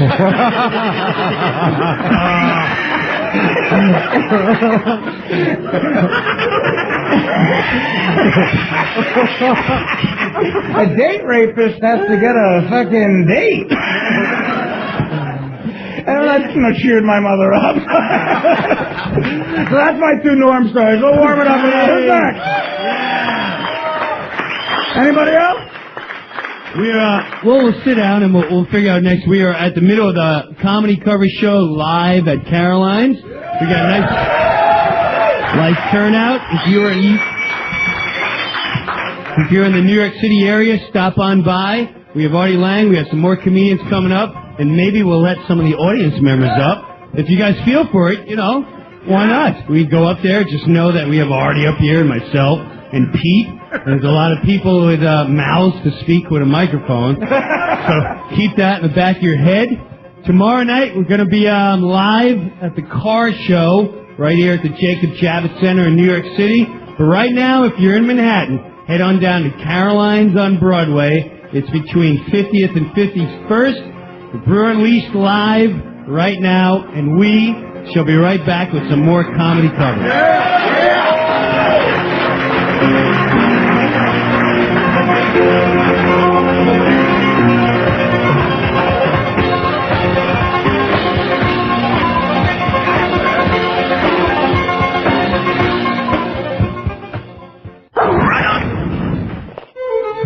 then, Channel 43, where classic rap music lives.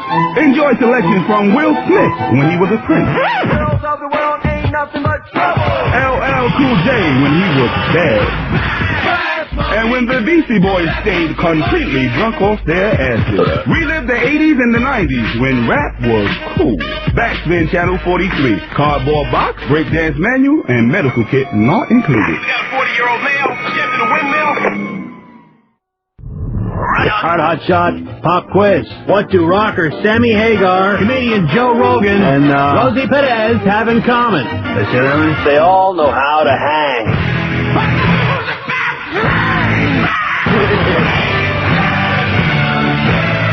Jim Brewer, Unleashed. Weekdays at 4 East, 1 West on Raw Dog 104. Comedy Uncensored. Shocky, you're in with this on Torielli? Yeah, he's going to help me. Apparently, I'm just going to do a little... First, I just want to do one joke by, I have to say, this isn't the person I'm going to do. I'm going to do one joke by this person and then the other person. Okay. But one of the reasons why I wanted to do this thing is because you get to hear a lot of comics. Like, bro, right there, that Norm Macdonald bit at the bar. I never would have known Norm Macdonald did that bit until I heard you do that bit, you know? Right. So that's a lot of good that comes out of this. You're right, you grab a point, because your main point when you told me was, there's so many comics with so many obscure bits that no one's ever heard of, because a lot of comics don't have records, or they don't have albums or something to look back on. A lot of us have records. Well, yeah, now everyone's got a record. But that was your main objective from the beginning. Yeah, and then a lot of you guys also have pools and indoor movie theaters, so I'm never going to hear Norm Macdonald do that fucking bit again unless somebody else does it for him, you know what I mean? You forgot sod. What? and sod. And Italian neighbors with goats. So, yeah. So this first guy I want to do is a comic named Bill Hicks, God rest his soul. A lot of people know. And what I loved about Bill Hicks and about that time was it was really before sitcoms became a major player in the way comics do comedy. So you didn't have people leaning over you going, you should smile more, you should soften that joke, you know? And, I mean, there's not a lot of people that still abide by that. One of the few is one of my favorites is Nick DiPaolo in Artie's movie. He just, no matter what, he stays true to the anger that he's feeling. And so Hicks was that kind of guy, and I always admired Hicks because he was way more angry than I could be. I'd like to be that angry, but I just don't feel that angry, but, you know? So I'd like to start by doing a little Bill Hicks, and I'm so excited to do this. It's like eating ice cream without getting fat. All right. Yeah, Pete. So thank you, folks. Thank you for coming. I'm on what I like to call my flying saucer tour. Much like flying saucers, I too can be seen in small rural towns by people with no fucking teeth. So a couple of months ago, I was doing a gig in Nashville, Tennessee. And I finished the gig, and I was at a Waffle House. I'm proud of it. I was just hungry. And I'm alone, and I'm reading my book, and the waitress comes up to me, and she says, "What you reading for?" I thought, wow. I've never been asked that before. What am I reading for? Not what am I reading, but what am I reading for? And I thought, well, let's see. I read for a lot of different reasons, but mostly so I don't end up as a fucking Waffle House waitress. I'd say that's pretty high on the list. And then the last thing I want to do about Hicks is I picked this one out specifically because I thought Shock would appreciate this. Bill Hicks has this whole thing about drugs, you know, it's really hilarious. And one of the last parts of it, he talks about pot, and he says, you know, about it being illegal. And this is how the bit goes. Pot has over 1,000 functions and uses, all positive. To say that marijuana should be illegal is basically like saying God fucked up. Like it's saying God made a mistake. It's like on the seventh day, God looked down and said, I'm done. Look at this beautiful, holy, perfect place. I can rest now.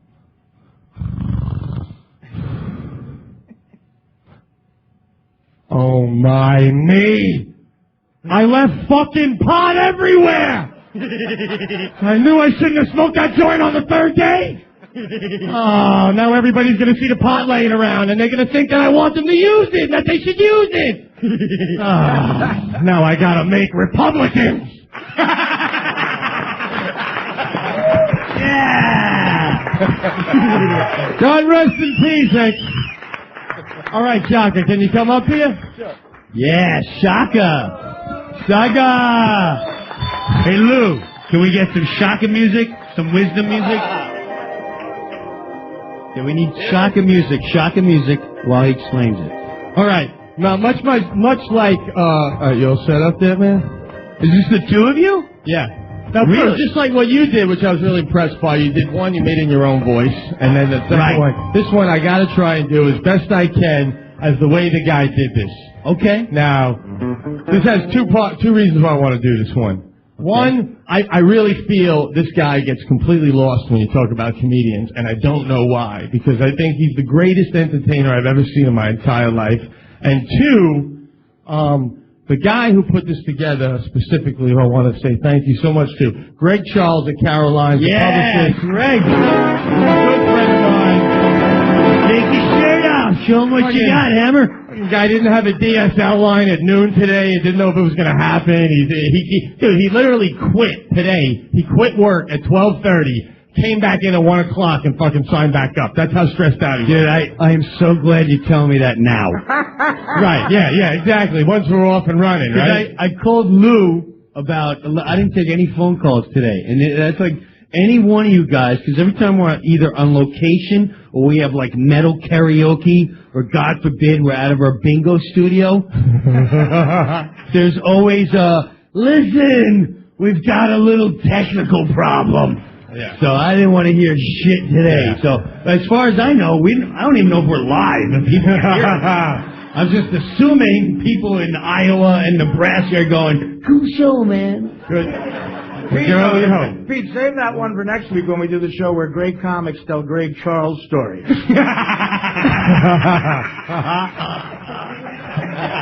Well, Greg Charles, me and you have many times gotten drunk at the bar and we've gone line by line. There you are, baby. Doing this guy. So, from the Carolines. Here we go. I'm going to do my best. The little Dean Martin. All right? A little Dean Martin. Oh, that's out of nowhere. I like that. Oh. All right. Here we go. Ready? So announce me, bro. Ladies and gentlemen. As Dean, right? Of course, man. Just for today, baby. Ladies and gentlemen, please welcome to the Comedy Covers tonight, live on Broadway at Caroline's, Mr. Dean Martin! Give me on for Dean Martin! All right. Well, thank you all very much. My pleasure to be here. What a meathead. You are a meathead. How long have I been up here, boy? All right. Keep it down. We got a gangster sleeping upstairs, you know.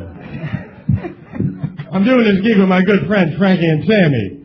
Frankie called me up. He said, I want you to do this show with me. Actually, he told me. So we flew on over here. Didn't even use an airplane. Just flew on over. We do that sometimes. On the weekends, you know. I didn't know Dean had cheesy jokes like that. I know. Flew on over. It was all charm that I don't have.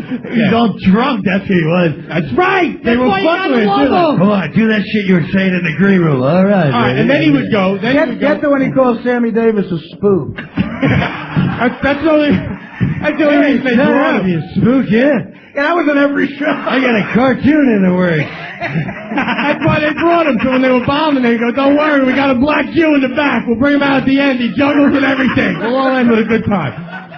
So listen, all right, keep interrupting in between, all right? All right. No, seriously. I know you are. He would say, all right, for this particular gig he was doing, it was for Stan Giancana, the famous mob guy, who was opening a club in Chicago, and he said, they asked him in the New York Times, said, who are you going to get, Frank, Dean, or Sammy? And he goes, I'm going to get all three, and they're going to do it for nothing. And he got all three. So, like, as the show's going, that's why Dean would be like, keep it down, there's a gangster sleeping upstairs. So, anyway, then when he wanted a drink, I'll make this quick, I'm almost fucking done. No, take your time, man, don't get all rattled. All right. Well, you're butchering Dean Martin, you're fucking heckling him. mean, shit. It's You're like, 2006. you're getting all rattled. Well, you're heckling Dean Martin. That's like worse than saying there's no Jesus, man. After the Da Vinci Code, that's suspect, but Dean Martin is fucking funny. Really, Pete, it's only $11 for a Corona. Don't worry about being funny. Oh, Artie, if you got another Ralph Macchio joke, I'll get off now and give you the mic back. Let me finish this Dean Martin, all right? Go ahead. Ladies and gentlemen, Dean Martin's here tonight. Let's do a toast. Oh, I spilled my drink. Does that make me a little bug or a liquor bug? Well, as the fly said walking across the mirror, that's one way of looking at it. All right, let's do a couple tunes then, all right? Are you ready to sing? Okay. Chicken. I got a special request. Wow. But I'm going to sing anyway. My good friend, Tony Bennett, asked me not to sing this song. But I'm going to sing it anyway. Because Tony Bennett's not a good friend of mine. He's one of them Italians, you know. The worst kind. You ready? I left my heart in Francisco. All right, man, there's a couple of Bro, what the fuck? Are we karaokeing or what are we? That's the bit, Francisco. You think he's drunk, but he's not? All right, Dean Martin, rest in peace. I get it. You're the rest.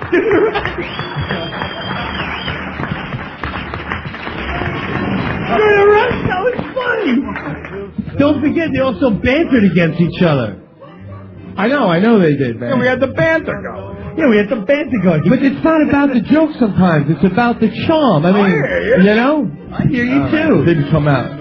I said it was good. You made me feel better, though, about what I'm about to do. Dean Martin, everyone. Hey, there you go. I gotta say that, man. You just built a world of confidence in the shaka. What are you gonna do, take a shit on the stage? You watch. Look, you think I thought you guys are really gonna, like, he has one joke where he goes, how do you make a fruit cordial? And everyone goes, I don't know. He goes, talk to it, I guess. Now, I know you're not going to think it's hilarious, but if we're going to honor comics, I just wanted to throw a bone to Dean Martin. I really think he's one of the originals. Dude, okay. Yeah, great. You know what? All right. You want a hug? Oh, not... You somehow channeled Dean Martin's anger. Shaka, you seem inspired by Corielli's Encourage. You want to knock it out? I'll do it. Now remember, Shaka's not... Get him. Can we get Shaka music, Lou? Shaka! Shaka, by the way, now being not a comedian.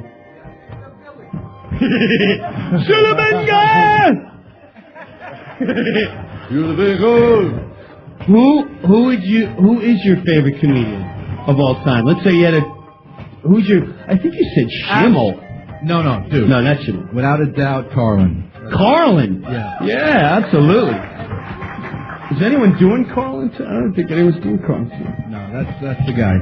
So, I'm baffled by this. You have a guitar, and, I'm going to assume you came up with this, like, yesterday. Absolutely. You did, right? Yeah. I knew, what, Pete? Well, no, he's lying, man. We talked earlier in the week, and he's ready to go, man. All right. Yeah. Rich Voss. I gotta say, I came Rich here... Voss is here. What's up, Voss? Shaka, I just made my dick. Don't worry. You can't do any work. Here's insurance, I guess. You know, like in case we had nothing else to do, I'll get up and do a song. So that's why I'm here, but... And that's Here why we go, ready? And that's why I admire you. You're like, you know what? I'm not a comedian, but I'm going to go out and do a bit. Go for it. Thanks for letting the cat out. All right, let's get started. Giuliani.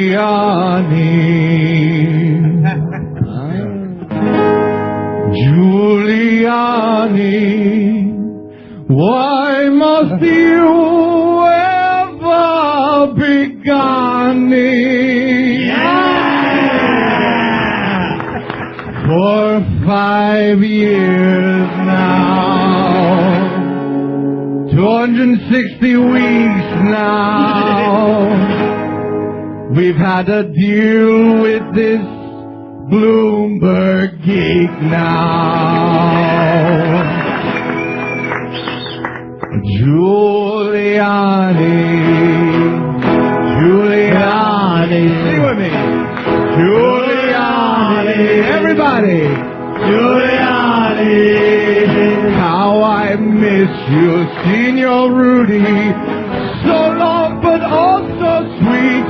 Only good thing about your leaving, we got the hookers back on the street.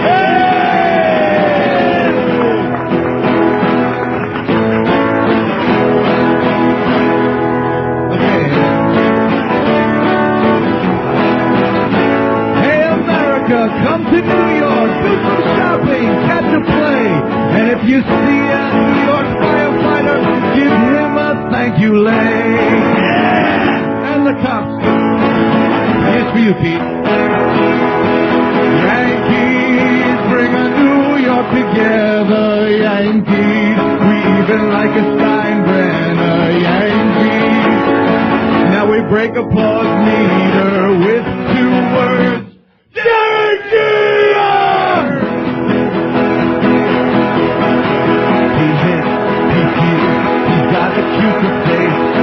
Even Opera Man would let him get to second base.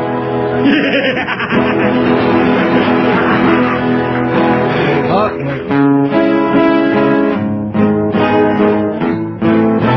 Mr. Denline.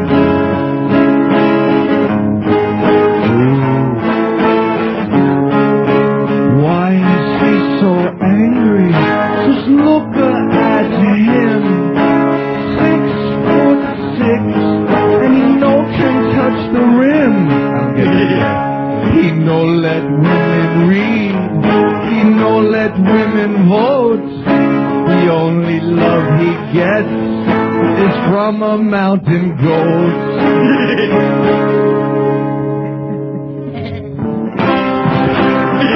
I gotta read while I'm doing this. I didn't write this. I'm reading it. All right?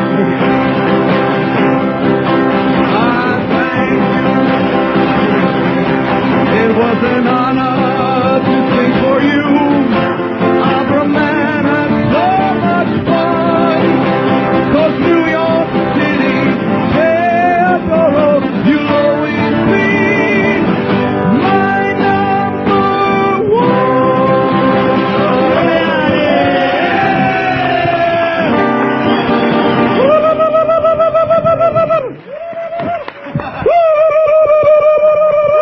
Everybody!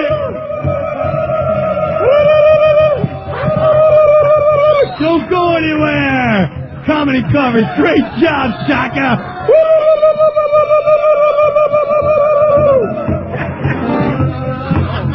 I was going to do Grampy, a song for you.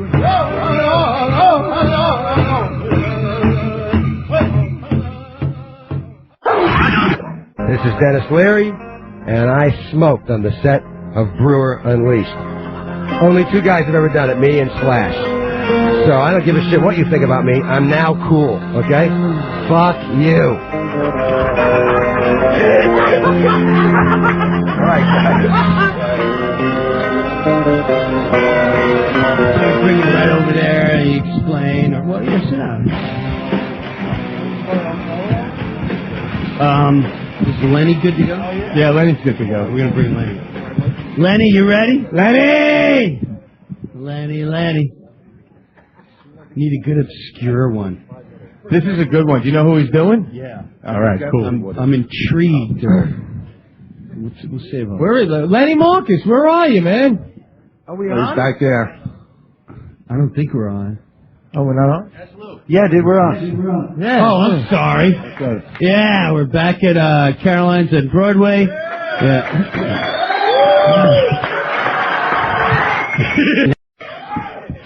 Nice job, Shaka.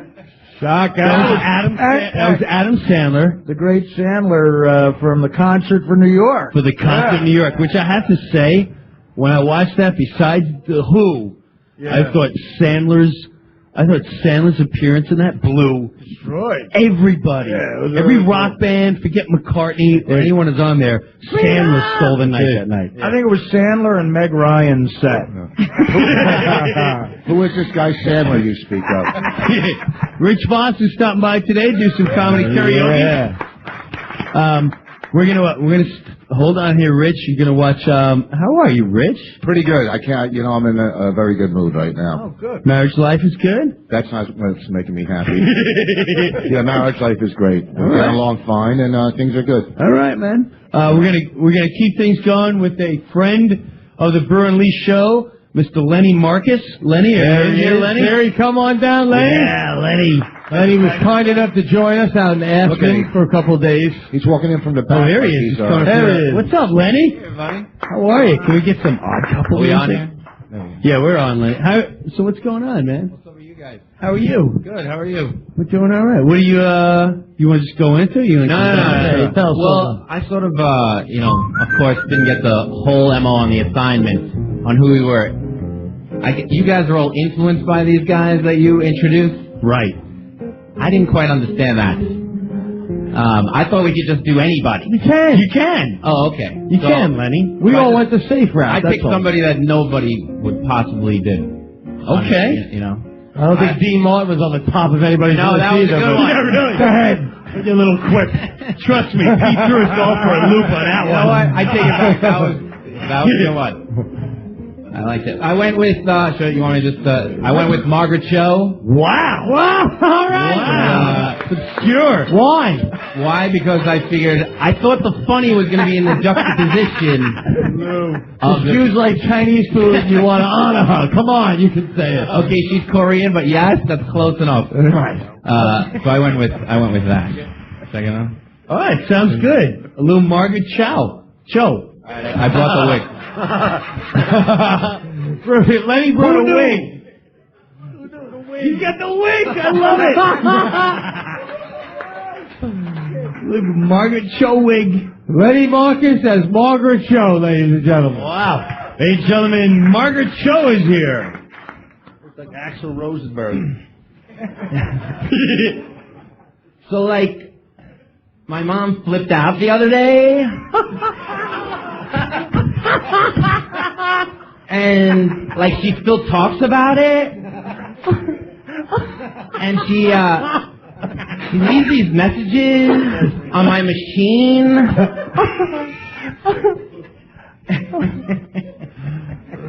Oh, no. Putting on glasses, folks. He's putting on shades. He's putting on the glasses that make your eyes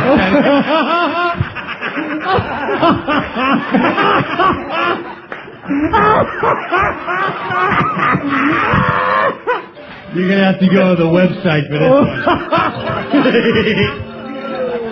There you go, Lou.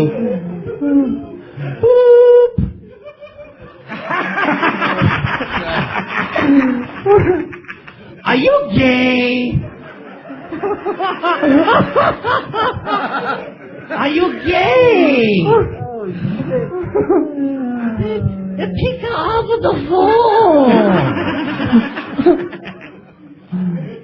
If you don't pick up the phone, that means you're gay.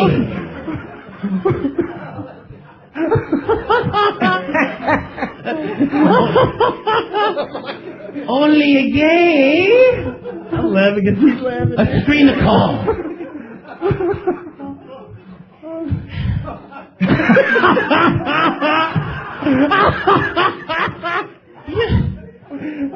Talk to mommy about it.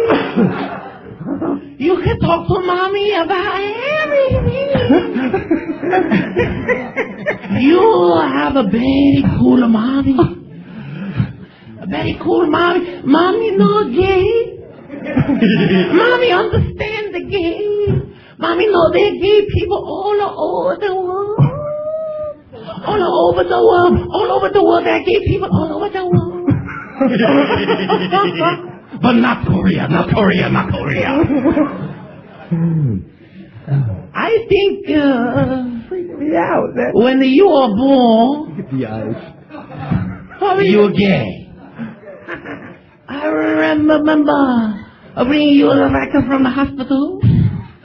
You're so beautiful, so beautiful. You're so beautiful. And I think to myself, what a dyke! What a dyke! You're a big dyke. Oh, look at you, you're so dykey, so dykey. Oh, maybe someday you grow up to be a PE teacher. Yeah, right. Buddy! You stole that sucker. Oh.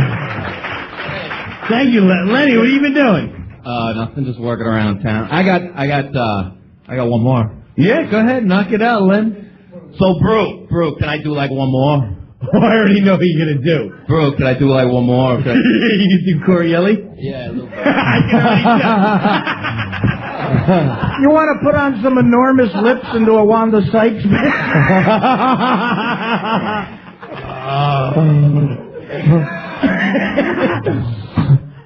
Yo, Bruce, so my wife Jack, she's always fucking getting into arguments with me, you know what I mean? But I love her. I love her so much. One day though, Brew, we're coming back from this road trip, right? And we're at this drive-thru. And we're sitting there at the drive-thru, and there's a car in front of us, and they already got their change and stuff like that. They got their bag, they got their change, and we're waiting there like a ridiculous amount of time. And my wife, she can't take it anymore. She's like, what the fuck is going on over there? What the hell's going on over there? Why did they get the fuck out of the way? They got their change, they got their bag. What the fuck? Oh my God, Margaret Cho's better than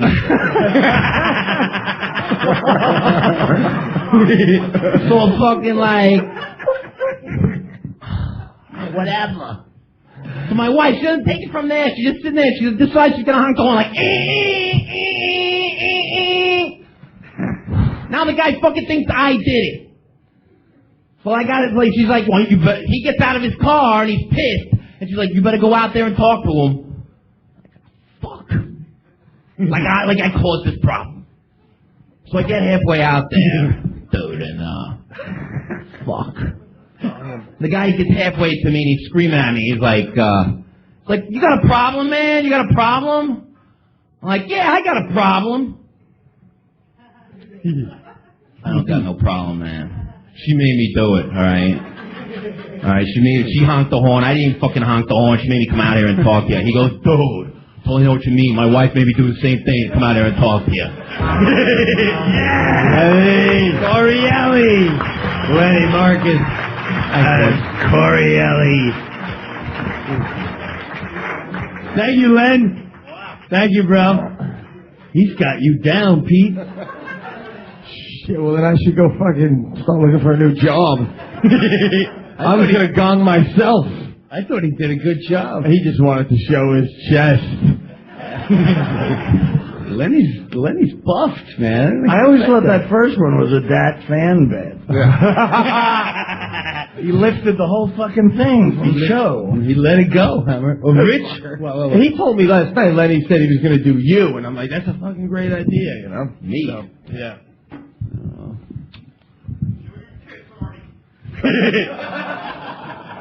Dude, I got about 2 years left on my liver, and I will gladly spend it in a New York jail for shoving a glass through your fucking skull. Wow, is that did he just a radio? The only thing that'll get me through the 2 years is the memory of your fucking retina bursting into a blood bird bath and getting all over your faggot shirt. Oh my goodness! Yeah. There's something happening. You shake it nerve? It's fucked up or anything like that? Everybody's gonna bring up my tits everywhere I go. What's up with your tits? I was gonna do a Dane Cook bit where I take my shirt off. Yeah, let's all do a Dane Cook bit. They can't afford that for me. No, we can't afford it right now. Rich, you got a guy you're gonna do today, or? Well, I kind of. Explain up there, bro, where we can hear you. It's called merch. Free shit. Yeah. This is the first time ever. Rich Bots, everyone. Rich Bots. first and last time ever in my career I was worried about following Lenny Marcus. That can never happen again. Lenny! He's a prop act that just finally came out of the closet. What I'm going to start off with is, first I'm going to do two. This is a quick one. This is my impression of every comic on BET. White people crazy. They pay taxes. Crazy ass crackers going to the movies and not talking. Buying food at the theater, not bringing their own bucket. White people crazy. Knowing where their kids live. Thank you, 4 people. And the black couple's laughing, folks, okay? All right? There's one black couple, they're laughing. All right? Yeah. Loosen up, you uptight crackers. Comedy cover, bro. What's that? You covering somebody? You I'm covering going to tell yourself? somebody right now. No, I was doing the BET thing. That was every comic on BET. You're heckling me on a fucking free show? Jesus Christ. I took a shower and sat through fucking traffic for this. Fucking get me coffee, jackass. What kind of douchebag talks to me that way? I spent $15 on booze over. Really? All right, see, I wanted to do Lenny Bruce, and I got lazy, but I listened to a CD today, and I couldn't understand a word he was fucking saying. It got me started on heroin. So what I'm going to do also is my favorite female comic. Wow. And it's going to be tough. I've seen her work a couple times. No, I'm going to do a comic who's on HBO named Bonnie McFarlane. I don't know if you've ever seen her, but she's a very... Yeah, Bonnie McFarlane! So I'm going to do a couple of her bits that I worked on. All right, here we go. I like to jog at night. I go naked. This way, if there's any perverts out there, they already think I'm being chased.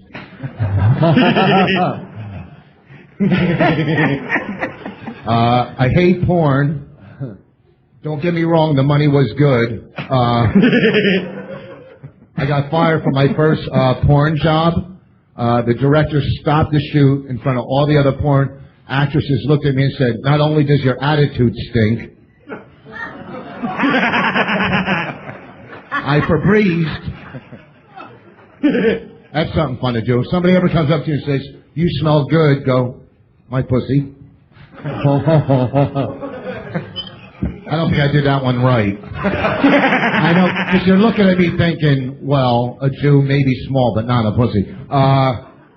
What's another one? Hold on, I'm kind of rolling now. I don't believe in censorship. That's all I'm saying is F censorship. Censors can lick my bleeping a-hole. Get it? Like censorship? Oh shit, I'm really fucking up her bits. It's all good for us too, you know. I feel like this is the equivalent of like if, Brewer's wife knitted me a sweater. I gotta say it's nice either way, you know. These are good jokes, but they're much funnier coming out of Bonnie's mouth. Well, you know what? And I didn't really buy USD Martin either. Nobody did, Daddy. Nobody did. Nobody did. I didn't sit here and watch you and go, you know what, I'm going to go buy a couple of those roasts, okay? All right? I'm aware of that. All right. So, remember, free. I never met a comedian less funny than his wife. Oh. Wow. I'm not used to seeing you without Bob Levy hanging on your coattails. Besides, if we all chip in and give you money, then can we heckle you? Okay. Wait, you know what? Let's turn this into a war right now. No. Are you kidding me? For $40, can I say something about your shirt? Would that be $40 or 2 bottles? Oh, man. What's that? Go ahead, what were you saying? Another one, boss. Yeah. I know, that's why you're sitting alone. You're a real fucking styler. The girls are swarming around you. This is the first cover that got heckled. I know. It's me. Wherever I go, I just bring the worst out in people. This guy had to put on his sunglasses when I got up here. That's the guy who was giving me shit. I was going to say something, but he looks like he's connected. Oh, that guy in the back? Yeah, he's so connected. He's got the back row seat. He's connected to the curtain. All right? Connected to the curtain. I don't know. The only time you'll meet him is when you guys are fighting over the line at the buffet. Fucking Why do you gotta go there? Well, because you attacked my shirt. You attacked me. I have nothing but respect for Artie Lange, and I walk out and he attacks me. Nothing. I can't tell you how many times I try to get a hold of Artie to open for me on the road. That's how much I respect him. All right. All right. Oh, Jesus Christ, I got to carry another show. Listen, I'm not done doing Bonnie McFarlane. Okay, finish. Bonnie McFarlane. By Rich. Wrap that up. I'm going to wrap. Get up. I want to tell some of my girlfriend's favorite jokes. Artie, I only failed halfway through. I got more team on if you want. My prom date was a scream. Can I just...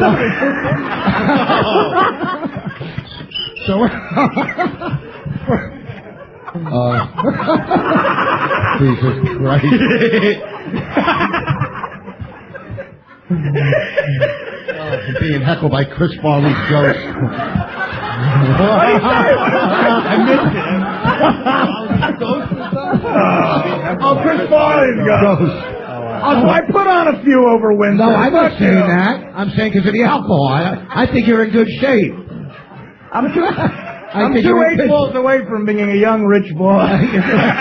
No, you're 2 8 balls away from losing 4 more pounds. Go fuck yourself. All right? Let me tell you something. I have nothing but respect for that man. Rich, man, what happened to little Lenny Bruce from the TV show? I was going to do Lenny Bruce, but his bits are so long, I'm thinking, I'm not going on a fucking audition and sitting taking a whole night out to learn a 15-minute bit. I couldn't understand it. Listen to Lenny You got any Bruce. bits from a chick who blew you at Zany's in the parking lot? First of all... Okay, here's the thing. So Boss is sitting down. That's his way of stretching. All right, here's how... No.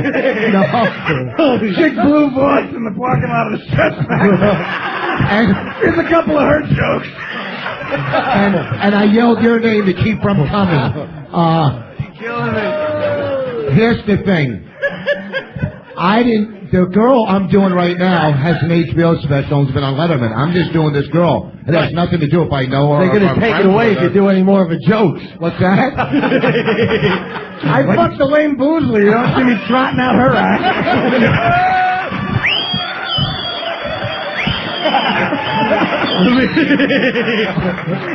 You fucked Elaine Boozler? When did you lose that bet? I was drunk. You were drunk. You didn't fuck Elaine Boozler. Wow. What happened? Nancy Hey, Reagan said did you no? ever date Dave Attell? Oh, he's on fire. We got... We will be right back with comedy coverage live at Caroline.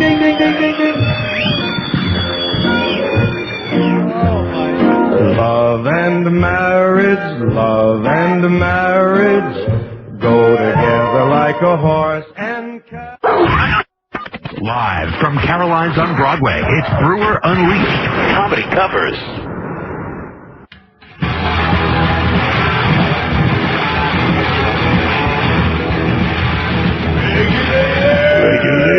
Regulators! You're Rich Voss, bro. Rich Voss. Holy shit, savage. Give it up, man. That was like watching Boris Becker and McEnroe. Oh, give it up, man. Give it up. Rich Voss. Oh, man. Yeah. Doing Bonnie McFarlane. Bonnie McFarlane. We're... Pete took off with, he took a trip into the woods. Yeah. It is his birthday. That's right. It is 420. Is it really? 420's your address? Good Lord, good for you, slugger. What's up, Pete? What's up? What's this? The flock of these. That's the show passing you by. No, I was going to the bathroom. No, I know. Can I just say, I want to thank personally all the comics for coming out and doing this, man. Yeah, absolutely. They're very busy people, and they didn't have to do this, man. And they went out of their way, and that's huge. That's huge. By the way, Rich Voss and Bonnie McFarlane have a show right after this, right here at Caroline's. Make sure you stick around for that. Right? It's at 10 o'clock tonight, Bonnie? 10 o'clock tonight. So stay here, get liquored up, get juiced up. In about 5 hours, you can sit here and watch Rich and Bonnie. Yeah. We'll be back on a little later. Right now, we have another comedian come up on... DC ever show up? What happened? Did we lose DC Benny? Yeah. Did he get all hopped up from the Playgirl? Does somebody know what happened? I mean, I even know what he was going to do. He was going to do Red Fox. He was all set. He was all set to do Red Fox. I was pretty hopped up. But that's all right. We've got Mike Weingarten's here. Mike, come on up. Mikey. Yeah. Yay. Now, those of you who may not recognize the name Mike Weingarten, he, on our show on Brewer Unleashed, is the voice of Shaquille O'Neal and also the famous voice of Mayor Giuliani. Mayor Giuliani. That's right, who announced his... This crowd brings you drinks. And we got in a little trouble for that, didn't we, Jim? We did get a little... Yeah, we got a little someone trouble. actually said they really thought... Oh, wait a minute. Bill Bradley, too. Senator Bill Bradley got a little upset with... yeah, when I started talking to Bill Bradley about fucking... Yeah. He's Senators don't like that. Yeah, senators don't like it. Like, you never fucked. What's the big deal? Come on. I want to start with a very, very quick Norm Macdonald joke. You guys are doing some fucking hilarious Norm Macdonald stuff. One of my favorite Norm Macdonald jokes was he always talks about when you go drinking, the drinks are named after what doesn't happen when you drink, right? And you order like a sex on the beach or a blowjob. He thinks that drinks should really be named after what does happen when you drink. Like, I'll have a hump with a fat broad and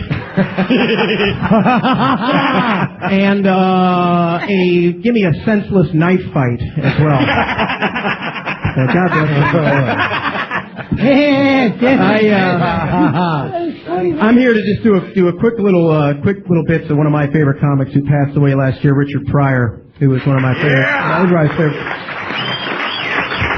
And the main reason why I started listening to Richard Pryor when I was a kid, I grew up in a very, very strict household, so this was my introduction, of course, to curse words. It's Richard Pryor.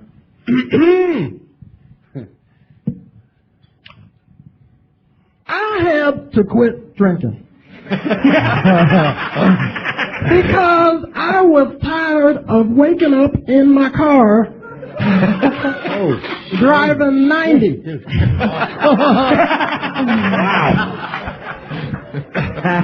I tell you something, man, I quit doing drugs too, man. When I quit doing drugs, I realized that my dick was smaller than I thought. I was like, hey! Somebody done left me with some little child's pee-pee. And it's funny, man. Like, when you're 10, you hold your dick with 2 hands and shit. Because it's so fucking small, man. And I discovered masturbation by accident. I was in the bathtub. I was touching it. I was like, oh, I'm on to something here. And when I ejaculated, I thought I had broke the fucking thing. About an hour later, I was like, can you do it again? I love fucking. You ever notice that sometimes women that's fat, they got like an extra pussy? It's like when the fat roll into the pussy, I call that a gunt. Oh, shit. But you know what, man? You gotta be careful with the bitches, man. Because if you break their heart, Them bitches will cry, man. But not men, man. We get our heart broken. We keep that shit inside. Then we walk outside and get hit by a fucking truck. I'll tell you something. I'll leave you all with this, motherfucker. I was thinking about nuclear war, man. Nuclear war? What the fuck is that shit? You're driving down the street one day, motherfucker come on the radio and say, you have 25 minutes before your ass get killed. If I had 25 minutes to live, I'd go over to a house of a woman I've been wanting to fuck for 8 years. I say, baby, we got 10 minutes. Hope I get a nut before the bomb go off. I'm Mike Weingartner. Yeah, Mike. Hi, Eddie. God bless America.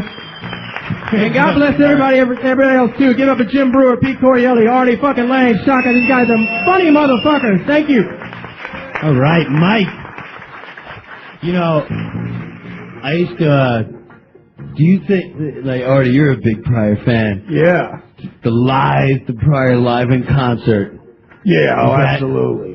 There was like a symbol, I mean, besides the monkey fucking in the ear and all that, but there was, you want to get this monkey's dick out of my ear, Rich?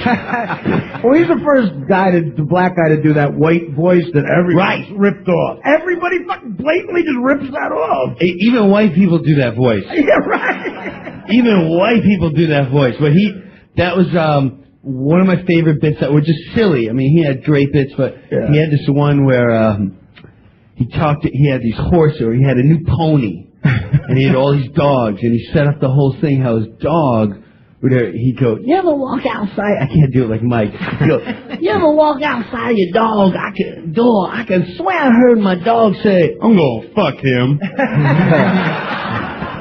And then he goes, one day I got a pony.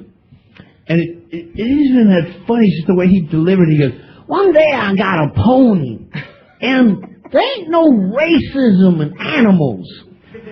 And I just remember when I got the pony, all the dogs said, hey, look, there's a new dog. Let's go say hello to the new dog. And the doorman said, come on, follow me. We're going to say hello, make them feel at home and shit. And all of a sudden that horse smell hit the ass. And the dogs, the doorman said, hold up. Hey, this ain't no goddamn dog. And he said, I don't know what it is, but I'm going to fuck it. I don't know what it is, but I'm going to fuck it. Well, I'm going to attempt to do my Richard Pryor, which is way lamer than all of those. But I got turned on to him. My older cousin bought me a couple of albums of his. Yeah. And my older cousin, I was at his house, and he played me, he put out a record in the mid-'70s called That Nigger's Crazy. That was the name of the album. Yeah. And I listened to my cousins, and I loved it, and I wanted to go get it. But I realized he probably made it that title just to fuck with teenage white kids trying to buy it. Because I went to this Bradley. I went to this Bradley's in my hometown, and it was set up to where you had to ask the guy at the counter for the album. You had to go get it. And it was this huge black kid working. And I walked up to him, and I said, yeah, I want to get a Richard Pryor album. He's like, which one? And I go, can you help me out here? That something's crazy. That Nixon's crazy. And he just let me squirm for a little bit, and I pussied out so bad, I ended up buying like a Bangles album. I said the most what won't get my ass kicked by a black guy? I said, do you have to walk like an Egyptian? And when I got back to the white neighborhood and I was safe, I was so frustrated. I rolled down the windows in my car, and just to get it out, I said, That Nigger's Crazy. That's the name of the fucking album. That Nigger's Crazy. And I felt better, but I didn't realize that it was Garbage Day. For the rest of What did you say, motherfucker? That part was made up. But no, he had well, anyway, the quote I loved was, it was one of those cool 70s albums where, like, you could hear the clanking of the glasses when he was coming on stage in the club. Yeah. And this isn't even a joke, it just made me laugh. The first thing out of his mouth on the record was, he goes, there's a shortage of white people. I ain't seen a lot of white people lately. You all stop fucking? There ain't no shortage of niggas. Cause niggas is fucking. Cause niggas be fucking. Cause niggas is fucking. Niggas be fucking everywhere. They just be fucking. They just speak down and say fucking. You can't beat that. I remember too, like one of the best bits. I bombed with that same line. Niggas be fucking. Niggers be fucking. Good night. Niggers are fucking. I didn't like Artie's last joke. You know what? Eddie Murphy too on shoot. What was this? Eddie Murphy when he came out. You know, I grew up in Valley Stream. It was very Rosedale was like all black. We were all white. Lulu!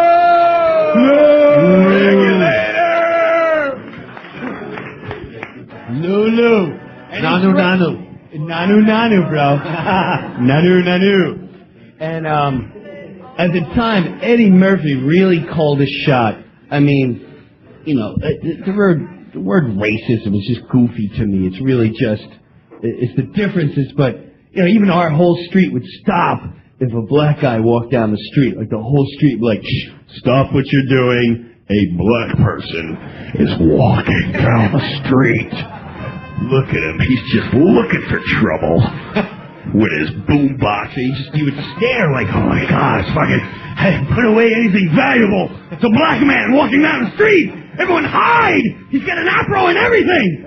And like a tornado, man. Yeah. And he'd come down the street, and I just remember at the time, white people had this retarded mentality. Do you remember like when Jerry Cooney was the great white hope in boxing? That lasted 51 seconds.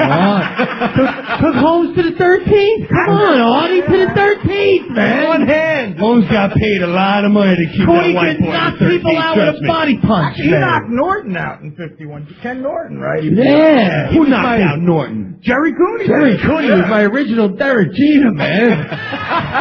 He was the man. Yeah. That's a shitty idol, Jerry. Well, that's why I got upgraded.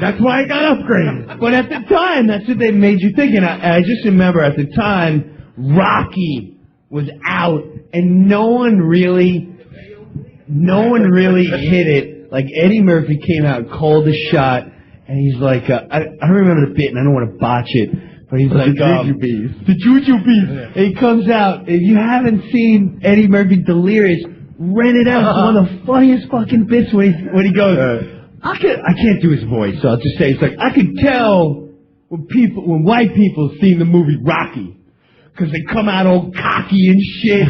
Like, you see, you gotta go see the new Rocky, man. He bust a hole in that moolie like this, man. He knocked that moolie all up and down and shit. And he's online, he's talking about being online, and all these snapperheads with the Iraq Z-28s. and they're online, you know, like so black guy going, let me get the peanut M&Ms, the let's see, a little popcorn with some butter, and the Juju Bees, and the movie's gonna pay for it, ain't you, movie? And that's what every black guy's, oh, you just seen Rocky, didn't you?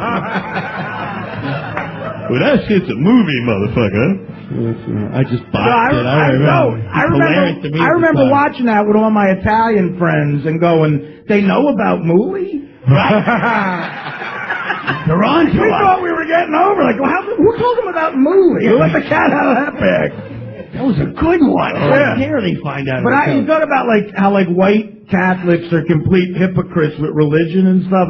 My best friend was this Irish kid, this kid Danny McGrath. His mother had holy water by the front door, And as we went out to play stickball, she made you bless yourself, and she got all fucking pissed if you didn't. And my buddy Danny would get mad at me while I saw him break 8 of the 10 commandments in homeroom, you know.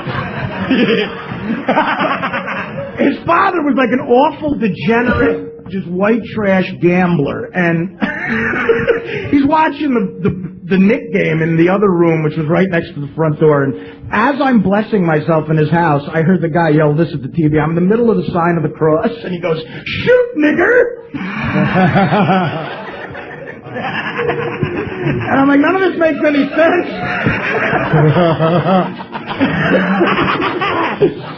I mean, I have to say too, the whole racist thing. Have you ever seen Chappelle live? You ever get to see Chappelle live? Yeah. Actually, here once. Here at I Caroline's? like middled for him a long time ago. Chappelle. That was fun.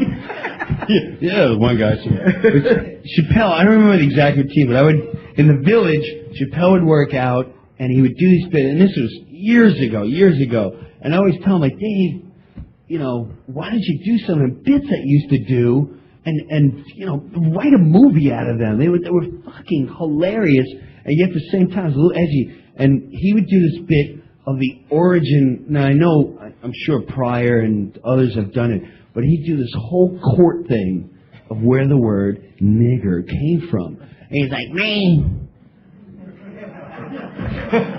He'd go, why does that word bother us, man? I mean, what the fuck? First he'd go in this whole thing, he's like, we need a word for white people, like pizza-eating motherfucker. Something just agitate you. And he did this whole thing of why, which really is just a word. Right. Like how, out of all the words, did that word come so harsh and mean? And he had this whole court thing, like way back in the slavery times. Like, all right, hear ye. We're gonna find a way to really piss off these people we're bringing from Africa. Yeah, sounds good. Well, we need something. We need something to really aggravate them. How about a word? Oh, what kind of word do you want to start with? How about a no-gooder? No-gooder. I like the sound of that. Go find us a black person and see how they react to no-gooder. And they go in the fields and they grab this guy and they put him down and, you know, and he spices up the bit and he's like, all right there, Jamal. How are you and the no-gooders doing? God damn it, nothing. Let them know that no-gooders is not working. It's not working. And he'd send them back in the field like no-gooders just ain't doing it. And he came up with another word like a pine cone. Hey, you pine cone cotton picker. Fuck, this ain't working either. And then finally one day they just got a grouchy one that was sitting there. And one guy by accident was all fucked up. He's like, hey, I'm sick and tired of the niggers. And the guy said, what'd you say, motherfucker? And I said, that's it! Nigger! That is a word that will aggravate them from fear and temp. It is just the word, but it's the king of those words. That stops everything dead. You know what I mean? Like, and there'll be no more of that. There's other groups that pretend their words are just as offensive. Like I did a little racism experiment once. I saw a midget on TV, and he said calling a little person a midget is the same thing as calling a black person a nigger. Never. So I went out one day and I tried both things.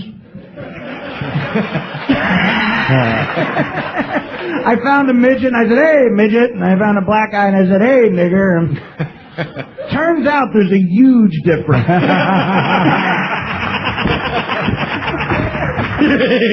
One will get you smacked in the shin. The other one will get your fucking ass kicked.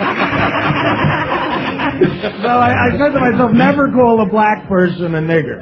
Unless they're a midget. You know.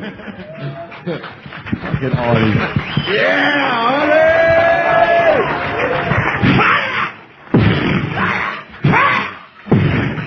I have to say, while we're up here and we're talking about all these great comedians, I only bring it up because it was one of the funniest things that I've ever seen. A little side thing as a comic. You see another comic do it. Was on this stage. David Tell, who in my opinion is the best I've ever seen. But anyway, back before he was famous, but already the comics loved him. He was great. And he's closing out his show right here at Caroline's one night.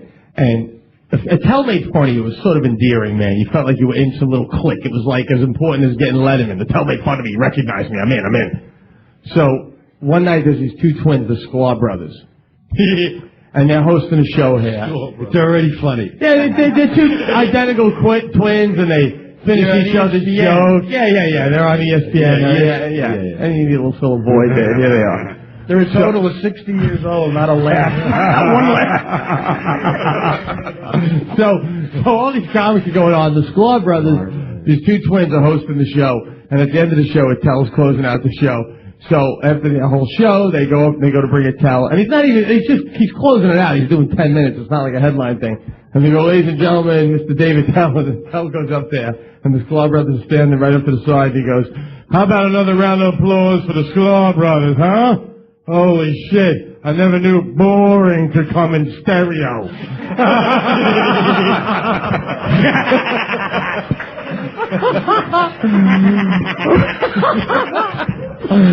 Oh my God. You were talking about Artie before with Norm. I knew exactly where you were going. Right. Norm's one of the most original comedians ever, by the way. By he far. doesn't get enough credit. He's like a true original, Norm. You're absolutely right. He really is. Yeah. He really is. He would like come out for Saturday Night Live, and before each show he would warm up the crowd, and he was like that guy, the blue collar guy in a regular job that he's just been there forever, and you couldn't you're the new guy in a job, and you want to make sure your benefits are kept, and you want to keep the bosses happy. When Norm really could care less, and when they asked me to do stand up in front of the crowd, I was really excited before the show started. I'm like, wow, really? And Lorne Michaels like, Jim, I think it'd be effective if you go up there and you do your stand-up. I think it would be very helpful. It's not too intimidating. Yeah, and I said, wow, I'd be into that. I was strengthening. He goes, Norm will start it off. Norm, just show him what to do. And I'm sitting there for like 15 minutes, of showtime. I'm like, oh, fuck, all right. All right, let me get, I know, bad like a goat, and I'll throw this big, and I had a couple of my A material, my big closers on the road, like Rascals in Jersey or something, and I remember going up there, and I did this whole routine with alcohol in the stomach, and, I'm fighting my ass off to get the applaud break, and I close, good night, you guys, I just got discovered, they're going to be on HBO, man. And I get off after like 10 minutes busting my balls, and Norm goes out there and he's like, hey, yeah, all right. Let's keep it going with Jim Brewer, huh? Yeah, he's a new guy. So, I'll be on a little later. But, my job, like Jim's job, is to warm you up, for the show. And Jim does all these impressions, like Joe Pesci and all these other drinking Jack Nicholson, and we got this new guy, Daryl Hammond, and he does Bill Clinton, and I said, oh shit, I need to learn my impressions, So here's my first impression for you people here at Saturday Live for the show starts. I'm like, 5 minutes, show starts. Yeah, I'm gonna check this out. All right.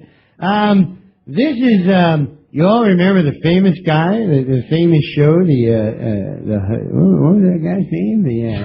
What the fuck is that guy's name, man? Who's the guy in the 50s? And he'd wait for someone to shout it out. What was the guy's name? I really forgot the guy's name. Mike Douglas? What? It's Douglas? Ed Sullivan. There you go. Ed Sullivan. Yeah, thank you, Larry. Larry does pay attention. How about that?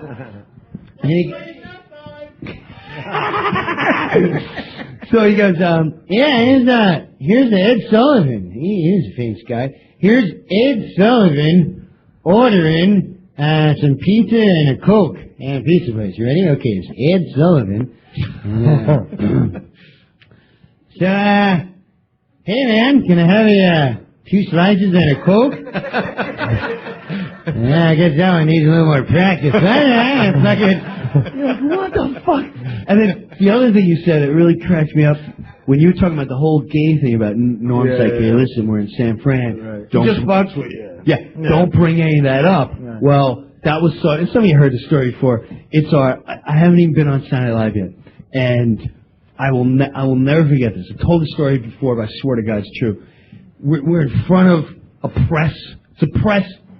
This is the big announcement for the new cast of Saturday Night Live. Like a junket. Yeah, well, I mean, CNN is there, and we're live on NBC, and they got people from England, all this shit, and we're all set up, and Spade, I'm pretty like, wow, that's David Spade, and Norm Macdonald's next to me, and they're like, Brewer, have you ever, is this a big dream for you? And I was dead honest. I said, honestly, I've never seen the show. Oh my God, I can't believe you said that shit. That's fucking retarded. Sacrilege. Yeah, sacrilege. And I was asking Norm, should I? He's like, yeah, I really think about what you're going to say today, man. You fucking write it down on paper. And then they gave me a second chance. They said, well, what do you mean you never watched it? I'm sure when you got older, you watched it sometime. I said, no, man, when I was older, I was out on Saturday nights. And I thought that would get its laugh. Right. It really got nothing. And you're talking to all nerdy reporters that were just stuffed in a locker their whole high school. Right. You were out? Yeah. Oh, that's great. Jim Brewer was out. That's fucking hilarious. This show's gonna suck again. All right. And all of a sudden, in front of everyone, I really thought I was going to be fired. I thought it was over. I was like, I can't believe I fucked up like that. And all of a sudden, they asked Norm Macdonald. Here I am for like 5 minutes stressing. I'm gonna get fired. And they go, Norm Macdonald, you are the senior cast member here. Now, everyone knows on Saturday Night Live that you guys are a big frat house. And it's all known for the drinking and partying and getting along and playing jokes on one another.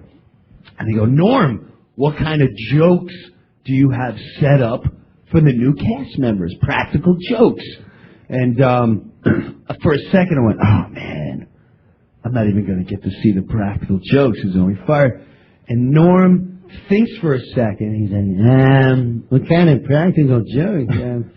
Because me and Spade were talking, and I think we're going to stick our cocks in their asses, Like, hey, how's that there? You like my Saturday Night Live cock? Holy shit! I guess I'm off the hook. I mean, what do you say, Jimbo? Oh, I thought you were but I mean, days are like that where guys like Norm Macdonald, where you're not going to hear a lot over the radio. Right. Some of the comics and the bits that you heard today, this is really what today is. We're stand-up comedians. We love stand-up comedy. Yeah. This is where we come from. And we want to thank everyone that came out to Caroline's. Yeah! For the first Brewer Unleashed comedy cover show, Artie Lange, ladies and gentlemen. The real Artie Lange. August 11th has the new movie Beer League. Myself, Jim Florentine, Nick DiPaolo, and Ralph Macchio. That's right. Is in Beer League. Wax on, wax off. Rich Voss is going to be on later tonight with Bonnie McFarlane here at Caroline's. Tomorrow we are live at the Jacob Javits Center for Dysfunctional Family Poker. So come tomorrow to watch the Dysfunctional Family Poker. We'd like to thank Lenny Marcus, Pete Corielli, and a good job, Shaka. Yeah. And all the regulators. Good hang, gang. Good hang.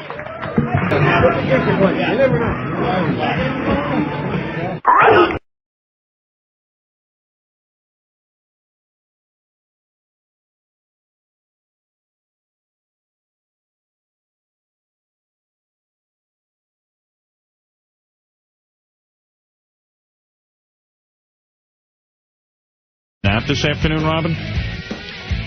Before the film festival? Oh. What about you, Artie? Are you? I'm gonna try. What are you eating now? A donut. Yeah, he thought he'd mix it up. He had a devil dog, so now mix it up with a donut. Artie's so out of friggin' shape. I mean, did you hear page 69 beside your story? The Artie story? Yeah, the story about Artie in a car. Did you hear it, Artie? The one where I couldn't get the seatbelt on? No, this is here. Oh, wait, stop the music for 1 second. Listen to this. Oh, breaking the chair. No, this is a new one. This is from page 69 yesterday about Artie. Another Artie horror car story. Yeah, I heard he has some car problems. Yeah, so the other day, I guess Brian Phelan gave him a ride to the ferry so he could get back to Jersey. And once they stopped the car, Artie opened the door, but he was having a little trouble getting out of the car. I guess he complained that his legs were cramping up and it was difficult for him to get out of the seat. So Brian, being the good Samaritan that he is, gave him a little push, and they worked together so that Artie could finally get out of the car. What you're saying is Artie couldn't stand up on his own out of the car? No, and he's like the jaws of life to get him out of a vehicle. Man, again, I know I'm not one to talk, but at some point you got to figure you might need a little help. Yeah, when your stomach's your own airbag, it's time to hit the diet. Yeah, when you can't get the seatbelt on one week and need to be physically pushed out of the car the next. Wow. Artie, is that true? Yeah, no, that's true, yeah. What happened? Nothing. I just, I couldn't get out of the car. My legs cramped up. Does that concern you at all? No, not really. No. I mean, I don't know. Like, you don't go home and go, like, maybe I need to do something. I can't get out of the car. I know that, I probably need to do something, but... Yeah. What do you mean your legs cramped up? You mean because you're so fat? No, just from being tired. Wow. Phelan, were you freaked out when that happened? Yeah, well, what was really weird was that I was in the parking lot getting my car, and it was a half a block from in between 8th Avenue and 7th Avenue where the parking lot is. Yeah. It took me about 5 minutes to get my car. I'd left Artie in front of the parking lot. By the time I got my car, he was just making it to 8th Avenue. He was like... Can barely walk? He can't walk? Yeah, it was so slow. I felt bad for him. That's why I gave him a ride to the ferry. I got a slice. That's why it took long. Oh, was that it? All right. What's going on, man? I'm worried about you. Artie. I'm fine. All right. You can't get out of a car. I'm completely fine, believe me. It was funny. He was all cramped up. He's like, he couldn't get in. He couldn't get out. He was all... We should get Artie one of those walkers, like the metal walkers. The ones with the little wheels on. Yeah. How about one of those scooters? I just can't. One of those scooters, like those jazzies that they have? A scooter. Yeah, it's just like getting up early and the combination of being tired and just fucking... I walk with an incredible lack of interest. Oh. You taking a nap before the film fest? I don't know if I can. I don't know if I have time. What is your schedule for tonight? I penciled in a nap time for an hour.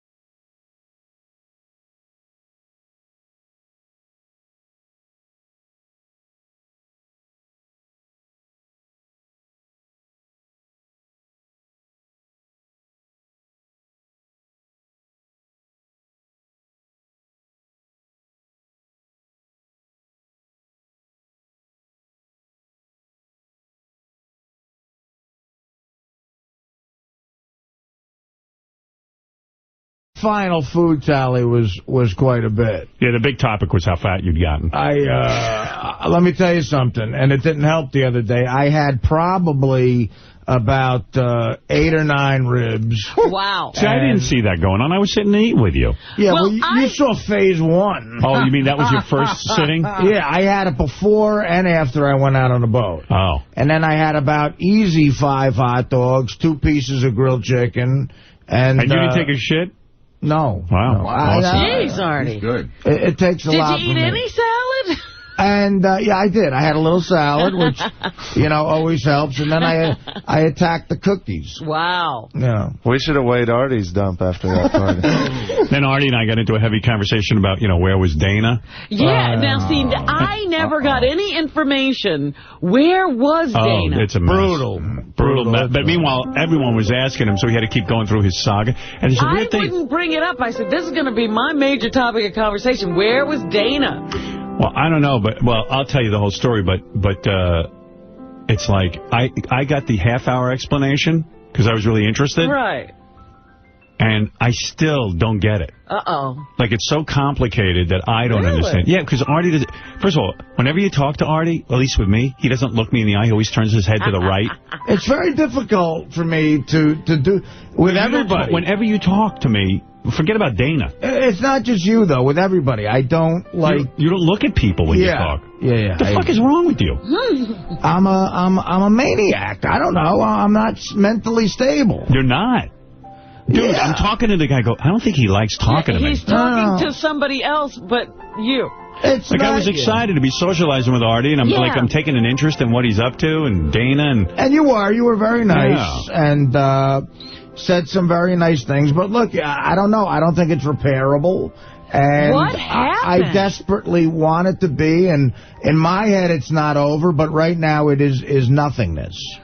That was what I was afraid of. There is no relationship. Here's what I don't get. I'll boil it down for you. All right. After asking Artie a million questions about it, it seems like I figured, well, Artie must not be that into her. But then he says to me, no, I really miss her. I love her. I really miss her. When was the last time he saw her? The last time I saw her, and again, in the last couple of months, because I didn't want to deal with it, I've been bullshitting. The last time we saw each other was the Oscar party at Elaine's. Wow. So that's a couple of months ago. Yeah. We've talked on the phone a lot, and, I mean, look, I just, I can't get it together. You've been lying to us. You said she was going to be there. No, I know. I thought she was. That was going to be like my big thing. Like, I'll get her to come to this. It'll be a nice event. Because she loves all you guys and she likes socializing. But she wouldn't call me back. Then I wrote her a letter. Oh, my God. That was fucking insane. What's the letter? I mean, my God. Artie in love. Here's the problem. It's not really like a love letter, but it's... I know. That fucking music comes on. Fred, kill it or else we'll never get the story. No. It's funny.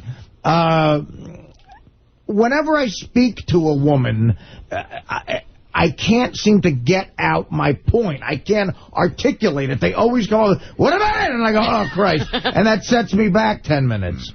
So I said, I'm going to sit down with a piece of paper and write out all my thoughts. And I did. And that took about 5 pages. 5 pages? And it basically ended in me saying, look, I am so willing to still give this another shot.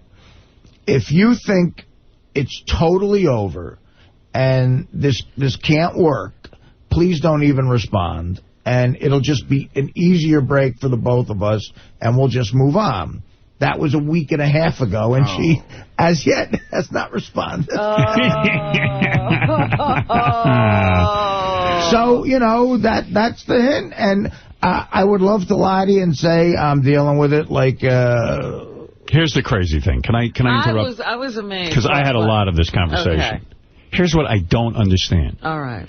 She wants him to go to a psychiatrist. Right.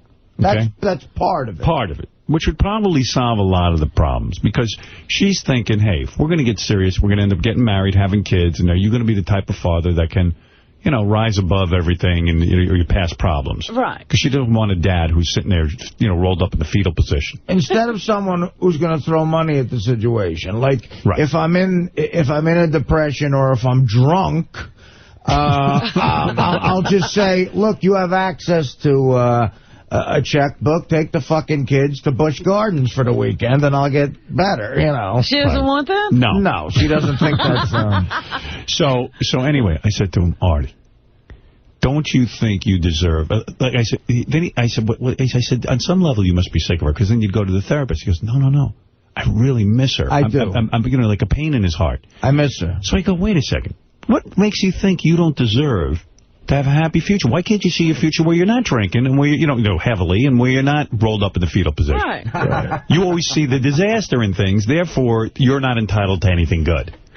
So, you know, it's sort of like, what's the use? Yeah. So I said, so just go to the therapist and then you have her back.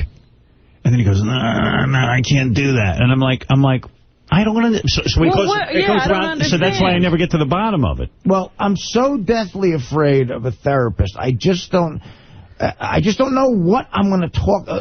see, I have this thing in my head, being as cynical as I am, that therapy is just this huge scam. Like, you know, like me... I was like that. Like Look, but you're not... Why would you be afraid of a scam, then, Artie? Go and get your girl back. Yeah, no, but maybe enjoy the scam. But that's for the wrong... but that's for the wrong... right, no, you know what, though? I brought that up to her, and she goes, well, that's going for the wrong reason, and it's not going to work.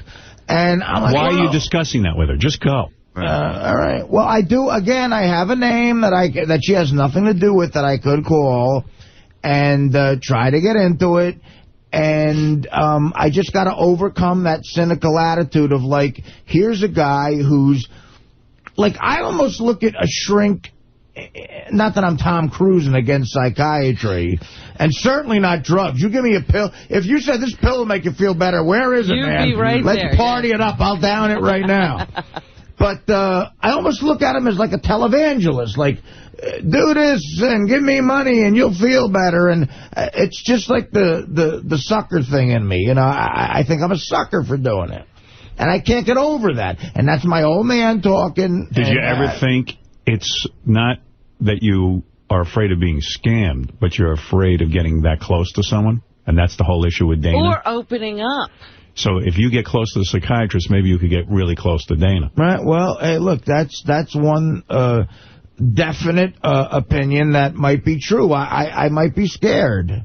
Yeah. I might be scared to... I think that's the bottom line of all of it. Right. So be brave enough to take the first step and get over your fear. That's all she's asking you to do. I have awful, like, reasons for going. Like I thought maybe I'll go just to get material. Like for stand-up. Like, Yeah. I mean, you know the what? worst possible Whatever reason. it takes to get you there, go for it. Right. Yeah. Go. Well, I mean, again, the goal is to eventually pick up that fucking phone and talk to this guy and make an appointment. I could literally go right after work and just see what happens the first time. And I don't know. Maybe I'll have some sort of epiphany. I've talked to people who were anti it for a long time and live by it now, such as yourself, such as certain people in my family, and they all go, look, I live by it. It really is helpful. And hey, bro, 5 years before I called the therapist, I had his name on my desk. 5 years it took me to get the balls up to call the guy. And aren't you pissed that you wasted the 5 years? Yeah. You should have been there sooner. Well, you know how long ago you gave me that name? It's coming on 2 years. 2 years. Yeah, I know. Of literally having that name sitting on my desk. Right, like, in the corner. Yeah, you got to do it. And then if I do it, and I do have some sort of, like you say, epiphany and my head's clear, I'm hoping one of two things would happen. One is, God, I got to do whatever I can to get back Dana, assuming she's still available. Or maybe the situation wasn't the best, and now I have the tools to go out and have a healthy relationship. There you That's right, Artie. You win in either scenario. You're a winner. You can do it. Although, Robin, waiting 5 years saved me about $200 grand, I figured. I just computed that. Yeah. Is that worth it? No kidding. Oh, yeah, I could buy a boat. It's always fun to know. I did 5 shows of dick jokes and zanies in Vernon Hills, Illinois, to pay some guy for a weekend, but with the paycheck. Nah, but you know what, man? You're in a bad place. You're worth it, yeah. You love you. Well, he doesn't, but you could. Right. Come on, every entertainer on the planet loves themselves. We're all narcissists. No. This is not how you treat an object of love. Yeah, you hate yourself.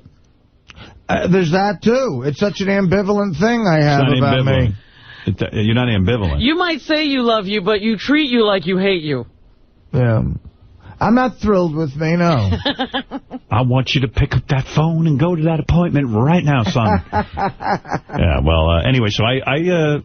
You know what? Because Artie was being very lighthearted, and he was, very personable with everybody at the party. But it was very obvious to me that Dana wasn't there, and I didn't know whether to get into it or not. So I thought I'd wait until here. Well, although the fun of it's going to be seeing Artie's next girlfriend. Well, that's fun too. You were busy hosting, and it wasn't like. And me and Howard were at the buffet table, and we were talking, and he said, "How you doing?" I think you could tell I was a little down, and I laid that on him, which. And again, I didn't feel like doing that at a party. No, I was glad we got to talk. Yeah. And then, you know what, even though I thought that was what was going on, I was very glad that you came.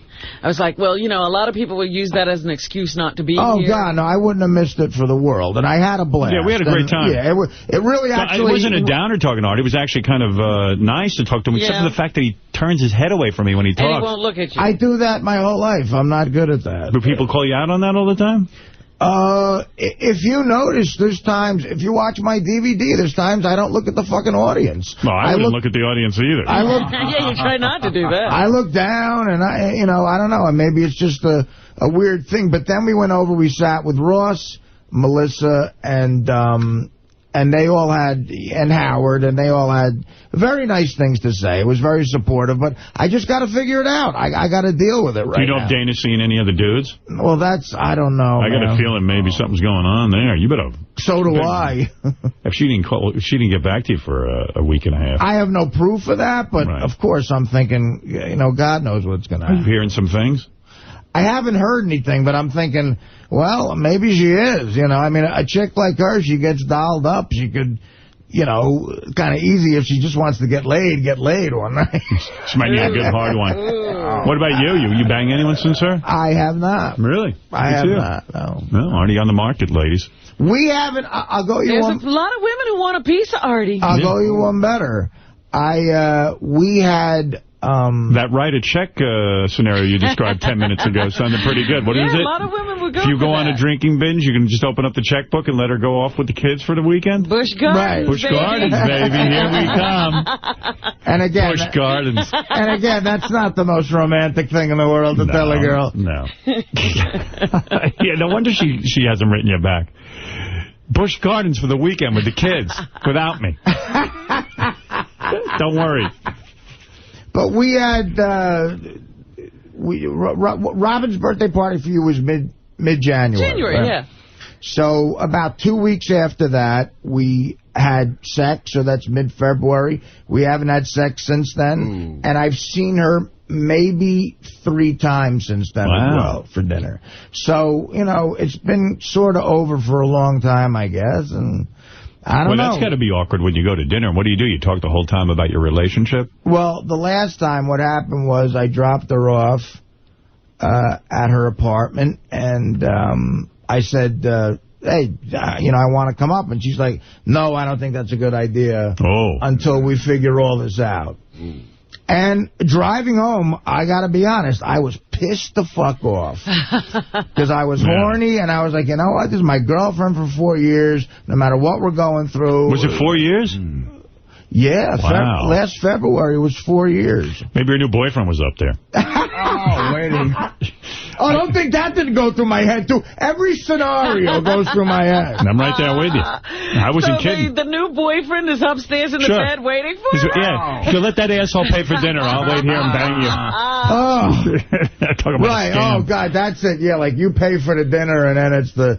But, I mean, in all honesty, and this is no bullshit, she's a wonderful, wonderful person, and if it's over, I wish her nothing but the best because she deserves it. I love her to death, and I miss her, and I'll probably always love her on some level. And it's very sad. It is. I'm not in good shape. I was going to say, Artie, you don't sound good today.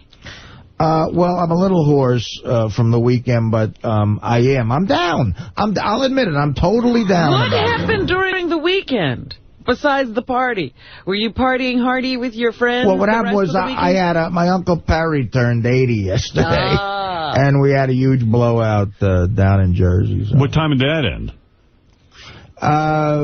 We ended up showing old slides of the family from years ago, and I got back about exactly at 9 to catch The Sopranos. Right. And then after The Sopranos, I made noise on my electric guitar because I thought that was therapeutic.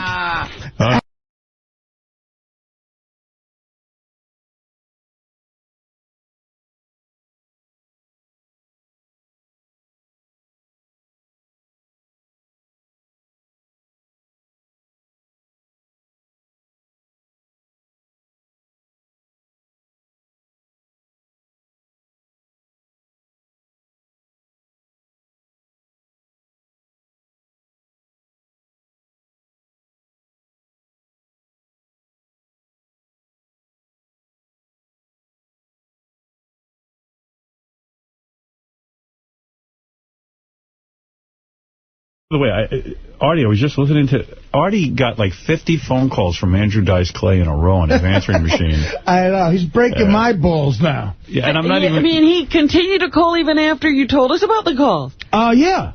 Well, I said, how did he get Artie's number? Another comedian, Don Jameson. Who we've had up for roasts. Right. He's a friend of mine. He opens for Dice on the road. He gave Dice Artie's number. But Don called me first. Says, right, if Dice calls you. I'm like, yeah, I don't give a shit. I'd love to. Oh, my God. I mean, it's on and on and on. Well, you know how Dice loves to break balls. Yeah.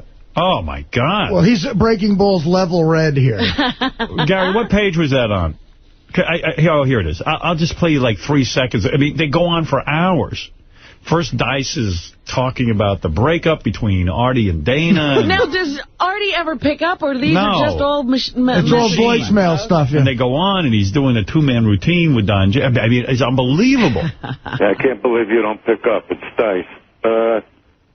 Yeah, I heard with you writing a letter to Dana, you fucking idiot, writing a 5-page letter. You should be filling the Hudson with your load by now. You understand? That was him trying to cheer him up. And then he was upset that he called Artie, and he calls back, and now he's like, sincere, Dice, and I shouldn't have called you and yelled at you. And hey, look, I'm sorry.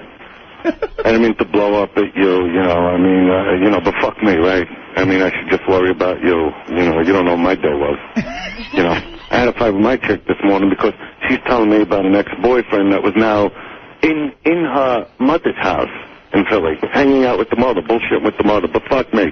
Let me stay calm all day so I can help you with your problem. Not that Artie was looking for help. Oh, these were fucking hilarious. Oh, that's a riot. And then I don't know. And then each one became more rambling, and then the next one. And this one, I didn't even know what the hell he was talking about. Sounds like Dice needs a call. Yeah. All right, Artie, it's me again. All right, forget that other fucking thing. You want to use the messages, play it on the show, all right. Everybody will have a big laugh. Listen to me. I talked to a guy last night, Vincent. You don't even know what he... Well, he creates a scenario that, like, me and him are going to commit a crime together. It's just like breaking balls just constantly. It's and it gets real annoying, right? It's like almost a nightmare that Dice has your number. Look, if I was on the phone years ago when I was friendly with him, he would call and wouldn't let me off the phone. It was horrible. I had to hang up. I found the messages to be hilarious. I laughed the whole time. If you're on the phone with him, it's different. But listening to a message, it's great. Jimmy has that with Adam. Oh, really? Yeah, I can't get off the phone with the guy. Is that true? No, that's not true. I can't get him on the phone. When it's over, it's over. I mean, everybody goes through this, right, Frankie? Yeah. It's over. Just get out there and blow loads. This is how I feel. And the guy's, like, talking about it on the air, and he feels bad. Feels bad about what? That he now doesn't have to give up half of what he earns? Who makes phone calls with another guy? He's got another guy on. It was three-way. It was that guy, his buddy, and your answering machine. Exactly. Well, and Don, four-way.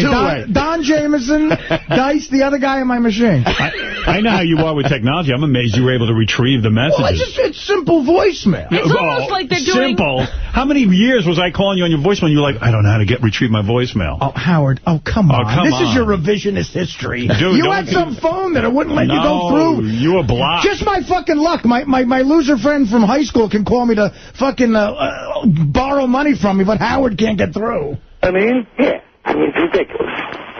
I don't know. Give it up already. What do you mean? He just needs a friend, that's all. He lives in Manhattan. You know how many chicks... You got enough pussy in Manhattan to fill a reservoir with. You understand?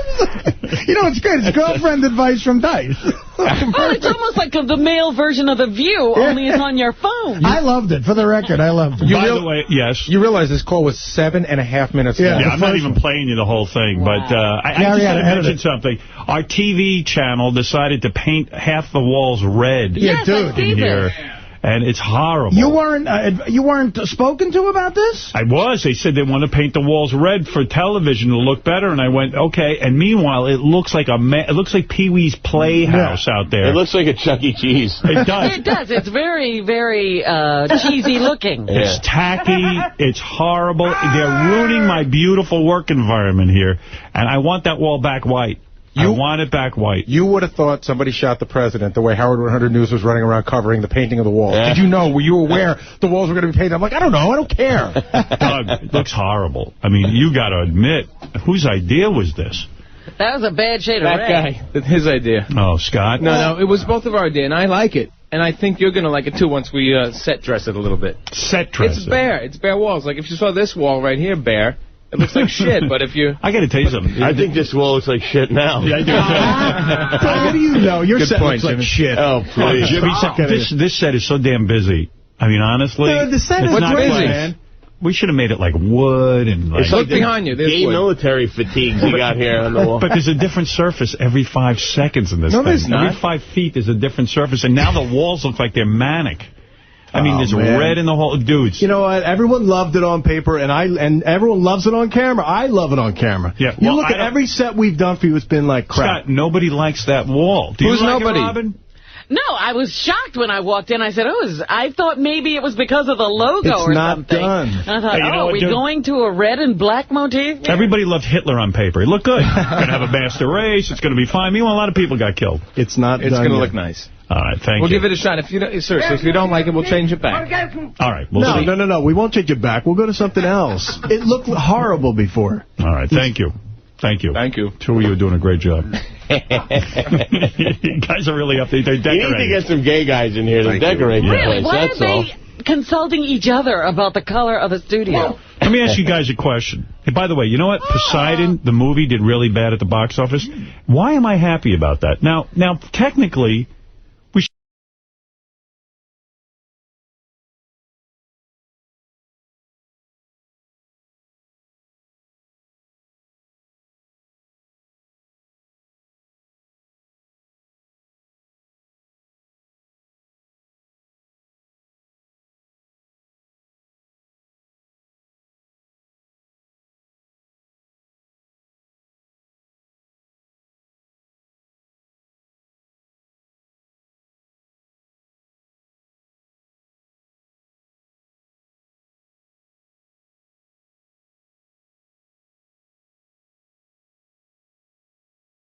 Right. I stayed up on Friday night to watch you on Jimmy Kimmel. Mm-hmm. I forgot. And How did you do? I thought Artie did really well. Yeah? I thought you were real funny. Thanks, man. Did you feel good about it? Yeah, I did. It was, it was crazy. I went out. First of all, his fan base is just like, it's all your fans. Right. It was almost, for me, it was almost like doing a stand-up gig in Cleveland. Yeah, the crowd was so into you. They know the show. Right. They yell out references from the show. Like, you know, I do Conan a lot, and there's younger people there, but it's not like, this is like really like, wow. It made me feel like I'm part of something that's a hit for the first time in my life, you This know. was like going to a Howard Stern convention. Well, I mean, you know, it really was very nice. to Artie hear- walked out, and I mean, you would have thought the Beatles hit the stage. Wow. I mean, they yell out like fire or crazy Al. They yell references from the show. That's a nice reception. And, you know, Jimmy was real cool. You know, Jimmy is, you got to go out and do that show because it's, you know, you're friendly with the guy and it really is like, it's the same audience we have, you know. And then what do I need that audience for? Sure, what the fuck? Maybe you don't have looking for other people. Maybe Jimmy should do this show more often. Right. But, you know, he's really good at, he's very smooth and casual. He's good at interviewing. He's you know? doing a good job with the show. And what a setup, man. There's a bar. I mean, you got to see this setup. Yeah? Gary, I know, talked about it, but it's not a green room. It's an enormous bar with a pool table and... Were you really down $50 at the pool table? I played a little 9-ball, but the guy wanted to play for money. I was fucking around, but I had about 3 Jack and Waters. Oh, Before you you did the yeah, show. Yeah, because a lot of people on the criticisms on the Stern Fan Network Was that I was drunk? not that you were drunk, but that what you wore made you look even fatter than you are. Forget it, but that's all I What did he wear? I mean, I was that said, never wear white on television if you're heavy. Oh. What did he wear? He wore a bright white shirt. It wasn't, but it looked white, but I mean, look, I just... Plus, you had another tight shirt underneath it, so the two shirts were fighting each other. I just think it's that I'm fat. Why'd you have 2 shirts on? I don't know, man. How does that look? I don't know anything about... Who dressed you? Me. Yeah. It was clear Artie dressed himself. That's the mistake. Yeah, I dressed me. And you're right. Now, dude, when I watched it, I was like... I mean, you both guessed. Sarah Silverman was wearing an outfit from, I think, on Mars they wear that. Yeah, Sarah... She didn't look good with that outfit. Well, Sarah, I think, is one of those comics. She's stylist or anything like that. No makeup. No, Yeah. Right. She probably goes the opposite way. She's lucky she's good looking. But she's pretty enough to pull it off. Right, she's hot, and I need a lot of help. Well, when you laid out this outfit, were you thinking television? I don't lay out outfits, Robin. You got to see this outfit. I threw a bunch of shit in a duffel bag, and he had on a white shirt, but a blue shirt underneath with the blue shirt sticking out. Now, was the blue shirt a T-shirt or? It was it was a fire department T-shirt that I got at a gig once that I like. It's comfortable. See, but why throw the white shirt over it? I don't know, because I don't know. I don't like. I mean, because it was long sleeves and. Did you decide back in New York what you were going to wear on the Kimmel Show, or did you wait till you got to L.A.? No, I didn't. I never. Well, first of all, tomorrow night you got to see me on the Best Damn Sports Show because that's even worse. Because I went right from the plane to do that. Right. And literally what I'm wearing on the plane, I wore on the thing. I threw a hat on. And not only do I look enormous, but I look disheveled and homeless. What kind of a hat? Like a baseball cap? A baseball hat. You wore it on Kimmel, too. I wore a baseball hat on Kimmel, too. Oh, did you? It was a beer league hat. I forgot to turn the fucking thing wore it around. backwards. So it makes no sense. Oh, dear. Because he was wasted. I was. I got a little lit. Mary Jo Buttafuoco was there, and her husband. We were like, we're doing shots in a bar, and then you don't realize, wait a minute, I got to do a talk show. There you are. There's Artie's outfit. Wait. Wow. Oh, that kind of two-shirt deal. Yeah. Got the shirt underneath. I know. Jimmy looks like pen thin next to Artie. There's Artie devouring... He's eating Sarah Silverman. Well, I'll tell you what happened was in the middle of the in the middle of the interview. All right, thanks, guys. My mic. I had a drink. They pulled me away from the bar and said, you have to come do the show now. And I had a Jack and Water. I said, what do I do with this? He goes, well, if you put it in a coffee mug, you can take it out. So they put it in this enormous coffee mug. So we start the interview, and like the first couple minutes is going really well. I'm killing. Funny as hell. And I love that line you say, somebody tried to sell me coke backstage. Right. And you go, well, that's a lie. Actually, somebody did sell me coke backstage. That was good. Right. It was all, because of the bar thing, I had a couple of jokes in my head to say because I came from a bar. Right. But I kept hitting the mic with my drink. So they had to stop the interview. You're a great guest. And no kidding. And fix my mic. And Jimmy says the first time that's ever happened. Oh, why didn't they show that? That would have been funny. I said, the show is almost live in New York. They tape from 8 to 9 in L.A. So literally 6 minutes later, the show's on in New York City. They don't have any time to do any major edits. Wow. And I said that because while the guy was fixing my mic, me and Jimmy were busting balls and it was getting laughs. I said, why don't you just show this? Right. It would have, it's funny. But I guess they did. And then when we sat down, we went back into the interview and, but it went really well. I was really happy with it. Yeah, it was good. And it was really great. The clip they showed from the movie got good laughs. And, I was really proud that you were on the show, you know what I mean, on my show. Really? Yeah, because you were doing great. Oh, thanks. You didn't embarrass us. A good representative. Yeah, I mean, you went out there and you were funny and you kept the thing moving. And it was but wouldn't you have loved to see him hitting the mic? I love those moments on the Mike Douglas show and all those other places. You used to see real people who, might have been a little tipsy when they were doing their interview. Well, it was for a funny reason because of my enormous goblet of Jack Daniels that I couldn't abandon. This coffee cup. It was not a coffee cup. It was like a big mug. A beer stein. Yeah, it was almost a beer stein. Basically, and what they left out was, I said, like somebody yelled out, what's in it? And I said, this is Jack Daniels, right before the mic. I didn't know if you were telling the truth. I thought you were maybe joking. As soon as I said Jack Daniels, they went nuts. And that's not in it because I was right as I hit the mic. But the really nice thing at the very end was right before he went to commercial, I just yelled out, Sirius Satellite Radio. The place went nuts. See, I didn't hear that. I heard that. You played the very end. I did hear the end. Okay. You could tell that they're all. It seems like that they all have it. I don't know. I mean, it's like like everybody there seemed like they had the show, and that's it's a good representation. It's not that big an audience, Artie. No, I mean, but that's for a few hundred people. I know, it's really hard to figure out who's listening to this thing. Yeah. I mean, a few hundred people in one room, it seems like they all know it. That's a good sign. Well, they all must drive trucks, because every time we talk to somebody on the phone, they say they're a trucker. Yeah, I was in the Hamptons trying to. I have 4 satellite radios out there. I couldn't pick up the goddamn station on any of them. Are you serious? Nah.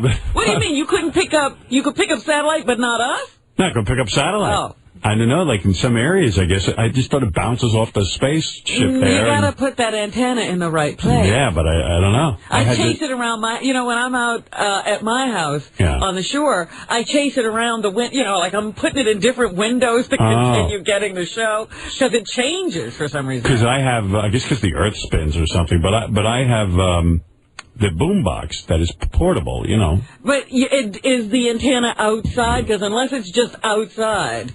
No. It's hard to get It's by a window. Interruptions. It's because it's portable. It's on the boombox, the antenna. Well, it has a cord. Oh, it does? Yeah, that you can change it. Jimmy impressed me as a man, too, because at the end of the show, now, there's the bar, then upstairs by him, there's a VIP bar that you can drink after the show as well. So, he got Sarah to take his 2 kids home. While we went out drinking. Oh, that's funny. It was like, at the end... No wonder he stays with her. Hoobastank was on. Yeah, I didn't stay up for that. I just watched you. We went out and you see him at the outside concert series, which is a real sort of cool setup. And they say hi, Hoobastank. Yeah. They all seem like fans of the show. What does Jimmy do? He records Hoobastank doing more songs after the show goes off the air, and then he puts it together like a concert series? Yeah, I don't know what it really looks like an outdoor, like a much smaller version of when, K-Rock does a concert event outside. And I think, what happened was they did one song on the show, then they did 2 right after the show ended, and maybe they used that footage somewhere else. I think Jimmy's banking that stuff, trying to sell like a concert series, Probably a good idea. He's trying to Dick Clark it up. Yeah, he's trying to catalog all that stuff. Maybe that's a good idea, I don't know. Does he own that stuff? How could he own it? He doesn't own it, but I don't know. ABC might be Dick Clarking. All I know is every time I try to show a concert performance, I have a major fucking headache. Oh, forget it. So the song situation is nuts. But Sarah got up, and I said, where are you going? She goes, I'm going to take Jimmy's kids home. And then Jimmy's like, yeah, we can go drinking. Oh, my goodness. So we drank by Jimmy's kids come to the show and hang out? I think, I didn't meet them, but I think they were there somewhere, right. It's his weekend. Yeah, it must be his weekend. Igor, you're on the air in San Francisco. Igor. Let's see. What do you answer to? Phones are not up. Igor. Yeah. Hey, how you doing, man? Hey, man. During that entire Jimmy Kimmel interview, Artie probably looked at Jimmy in the eyes about 2 or 3 times. I mean, he was wasted. He had such a big problem looking people in the eye. Yeah, Artie can't look people in the eye. I don't think I was wasted, but I was lit, yeah. But you know you didn't look Jimmy Kimmel in the eye? I don't realize I'm doing that, but I guess I don't.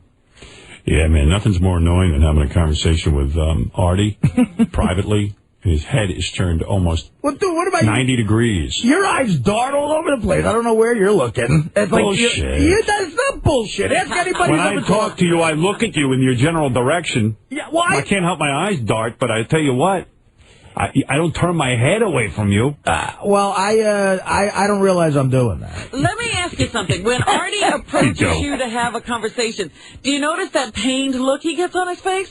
Like his whole face wrinkles up, his eyes tighten, they go, yeah. Howard. I don't notice that. He does that every time he starts a conversation. If you start the conversation, he just looks away. I always feel like I'm annoying people. But he looks Well, you pained. Well, that's what I mean. When he starts a conversation. Like, I feel like when a person wakes up in the morning, the last thing they want is to have a conversation with me at some point during the day. Bubbo, you're on the air. Hey, what's happening, Artie? Hey, seconds, Artie gets bleeped, and then yells out fire. Yeah, you got bleeped. I don't know what I really don't know what I said. Yeah, I thought you said, fire. What did you say right up front? I don't know what I said that got it bleeped. I totally forgot. They're saying that he said Jesus. That's what JD just said. I probably did, yeah. In late night, Jesus can't be said? You know what Jimmy said to me? You got to remember, it's Disney, too. Disney still does have a lot of issues. Disney doesn't believe in Jesus? I mean, I don't know. Maybe they think they do believe in him. The word Jesus is bad? You got to be kidding. Wow, who would know that? Hey, Howard. Yeah. I just went and saw Artie. How much weight did you gain, man, since Billy? Because they showed that clip you in the diner. You were so thin there. Dude, about 45 pounds easy. Yeah, you're looking at 45-pound weight gain at least. How are you going to go out and promote the movie? Well, just like I did. Just like you did. Does he care? But I'm just saying, the people won't know who the guy is in the movie. Oh, they're not going to care what I look like anymore. Hey, Artie. I'll look like shit in every appearance. It doesn't matter. They'll think you hired Flounder for the movie. I mean, so what can I do? This is what I look like. Hey, Artie, did you and Jimmy talk about anything interesting during the break that you want to share with us? You know, anything? Interesting? I mean, no, not really, no. Yeah, Jimmy sent me a nice note about your appearance. Like I had the appearance. There he goes, yeah, boy, your man Artie's funny.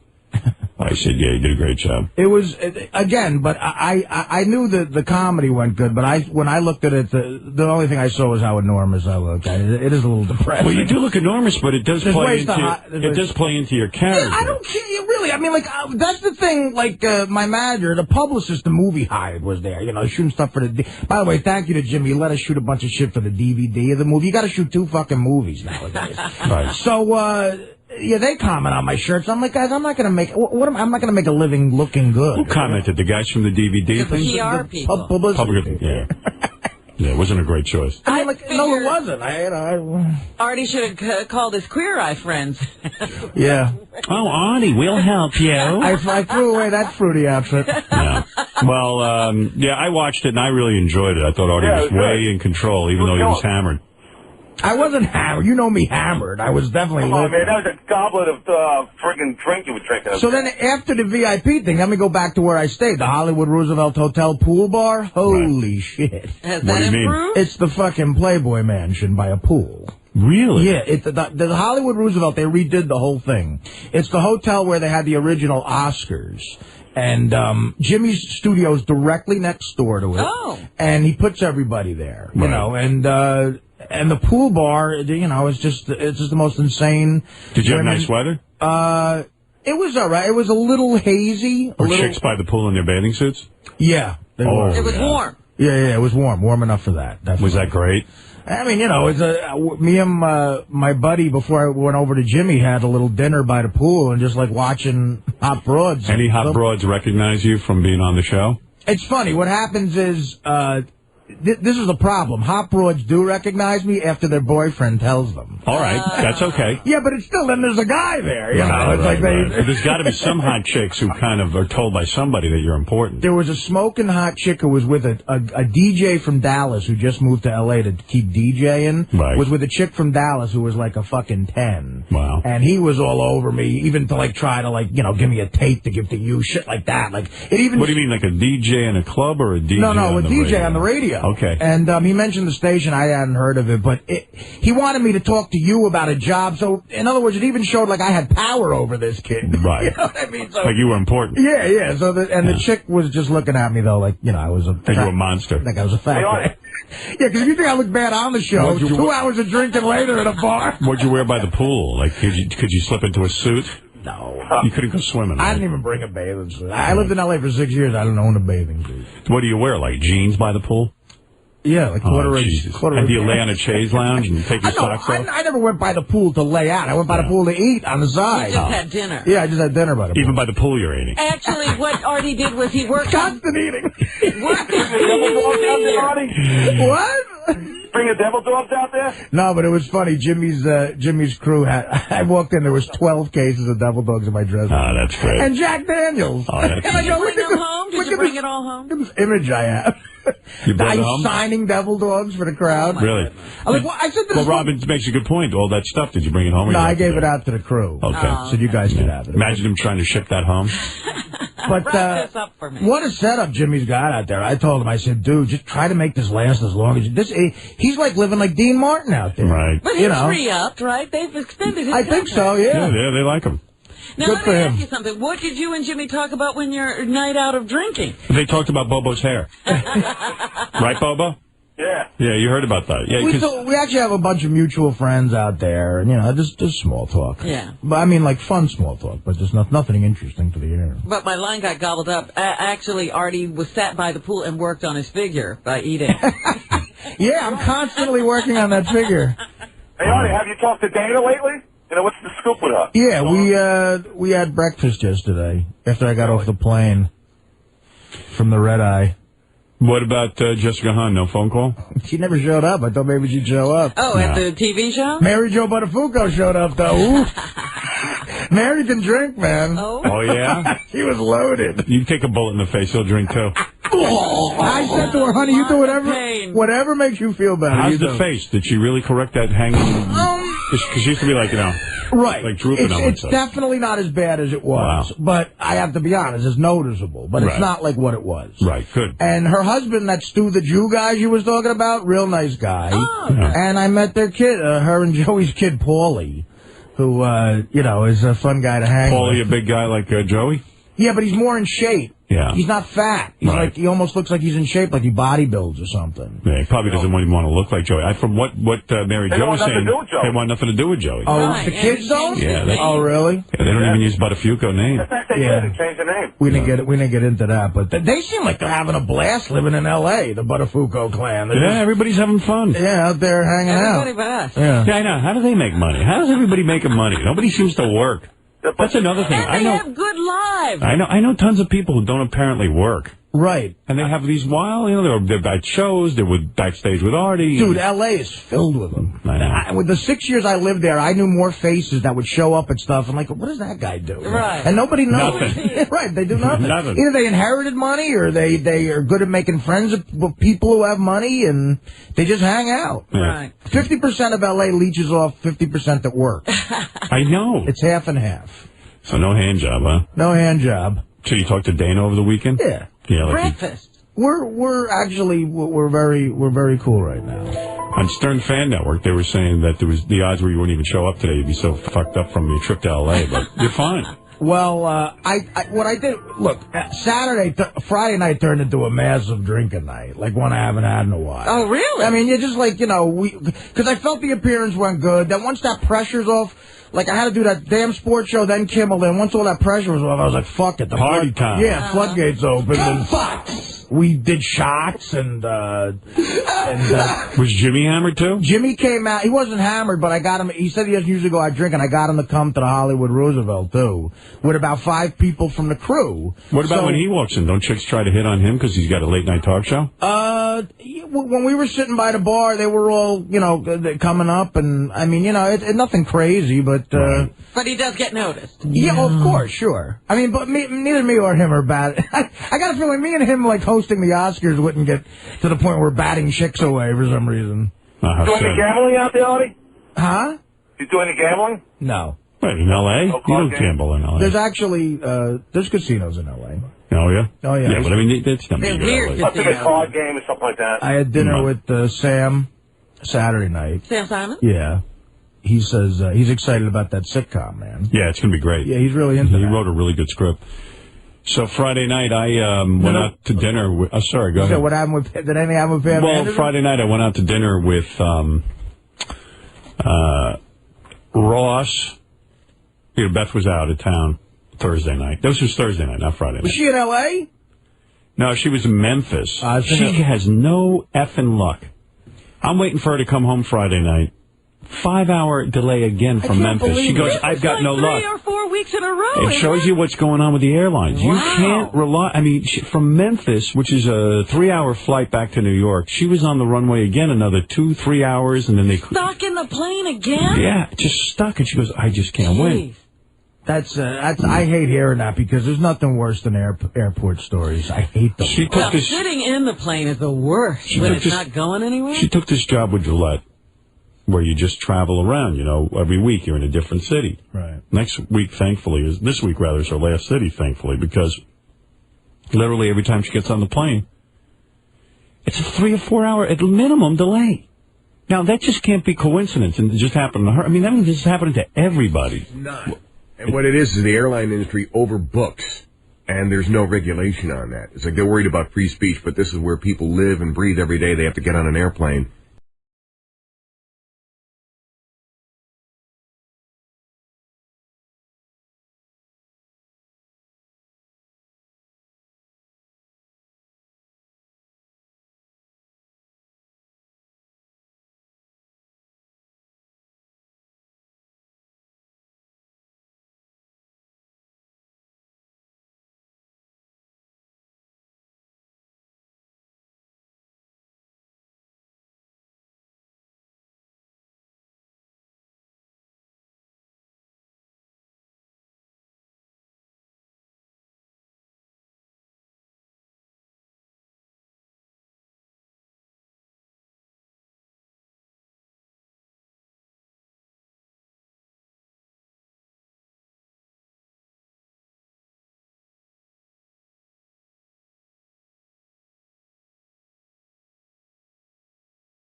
Take a break. When we come back, I think maybe we should devote tomorrow to Artie's Conan appearance and stuff. Okay, yeah, rather than give it short shrift. I did. Conan was good, but the Best Damn Sports Show one, they talk about you guys on the show a little bit more, so both of them are worth playing.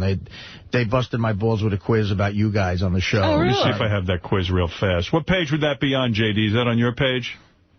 JD page. Okay. On the far right. Artie on Conan. What about Artie on Best Damn Sports Show? That's the one with the quiz. It might be labeled. Second one down, JD says. All right. Second one down. Okay. Maybe this is the quiz. Let's see. Now, Artie, you have an awful lot of morality up there with Jerry Falwell and the rest, right?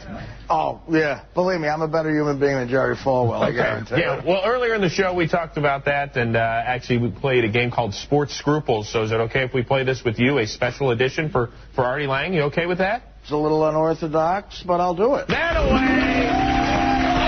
It's Sports Scruples with Artie Lange. Oh, nice. All right, so, Wait. Who is that? What's his name, Tom Arnold? That's Chris Rose. Tom Tom Arnold's left the show. not with the show anymore. Hey, Tom, when I did that show, they brought in Tom Arnold special to vibe with me. Yeah, Oh, really? Even though he's not with the show anymore? They were afraid I wouldn't vibe with guys. I'm not a sports guy. I go, I can vibe with anybody, but I was glad to see Tom. So what is Tom if, if I don't know. he's I think he not a might sports guy? he might still be affiliated with the show He from is. time to time, but Yeah. he's not on every day anymore. no one is ever going to know. Right, nobody is ever going to find out these things, so you just keep it to yourself, all right? All right, Artie, in order for the Yankees to win another World Series in your lifetime, you have to give up booze and junk food forever. Do you do it? No. No? You're a diehard Yankee fan. I've seen enough World Series wins in the South Bronx. I'm going to keep drinking. Okay. Honest answer. You're right. Yeah, the Yankees shouldn't rely on you. At least you had to stop and think about it. Yeah, right. I pretended. Artie, Howard, Robin, Fred, Gary. You can only save 2 from a burning building. Which 2 do you save? Gary and Fred. This way I'll never have to wake up early again.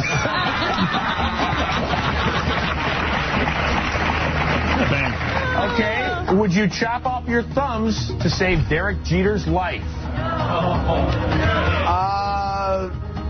Absolutely not.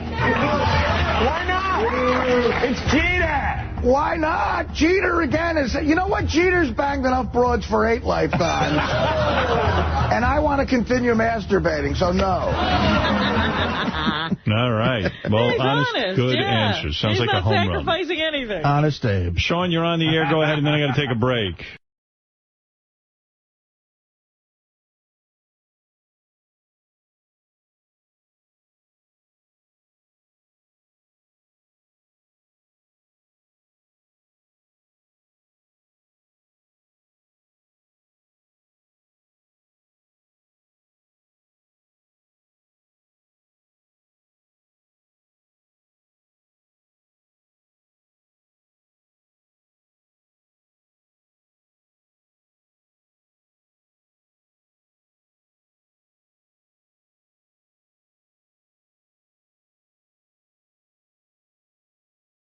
Talk about today. There's so much going on, and I do want to get to everything. There was a David Lee Roth interview on Fox News with Neil Cavuto, the business guy. We've got to listen to that.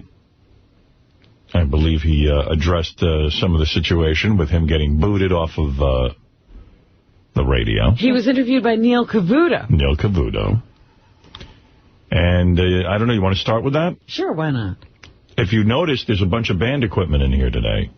Where is it? Oh, there it is. That's the great thing about Satellite. All we need to do is mention that we're thinking of backing up James Brown, and here it is for a rehearsal. Wow, it looks very professional. Yeah, we have the roast Thursday night. If you want to hear the roast live of Artie, that's going to be Thursday night, 6 o'clock. We're going to be drinking some booze, and, we think the booze element and doing it at night would be a better sort of ambiance for a roast. It's, more of the roast atmosphere, I think. I was writing all night last night. Oh, were you? I got the official list of everybody there. Yeah, did you hear Crackhead Bob wants to roast you and has been added to the list? Oh, Has no. he? Yeah. I mean, I hope he does well. I approved that last night. Artie, does this make you nervous? You know, are you looking at it and going, you know, I could be ripped a new asshole? No, I think it's roasts are fun. All right. I mean, I've been a roastee a lot of times, so I guess, you know. You're seasoned. Yeah, I mean, it's got to come back to you sooner or later. What do you think the themes will be? They'll attack your weight. Well, yeah. Attack your relationship with Dana. Fat jokes, Dana. Coke, shitting your pants. Your hair. Your hair. I got a lot of shit you could talk about. Yeah, your mother having to take care of you all the time. Yeah, there's a lot of great stuff. Yeah, the your bald breakdowns. spot. Bald spot. I said that, his hair. Yeah, yeah. Like, or lack of. Yeah. Right. Yeah. I mean, there's a ton of shit. Actually, but anything taboo? Anything you're not comfortable with? I don't care. Oh, that would be a good thing to highlight. Yeah, I know, right? I'm going to say it. I think maybe like my father, if they want to get real vicious, will come into it. But I would go for that. Well, that's where you hit him. That's where I hit him. It's funny, the world's meanest listeners contest, that was most of them. Yeah. Right. The most of the roasts. And the wah thing I'm going to resent, that's my joke, these motherfuckers. Right, no more wah. By the time I get up there, it'll be done, and it's my fucking joke. What about your sister? I know you're very sensitive about her. Anybody says anything sexual about your sister? I mean, sister, mom. These are all guys I know are friends of mine. You know. Anybody says, "Oh, I want to bang your mom," that's it. It's over. You're gonna get all freaked out. That's not true. No? No. So I mean, I grew up with kids telling me they want to bang. I mean, that's what we did all our lives. All right, so you're ready to take it all. All these guys roasting me, I know, were like friends of mine. You know? Well, the reason we put the musical instruments over there, James Brown might be coming by that night. And I was thinking it would be great to have, before the roast, while we have a couple of drinks in us, maybe, as Robin suggested, we have him sing Hot Pants and we backed him up musically. Right. But we realized none of us know how to play Hot Pants, except for maybe Fred. Right. The good thing about all the guys roasting me is I was writing last night. They have a lot of issues themselves. Yeah, you got plenty of material yourself. If you spotlight them. Who is roasting you? I was given a list of DePaulo, Colin Quinn, Sal, Levy, Shuley, Yucko, and Marianne from Brooklyn. Again, Marianne is. I just. You're going to leave her alone. I just hope that doesn't. You got to call her. I just hope she's not going to be like. You know, I just hope there's not a lull when she gets up there. It's going to be horrible. I mean, it's going to be. Yeah, do you expect that to be a high spot? Because if it's funny to think about it, but when she gets up there, if it's a lull, it's going to suck. Lisa Lampanelli is roasting you too. And Lisa too. Right. I felt bad. She actually. You remember the joke I had on her last roast where I said I get mistaken for Lisa Lampanelli? Yeah. What, she didn't understand that? No. I think she was genuinely upset by that. Oh, stop it. She didn't get upset. She said something to me at the after show. I thought it was a compliment. She said something to me at the after show on the air to where, you know, it's still a woman and everything. Even though she's vicious, she goes at you. Right. Because as she was laughing at it, I noticed on the replay, she said, "Oh, that's the funniest joke ever." She said it out loud. Mm-hmm. And then at the after, so I thought it was fine. At the after show, she said something where she really seemed hurt by it. Oh, come on. She's playing with you. Yeah, but it's still a woman, and you don't want to soften up on her, Artie Lange. You gotta go for it. Oh, no. She's going to rip you a new asshole. I got a bunch of them. You know who's the funniest? We asked Jeffrey Ross to roast you. You know Jeffrey Ross. I know Jeff very well for a long time. Jeff's been on our show, and then for a couple of years we didn't have him on, and I know he was hurt because, you know, he was like, hey, how come you guys don't have me on? How come you guys don't have me on? So Gary called him up and said, hey, we have a perfect venue for you. We're going to roast Artie. Would you please be one of the roasters? Right. He goes, oh, a roast? I don't know. I have to, you know. Are you guys giving the money to charity? We go, well, there's no money. There's no money. We're just, you know, we're not selling tickets. Can I get into his explanation of the money? First of all, I told him that you personally requested, because you did. You've always said, I love Jeffrey Ross as a roaster. So then he said, gee, you know, are you guys, he goes, you really should give some money to charity. And I go, we're not making any money. I go, why? And he goes, you guys got a lot of money over there with Sirius. And I go, but why? And he goes, well, the whole point. Why does everyone think we have a lot of money over at Sirius? Because, they read about these big money deals. Sirius is not, we don't have any money. Anybody hasn't turned to $1 yet. Yeah. All anybody hears is money. half a $1 billion. That's all they hear. Right. And they think everyone's running around with all kinds of money. Do you have that in your pocket? Yeah, it's all here. It's all sitting in a pile next to me if anybody wants some. And you can take it off and throw it at somebody. So the charity thing, he said, the reason you do a roast is you make fun of the person, but it's all in good fun, and at the end, the reason why the person takes all the crap is because they're giving money to charity. And he was talking about, like, the Pam Anderson roast. Everybody waived their fee. He gave you a lesson on roasting. Oh, yeah. So anyway, my point being, it's so funny to me. Here's a guy who wanted to be on the show. We finally have a reason for him to come on the show. He's got such Jackie Martling syndrome. He's going to make it impossible to be here. It's like Jackie, too. We said, hey, come on in and roast. Why don't you be part of the roast? Yeah, it would be funny, Jackie roasting Artie. He's always want to roast. Why don't you come in and roast or be roasted, whatever you want. Think about that. That would be amazing. Yeah. Jackie could open season on me. I could go back at him. Oh, it would have been great. It could be just like fucking a great moment. Yeah. But, of course, no. And it's the same with Jeffrey Ross. It's like, I got to get on the show. Okay, we want you on the show. No. No, it's like... I just wanted you to ask. It is insanity times 5. It's the funniest thing in the world. I got to mention 2 other people because I'm seeing a lot of email. Yeah. We did contact both Norm Macdonald and David Spade. And they declined? They were both just not going to be around. Yeah. Well, they can make themselves around. I got it. Leave him alone. David's dating Heather Locklear. It's like a career. Yeah. They had pictures of him on Stern Fan Network, David Spade. I guess he's put on some weight. Really? Did you see those pictures? Yeah. And he's in a bathing suit with Heather Locklear, which is always a mistake. Oh, no. And he's walking around with his shirt off, and he's got some man tits and some fat on the sides. He's parlaying this whole thing into a jump into another category, I think. He's going to be A-list pretty soon. I got to see what's going on with that, because unless it was a repeat last night, I stayed up last night late to watch Springsteen on Leno. Springsteen was on Leno? Yeah, he did Leno. He did with the jug band. I'll tell you what, I'm liking that song. Yeah, I enjoyed the song. What song? He did a real good job. Well, pay me my money down. And it was a highlight show for me because it was Springsteen and Jessica Alba. the greatest Leno show I've ever seen in my life. You beat off and then How did she look? Did she wear a short little dress like you're supposed to on those shows? She didn't fucking bring it, man. Yeah. She wore a long skirt that covered everything. Oh, she's one of my favorites. Oh, but, Jesus. Yeah, but she's doing that thing where you have to pay her to unveil. I guess. Well, hey, look, if you got it, I was that broad. I'd make you pay me, too. Hey, great shot of annoying Jessica Simpson in a short little mini dress today in the newspaper. Oh, yeah? Good beat-off material. So I stayed up and... You could beat off to the newspaper now. I could. I could beat off to the newspaper. I could always beat off to the newspaper. I've beaten off to a newspaper. I've never heard you say I beat off to the newspaper. When I was younger, I always beat off to the newspaper. Robert, there were times when I would go fish out the New York Times Magazine section. Section with all the bras. Bras and panties. Yeah. Wow. I've beaten off to that many a time. It's not first choice, but it'll do it a pinch. That's all I had. There was no porno. You know, these kids today are so lucky they got porno. Oh, they're so jaded. They got porno on their cell phone. Yeah. There was no porno back then. You had to use your imagination.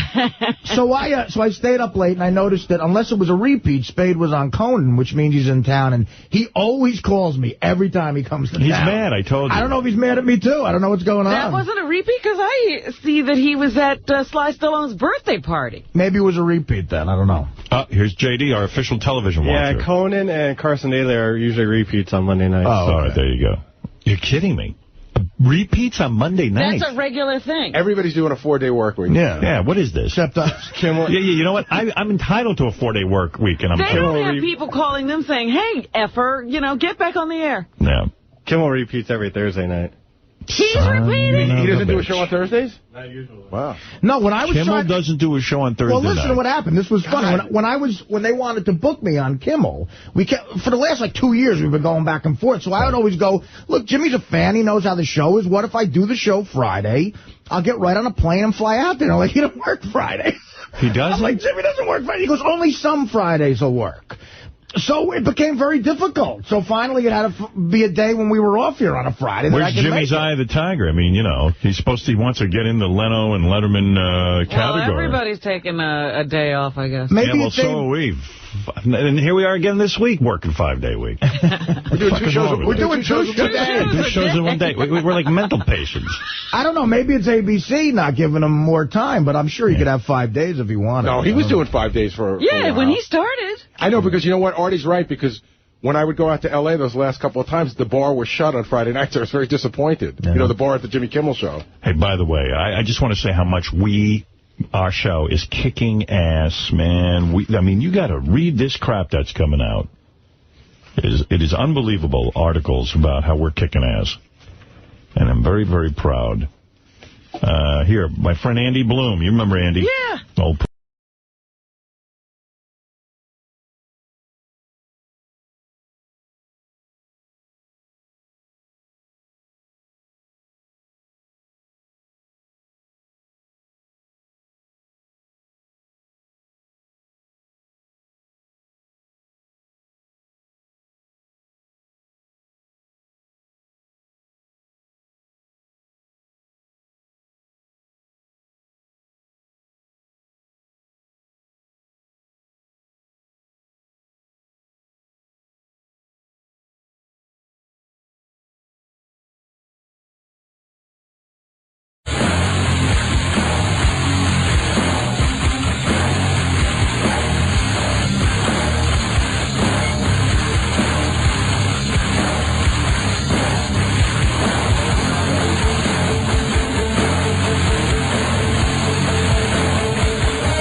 drinking going on. Most of our comedians drinking, or? Oh, yeah. Okay, that's good, yeah. We got a great lineup. Where is the lineup? I want to announce everyone. Okay, here we are. Couldn't make it any smaller.